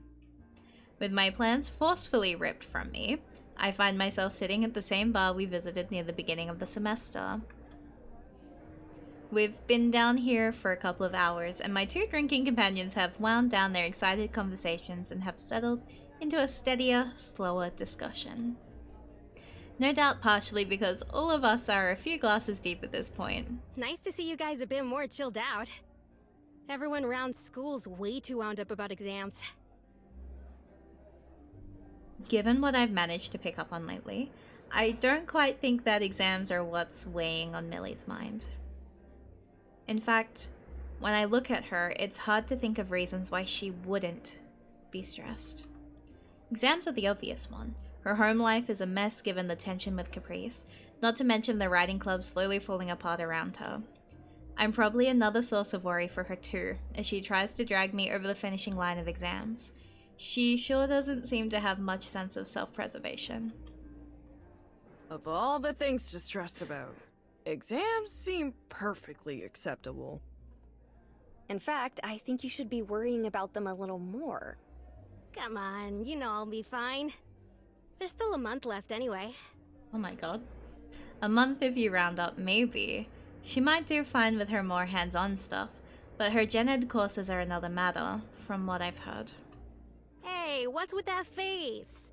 You too, Olive? Millie lets her friend simmer a little. Tanya gives up and orders another drink for the two of them to distract from the uncomfortable truth. What is that? 4 tonight? 5? I expect it from Tanya, but I'm surprised to see how mellow you're being about them too, Olive. Once you make yourself busy enough, you don't have any time left to panic. That's my coping method anyway. I didn't need that. Why am I catching strays from the fictional character? I didn't need that. It's 12:20 a.m. I didn't need that. A lie, but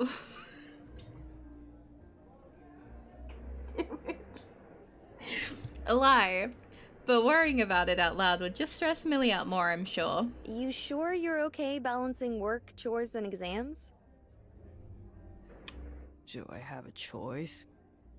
Yeah, that's kind of where I'm at. I don't believe I'm catching strays. Anyway, you should be focusing on your own well-being instead of taking on their stress as well. Unless you're trying to distract yourself from your worries by worrying about someone else? It's nothing like that. What are you even talking about? Tanya gives a knowing smirk, while all I can manage is a weak blush. Even though I've said this a few times now, I do appreciate the effort you're putting in for me. Oh, I'm unwell. You'd better pass your exams, you know. I'd look really silly if I did all this, only to have you flunk out on me. Oh, well, I was considering failing, but since you're so insistent... Ah, come on. Do we really need to talk about school while we're out drinking? There's not much else for me to talk about right now. I sigh into my mug, still half full. I should get a hobby after all this is over. I'd say cooking counts. Barely. I wish I could be as passionate about that as you are with your writing. I'm with you on that. You've stuck with it for a while, haven't you? Millie looks wistfully at her glass, holding it tight in both hands. I think everyone needs something to cherish. It doesn't need to be another person, a hobby, a cause, a life's work. It doesn't need to be grand, just something to give yourself over to. Writing, reading, the club ended up being that for me. Without that, I think someone is like an empty glass. While it could be filled by others, it's nothing when by itself. She delicately rubs the condensation on the outside of the glass with her thumb. I can't help but go silent at her words. It's up to Tanya to break the overly serious atmosphere. Millie's glass filling with beer from Tanya's bottle. Then you better keep your own glass full, eh? Millie gives a weak smile and slightly awkward sigh, coming back to her senses. I think I'm finally getting a feel for how these two ended up as friends despite their differences.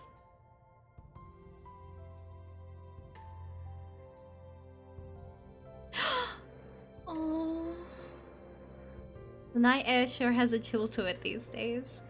The air in front of our mouths forming small clouds as we slowly walk up the dark street. Oh. Oh, I'm unwell. Oh, I'm so unwell actually. Oh, I'm so unwell actually. Oh my god. Oh my heart. I was not prepared for that one actually. Oh, that is everything to me. This is hitting everything I love in games right now. Oh, I'm unwell. The night air. Oh my god! The sleeping girl on my back at least provides some warmth. Millie's arms loosely slung over my shoulders as I carry her.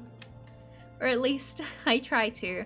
My steps are a little uneven, and I'm definitely swaying side to side. But luckily, Tanya leans against me as a counterbalance. It's a small wonder this area is totally empty this time of night, giving the walk an almost surreal quality like we're the only people left in the world. I can't believe she managed to get herself that drunk. You're not exactly sober yourself. Millie's weight shifts as she starts sliding downwards, my heart jumping as I quickly pull her up again with a bit of effort. Could you please at least try to hang on? She snuggles into my back, possibly half asleep, or maybe just out of reflex. I never thought I'd be thankful for years of building up my strength by lugging around sacks of ingredients at work. Thanks for carrying her. She doesn't usually get this wasted. Sure you're good to get back home afterwards? It's not that far. I'm over the worst of it anyway. Thanks for giving her a place to crash. It's nothing new. My place is close enough to the bar that she's stayed the night more than once. She gets the couch, though. I'm not that nice of a host. Besides, we hang out at my place all the time. She's alright company. As a lone car passes us in the night's darkness, I continue to plod along with the weight on my back. Millie's stopped rustling about, so she's probably gone to sleep completely. The fact she trusts me that much is a nice feeling. Everyone needs something to cherish. Even as the evening's gone on and my mind's started to haze, those words have danced around in my thoughts since she said them. I know what's important to me and how important it is. For so long, looking out for Mom and doing my best to not disappoint her has been enough to keep me moving forward. Why do I keep coming back to these words then? There's no tug at my heart, no butterflies in my stomach. Merely an itch. Just below the skin, impossible to scratch. Millie slumps forward across my shoulder again, making herself just visible in the corner of my eye. I wish I could see in myself what you see in me. I've been honest about my motivations, as selfish as they may be. Yet, you push on anyway. You're always there to offer up help whenever I need it, always with a smile on your face. The way you confidently assure me that there's more to it, that you're so sure I'm worth the effort despite all that, it's... more than I deserve. Millie readjusts herself, burying her face in my neck as I realize I let the tail end of that out into the air. I can only take solace in the fact that it barely registered to her, if at all. The same can't be said of the woman walking beside me, wearing an indulgent grin as I continue to redden. What? That's the first time I've seen someone fall in love. Of course. If I hadn't heard that sentiment enough before, this is definitely the tipping point. I let out a sigh, deciding a proper response not worth the hassle as I reinforce my hold on Millie's arm. Oh! I'm trying to keep this coherent.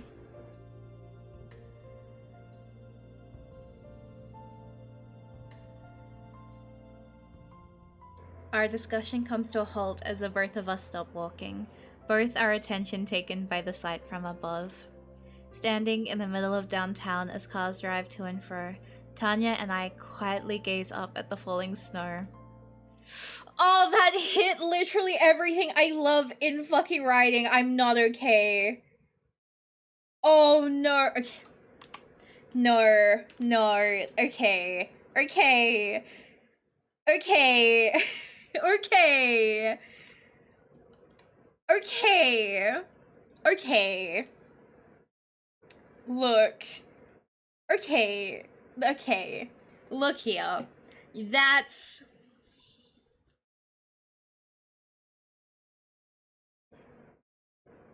I am at a loss for words right now. You just literally hit every single, like, that was everything I love in writing. That you're telling me that slow process and realization of falling in love with somebody, the confirmation from another person outside of it, and the snow beginning to fall, that is everything I am obsessed. Oh my god, I'm going insane. You literally just hit every single of my favorite tropes. And like, right, like, how? This,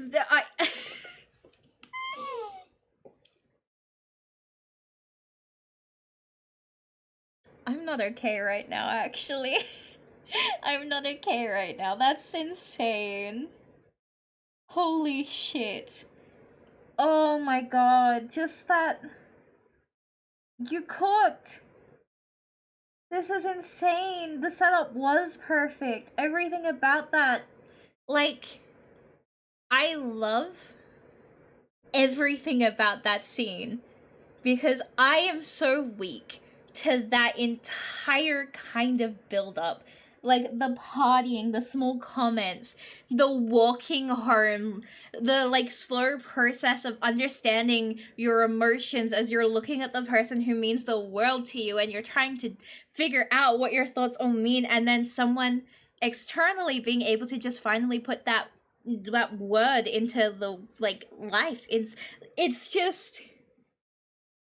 That's incredible. That is everything I love in a story, and it was just here. I wasn't expecting to get blindsided like this. I'm emotional right now. Wait, I actually really loved that. That was actually genuinely amazing. That is literally everything I love, and I'm just in awe right now at how beautifully that was executed. I agree, Cinder.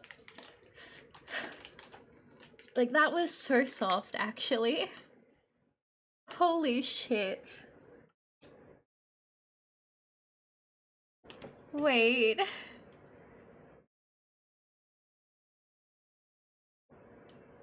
Like... That's the first time I've seen someone fall in love. That's incredible. Like, everyone needs something to cherish, and that being such a, like, line to stick with her, well, stick with them, is just insane. Because, like, they really heard a whole ass, like, they heard so much from her, and then they kept that.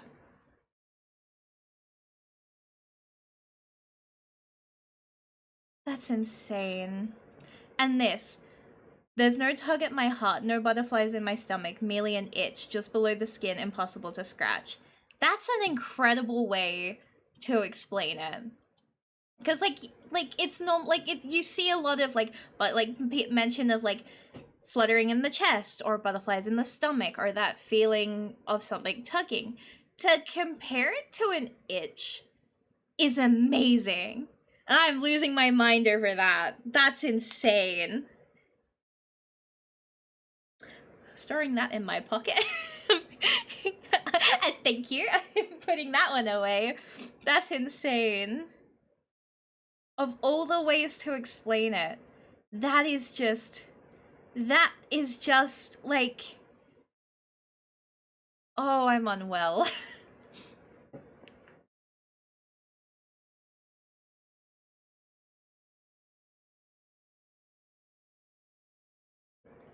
My God.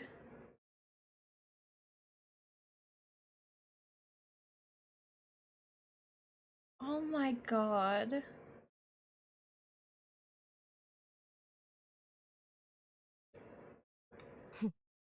That's the first time I've seen someone fall in love. Tanya's VA cooked with that, by the way. It honestly gives a more... Yeah, no, it really does. Because, like, I love when people can write that kind of falling in love, too.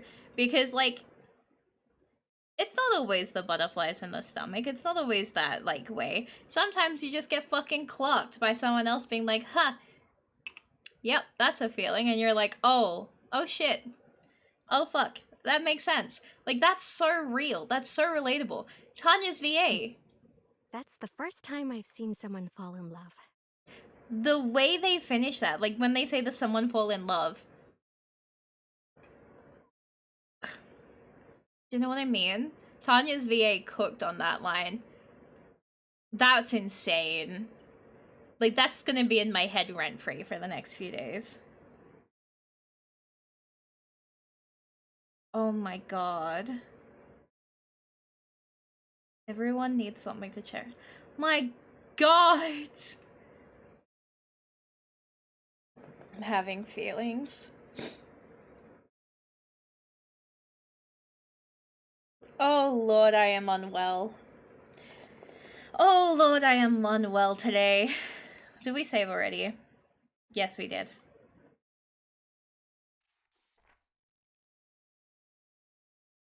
So we have something new besides just what eternity feels like.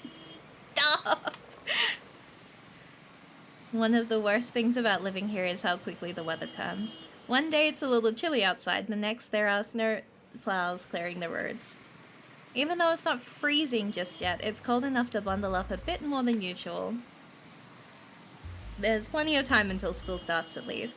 With downtown's traffic at its worst when snow's just fallen, I need to take it slow and stay vigilant. I'd rather not break something so close to exams, or worse. Then there's the hangover I'm still nursing. With puffs of condensation filling the air in front of my face with every pedal stroke, the apartment building I've been looking for comes into view. Carefully looking around for traffic, I stop pedaling and let the bike cruise over the roadside. Hopping off and holding my outfit change! Holding my bike in hand, I press the buzzer for Tanya's apartment. I probably shouldn't be making house calls this close to exams, but I should make sure Millie's alright, given the state she drank herself into. Hey, Olive. I can see you from the window. Just leave your bike beside the stairs and head on up. Thank goodness I can get out of the cold. Wasting no time, I quickly hop inside and do as she says. With the building elevator out, I finally make it up the stairs and gingerly enter Tanya's room, doing my best to hide my exhaustion at biking in, then hiking up. Having handed Millie over to Tanya at the door last night, I don't know what to expect inside. As Tanya oh my god. Everyone's getting an outfit change, let's go! As Tanya turns from the window to see me enter, I'm pleasantly surprised, at the very least it's clean. A faded video game poster is all the decor to speak of, with the reused boxes and cheap furniture giving the air of a place she sleeps in, but little more. Didn't expect to see you here. Thought you'd be off to school like a good little student. Figured I'd check in and see how things were after leaving Millie with you yesterday. See for yourself. Hey, Millie! You've got a visitor! What looks like a ghost slowly emerges from the bedroom to see their visitor, dressed only in her shirt and skirt. I think this is the first time I've seen her braids undone too. Her hair down is beautiful. She should do that more often. I think that's stunning. Look at her. Oh, half-dressed, disheveled, and in the throes of quite a hangover. It's a bit of a contrast to the fashionable and composed woman I'm used to. Oh, it's Olive. Hello there. Even her voice sounds pathetically weak. All I can do is grimace as I try to work out how to deal with her. Tanya and I waiting for the harsh noise of the snowplow to pass before speaking. That's quite the hangover. Millie just groans as her friend rubs the back of her head at the sight. Are you gonna be okay? Yeah, don't worry, I've dealt with worse. That's not as reassuring as she thinks it is. I'm gonna head to school for some studying. I can pick you up some food or something on the way back if you want to stay here. I'll come along, just let me get my shoes on. No, sweetie, you need to rest. Don't tell me you're going to school like that. Tanya's concerns go unanswered as Millie shuffles back to the bedroom. Thanks again for the invite yesterday. It was nice to forget about everything for a night. She gives me a flat look in response. You do know who suggested that you hang at the bar with us, right? I let my shoulders slump and sigh. I guess it was optimistic of me to hope she'd let last night slide. Before I have to dig up a response to Tanya's irritating grin, the woman in question emerges, looking somewhat smarter this time around. At least she looks sharp, while feeling half dead. Good to head out? Sure, let's go. You okay walking? Yeah, a walk in the cold sounds good right now, actually. Take care, you two. Oh my god, it's just us guys! Oh my god, twirling my hair, actually. Here we go. Walking the bike alongside me, the two of us eventually reach the campus gate. The sudden temperature drop overnight barely even seems to register to her despite the outfit. What's your business on campus today, anyway? Nothing major. I'm just here to return some books to the library. Tanya offered to come, but I told her I was fine. Millie quietly opens her bag and slips the book in, still looking a little dazed. I think I'll stick with her just to make sure she's alright. She must have sounded convincing for Tanya to let her go without escorting her, given how I groan and cover my face with a free hand as I realize what's going on. Still playing the matchmaker. Something wrong? No, everything's fine. Completely fine. Let me lock up my bike and we can head over to the library. With Millie's books dropped into the return chute, she pulls up a seat beside me at the table. She gives a sigh unfitting for her age as she sinks into it, dropping her bag beside her chair.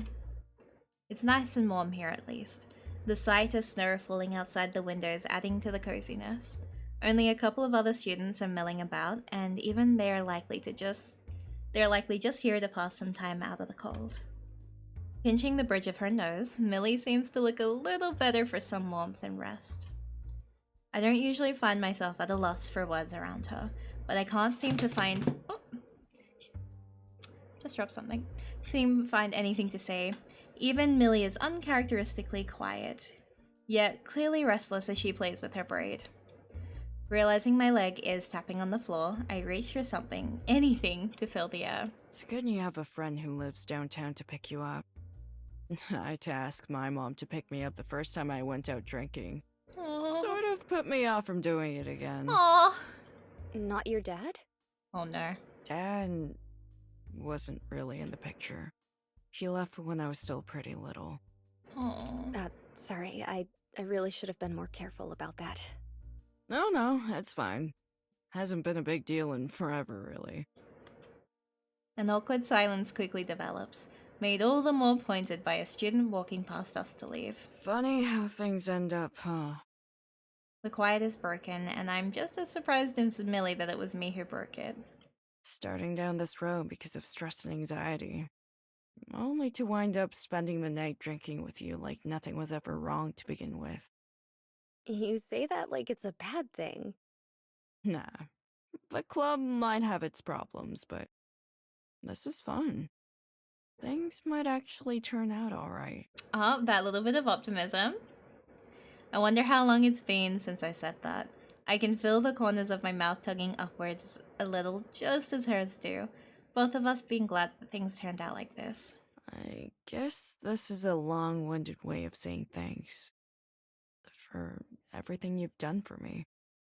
You took an opportunity and it worked out for you. You should be thinking better of yourself, Olive. But thanks. I'm sure you'll get through the exams, even if I have to drag you over the line.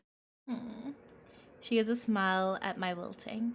Even her optimism has its limits. I'm sure she means what she says, though. It's thanks to her that I even remotely have a shot at this. As she's about to say something more, though, the words catch in her throat. The visible pause before she continues on doesn't go missed. I'm just gonna grab another couple books I wanted to borrow. Won't be a moment.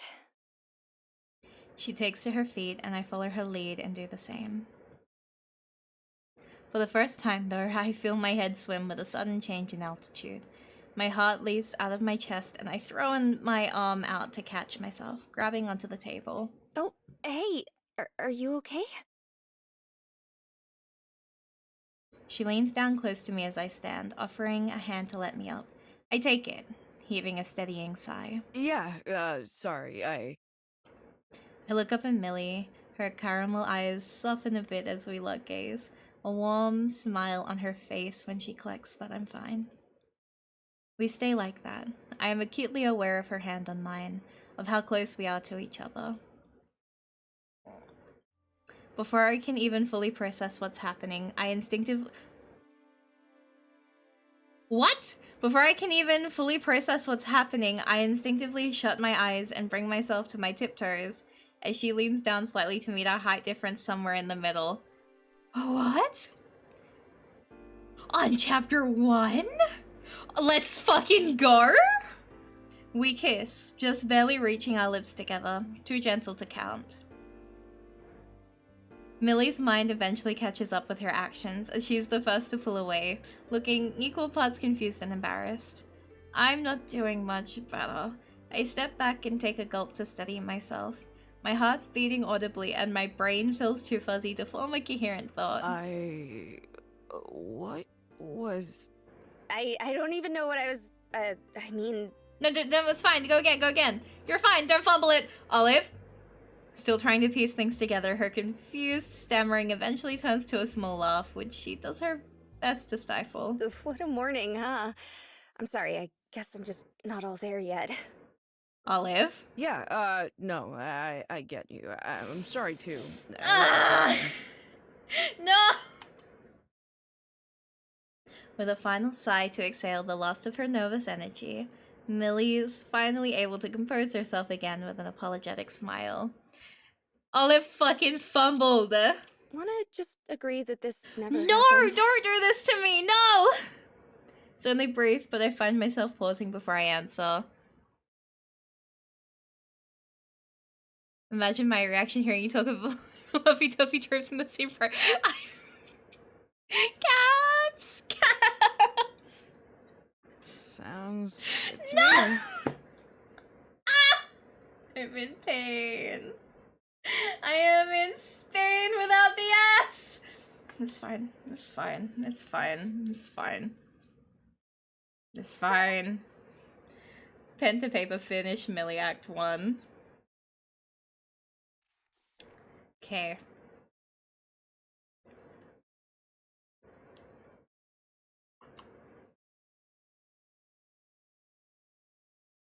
I feel like I've gone through the 5 stages of grief in like the last few seconds.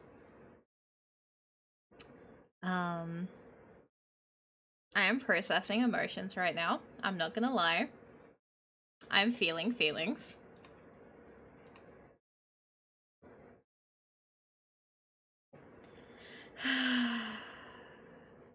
How the fuck did they fumble it that bad? And they fumbled it so bad!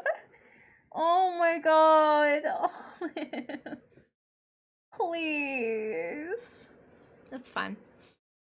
If Olive gets a plush of throwing me under real, I'm about to change my plans of making Aspen and I'm gonna make Olive solely to hunt them. Cannot believe this. Oh my god. They fumbled so badly. They almost had it.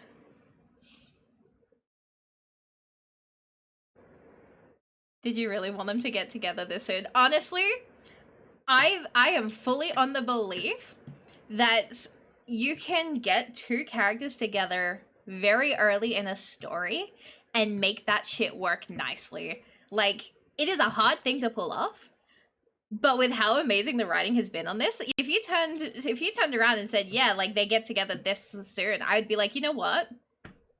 Yeah, I know they would do it justice, because it is such a very fickle thing to hold. Like, I know that when I'm reading, I have the habit of either reading slow burn or reading a faster relationship, but there's a lot more conscious decision that's in a very separate way for each. So, like, honestly, if they got together this soon, I know that it would absolutely be handled brilliantly. But yeah, no, this is like the good flavor of agony right now. I'm like, yep, that one hurt. I'm ready for round 2. Theme of Millie's path is Olive and Millie are in a race to the bottom to outfail each other. Oh, I'm gonna be eating good this game, actually. Oh no.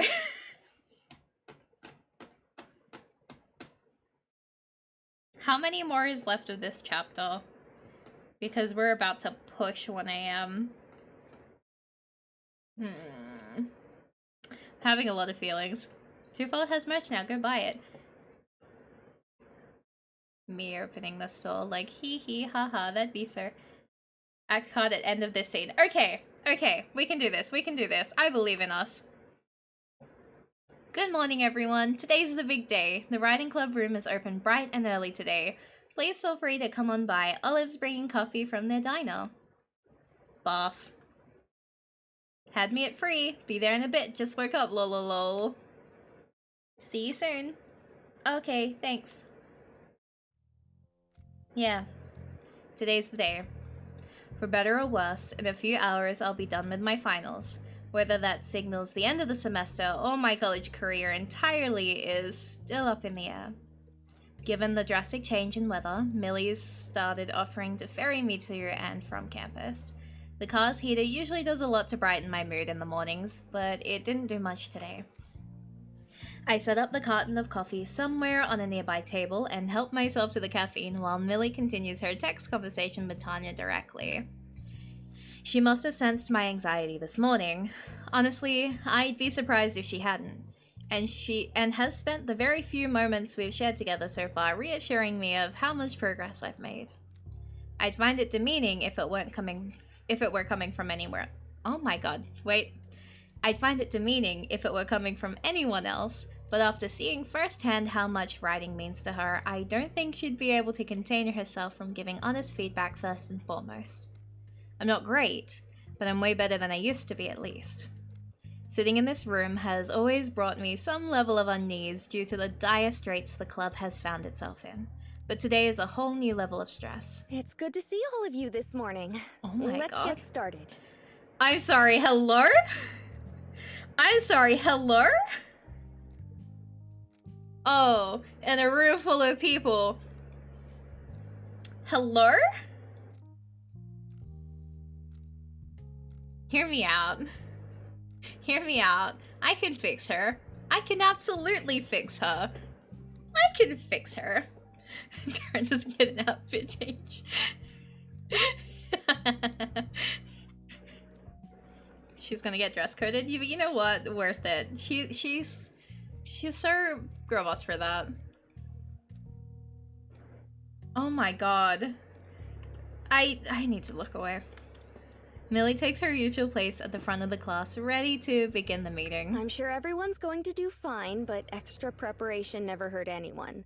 I know Olive is looking for some general tutoring this morning. What does everyone else need help with? Even with everyone present, the silence is as familiar as ever. The only sound accompanying my restless shifting in my seat is Darren shuffling some papers around behind me. Anyone? Again, she is met with an awkward quiet. Tanya looks around expectantly, but doesn't chime in. Heather sits with her eyes closed and arms crossed, physically blocking out the room as much as possible. Darren sits in the back, silently fidgeting with a pen. As Millie's expression falters, mine follows not long after. I know she set this up for my sake, and having it only serve as a reminder about the state of the club racks me with guilt. Well, I appreciate everyone checking in. Don't let me keep you if you don't need anything. I just wanted to make an open offer. Actually, Oh no. Heather stands from her desk and starts her way towards the door, managing to interrupt Darren without saying a thing. And here I thought you were gonna spice things up when you suggested an off-hours meeting. Fool me once, I guess.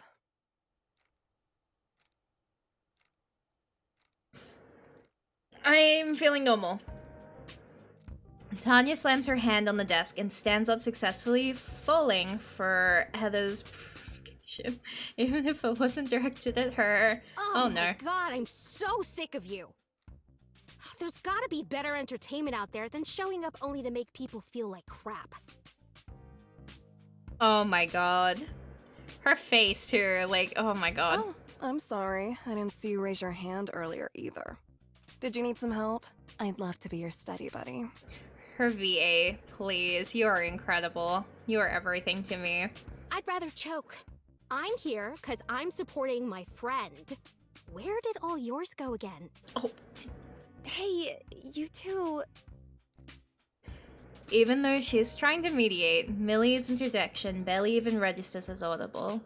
She's already lost control of the situation, a fact she's well aware of as she sinks into a corner of the room. Support her?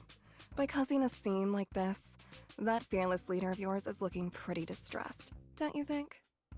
Don't you pin this on me! Get real. You must be more delusional than Millie if you really think you're helping anything. Do you two mind?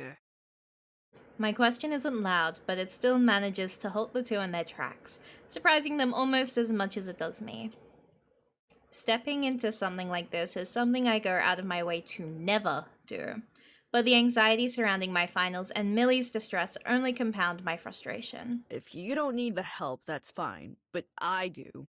We don't really have the time to get distracted by your fighting. Yeah, tell him, Olive. So, cut it out. Please. Fucking Christ. I was riding high for a second there, but my bravado faded faster than I would have liked. Still, it seems to have had its intended effect as Heather rolls her eyes and makes her exit without another word. Alone with her resentment, Tanya takes a breath to assess her situation. She looks to Millie, still visibly downtrodden, then to me. After a moment, she hangs her head, sighing. I'm gonna head out too. Good luck with your exams today, guys. She grabs her bag, everything still packed inside, and follows after her nemesis. Once the door has closed behind Tanya, Millie's shoulders immediately slump. They only stay that way for a moment before she pulls herself back together. Her smile returns, if noticeably weaker, as she makes her way over to my desk. She rests her hand on the chair in front of mine, swiveling the desk around so it faces mine, scraping unpleasantly across the ground as she does so and takes her seat. Her smile softens, looking a lot more sincere than it did moments ago. Part of me doesn't want to disturb this moment by pulling out my worksheets. Unfortunately, I'm not even given the opportunity as she breaks eye contact with me. I follow her line of sight, turning around to spot Darren sinking awkwardly into his chair. I sort of forgot he was still here. Sorry about all that. Really, don't let me keep you.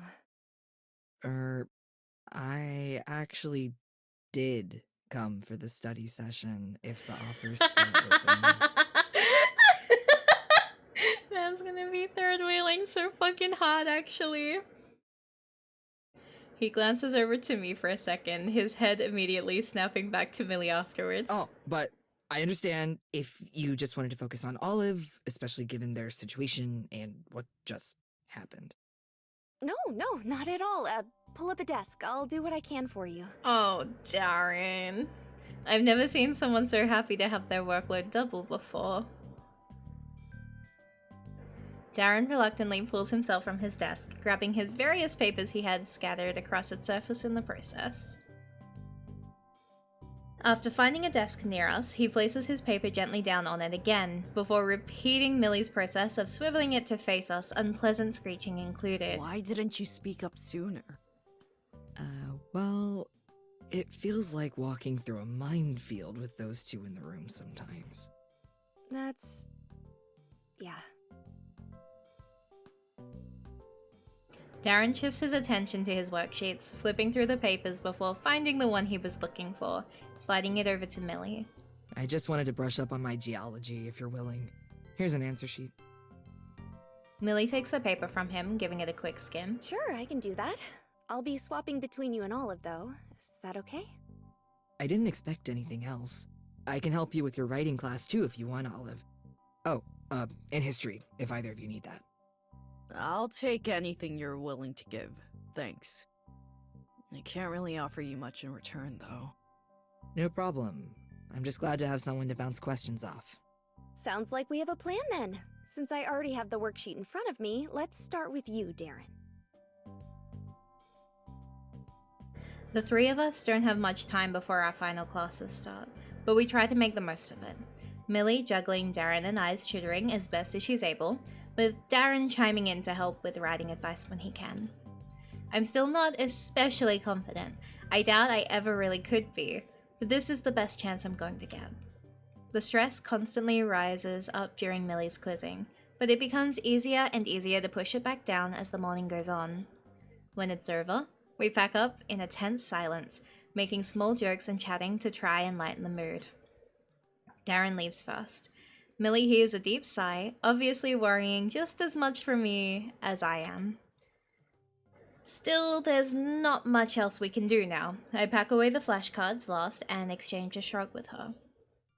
Even with the threat of losing my opportunity to graduate, as I leave the club room, I can't help my mind turning from the literary devices and thematic elements back to Millie. Back to the thing I was supposed to forget. Just gotta pretend it never happened and focus on passing. If I repeat that enough times, hopefully it'll stick. Oh my god, look at her.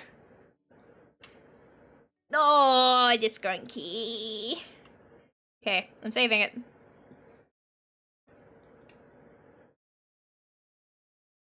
So how are we feeling? I'm feeling a lot of emotions right now. A lot of them.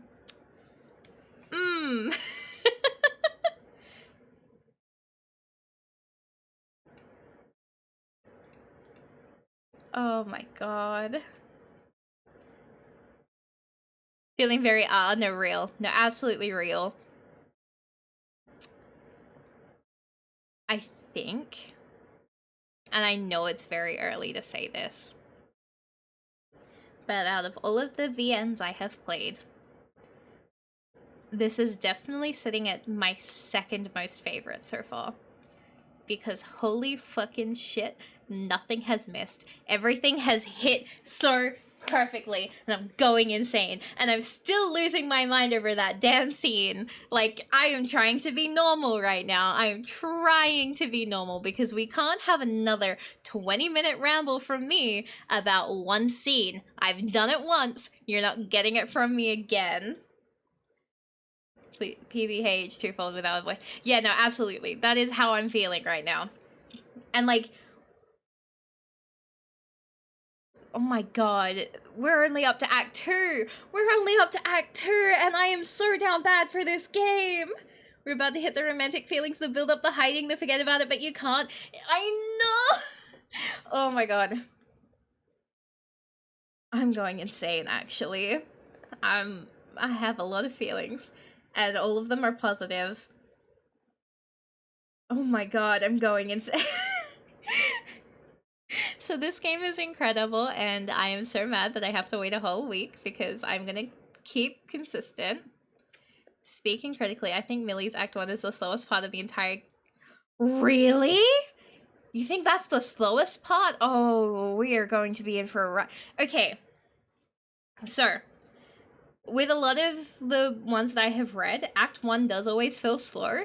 That didn't. Like, if that's what you're saying feels slow, oh my god, because I think that is the first time I have played a VN where Act 1 didn't feel slow. Like, it was that right move between the scenes, the building of all of that. None of that felt slow to me, actually. Like, that was amazing. I am terrified for the next, like, act then if that was slow.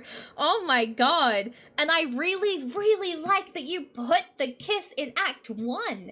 I haven't seen any other, like, visual novels do that. That is so bold. You really put your cards on the table and said, that's what you want. Now work for it. And I'm gonna be working for it.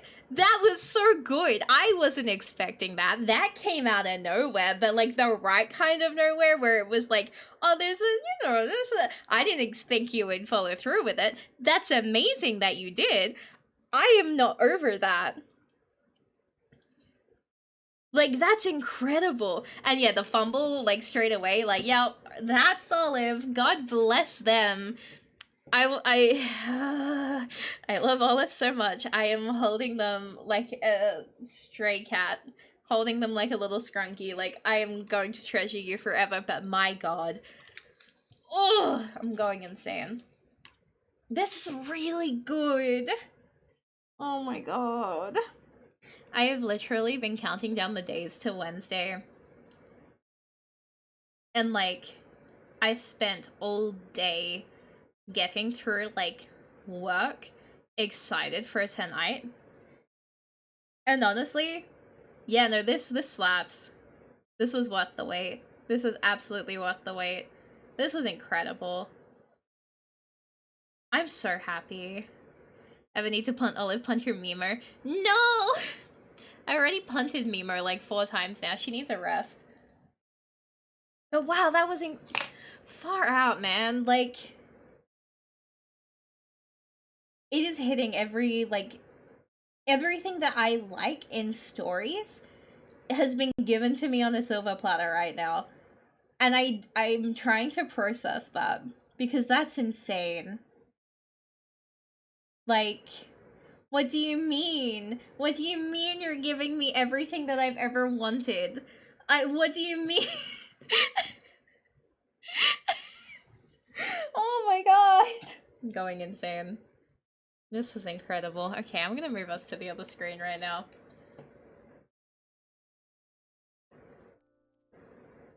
I feel so normal right now.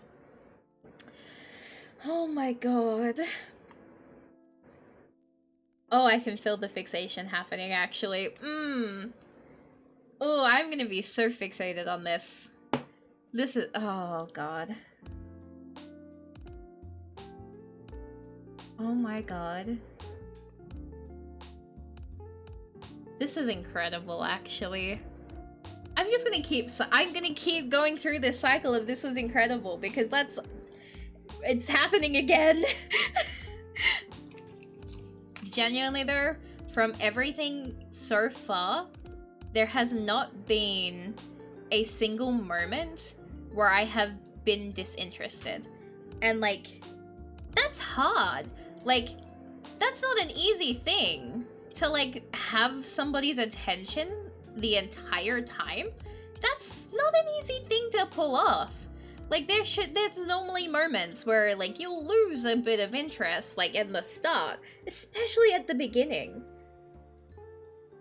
But, like, I felt my attention, like, entirely on that one. Don't forget to leave a positive... Yes, absolutely. I will make... It's the stream Mari's cover, oh god. But yes, download the game. Buy the game. I am no longer asking politely. Everybody in here right now, buy the game. I'm no longer asking nicely. Neki, I swear to god, I will buy you the game if you can't get it yourself. You're coming down this rabbit hole with me. I'm losing my mind, actually. This is incredible. Ugh. Yeah, because chapter 1's usually a world building and character intros, but every character in the way things are done. Yeah, no, literally, like, even just the introduction of the, like, 2, like, options was done so nicely. I went way too enthusiastically into my choice. I don't regret it. I definitely think I made the right choice for me, personally. Already, I am so, like, twirls my hair, kicking my feet over everything that's happened. So I don't know how I managed to do this, but I always pick, like, the chapter for me on, like, the first round, except for Without a Voice. I did fumble the bag on that one really fucking bad on the first run. I loved it, though. Don't get me wrong, I loved it. But definitely was right on number 8 being my favorite, and this is 7 being my second favorite. 7th being my second. But, like, with this one, to be honest, that one has 8. Yeah, no, real. Like, that one was crazy. But, like, so far for this one, I think this is going to be another one where I was like, yep, that's going to be my character.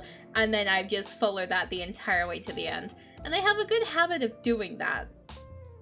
And I say good, but it's such a bad habit as well. But, like, I am so emotionally invested already, and I'm going insane. I can fix Heather, I swear. I can fix Heather. Trust me. I can fix her. I won't make her worse, I promise you. I will make her better. I will make her nice. Believe in me. I can change her. She's so pretty. And all of the character designs, like, I know I was saying this earlier, but, like, the level of character design in this is insane. Like, the only way I can explain it is, like, the level of character design is the same way that, like, Pokemon designs their female characters, for example. And, like, that probably doesn't make sense to most people, but I need you to understand, to me that makes so much sense, because, like, look at how many female characters in Pokemon are so perfectly designed. Like, I hope I'm making sense with this, but it's like when you look at the female designs for Pokemon trainers, you're like, oh, they know what they're doing, because they're always a fucking banger. And that's the only way I could explain the level of, oh yeah, no, every single design in this game fucks. Like, that is the only way I can explain it, other than, oh no, it fucks. Like, it's insane. All of these designs are incredible. I am so invested in every character. They all look amazing. Did the character designs for the album art, the very first piece of feedback I got was, Caprice looks like a water-type gym lead. See? Exactly! Exactly! Like, that's literally the only way I can make the comparison, is like, yeah, no, like, this is to the level of, like, Pokemon character design, because it has that kind of, like, really clean put-togetherness. It's, you knew what you were doing when you made this character, and, like, that's so hard to do, because, like, have you seen how they design their characters? Like, heckin', my god, Lusamine, incredible. Volar, amazing. Kagita, incredible. Like, you can just go through all of the characters and go, okay, no, like, these are so well designed and so clean in their designs. And now I'm sitting here and I'm like, yeah, no, like, Millie, stunning. Evil women. Evil woman. Lusamine. Like, Millie, absolutely drop dead gorgeous. Heather, I can change her. She's hot. Like, she is, oh my god. Like, guys, hear me out. Like, you know what I mean? Like, there hasn't been a single character where I'm like, they're all just, like, they're all just stunning.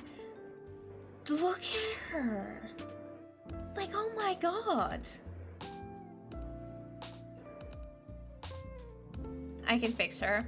I can absolutely... I love how I'm like, look at them all, and then I'm not even on the screen as I'm looking and admiring at them all.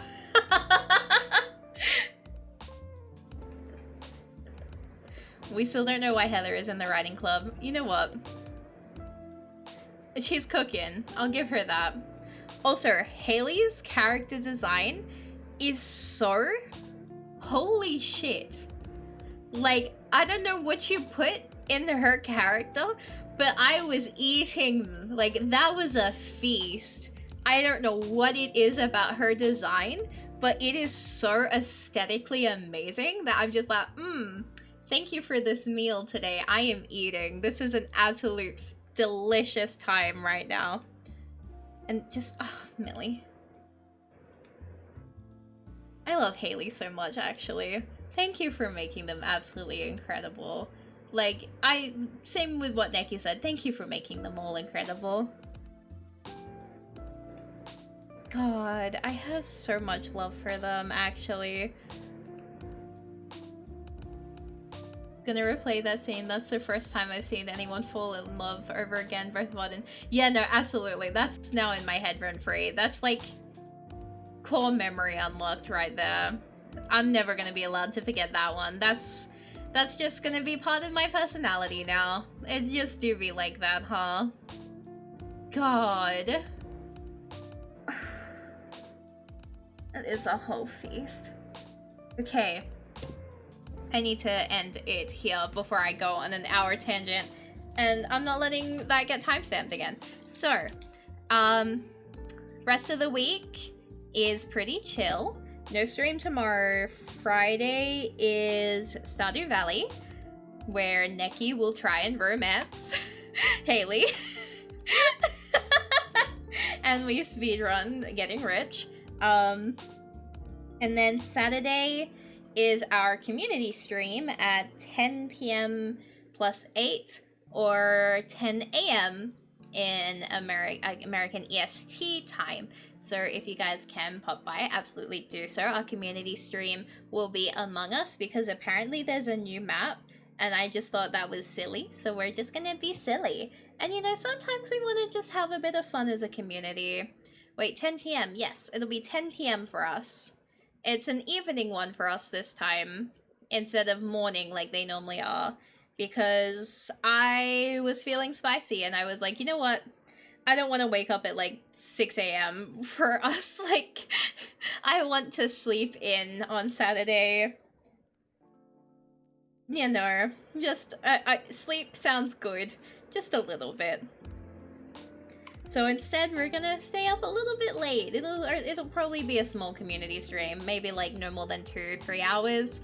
You know, just a small one. But yeah, I'm very excited. And then next week, Wednesday, here, same time, we're continuing. I Want This Woman. Also, Twofold Thursday now, so true. Thank you again, try my hardest not to sleep through my alarm next time. Thank you so much for dropping by today. I'm so honored that you were here. Thank you for being here for this, and look, I know it's super early for you. I am so appreciative. Like, the start time I know is very early, but thank you for being here. It means a lot to me that you would even drop by. And next week's gonna be so crazy. I'm so excited for it, actually. We're gonna go crazy. I'm gonna be so well behaved, I promise. I promise I will not say unhinged things out loud on stream next week. We failed that one early into this one, but I promise I'll be good next week. So as we say at the end of every stream, stay safe, make good choices. Thank you so much, everyone, for being here today. And thank you so much for watching. Good night, everyone. Goodbye!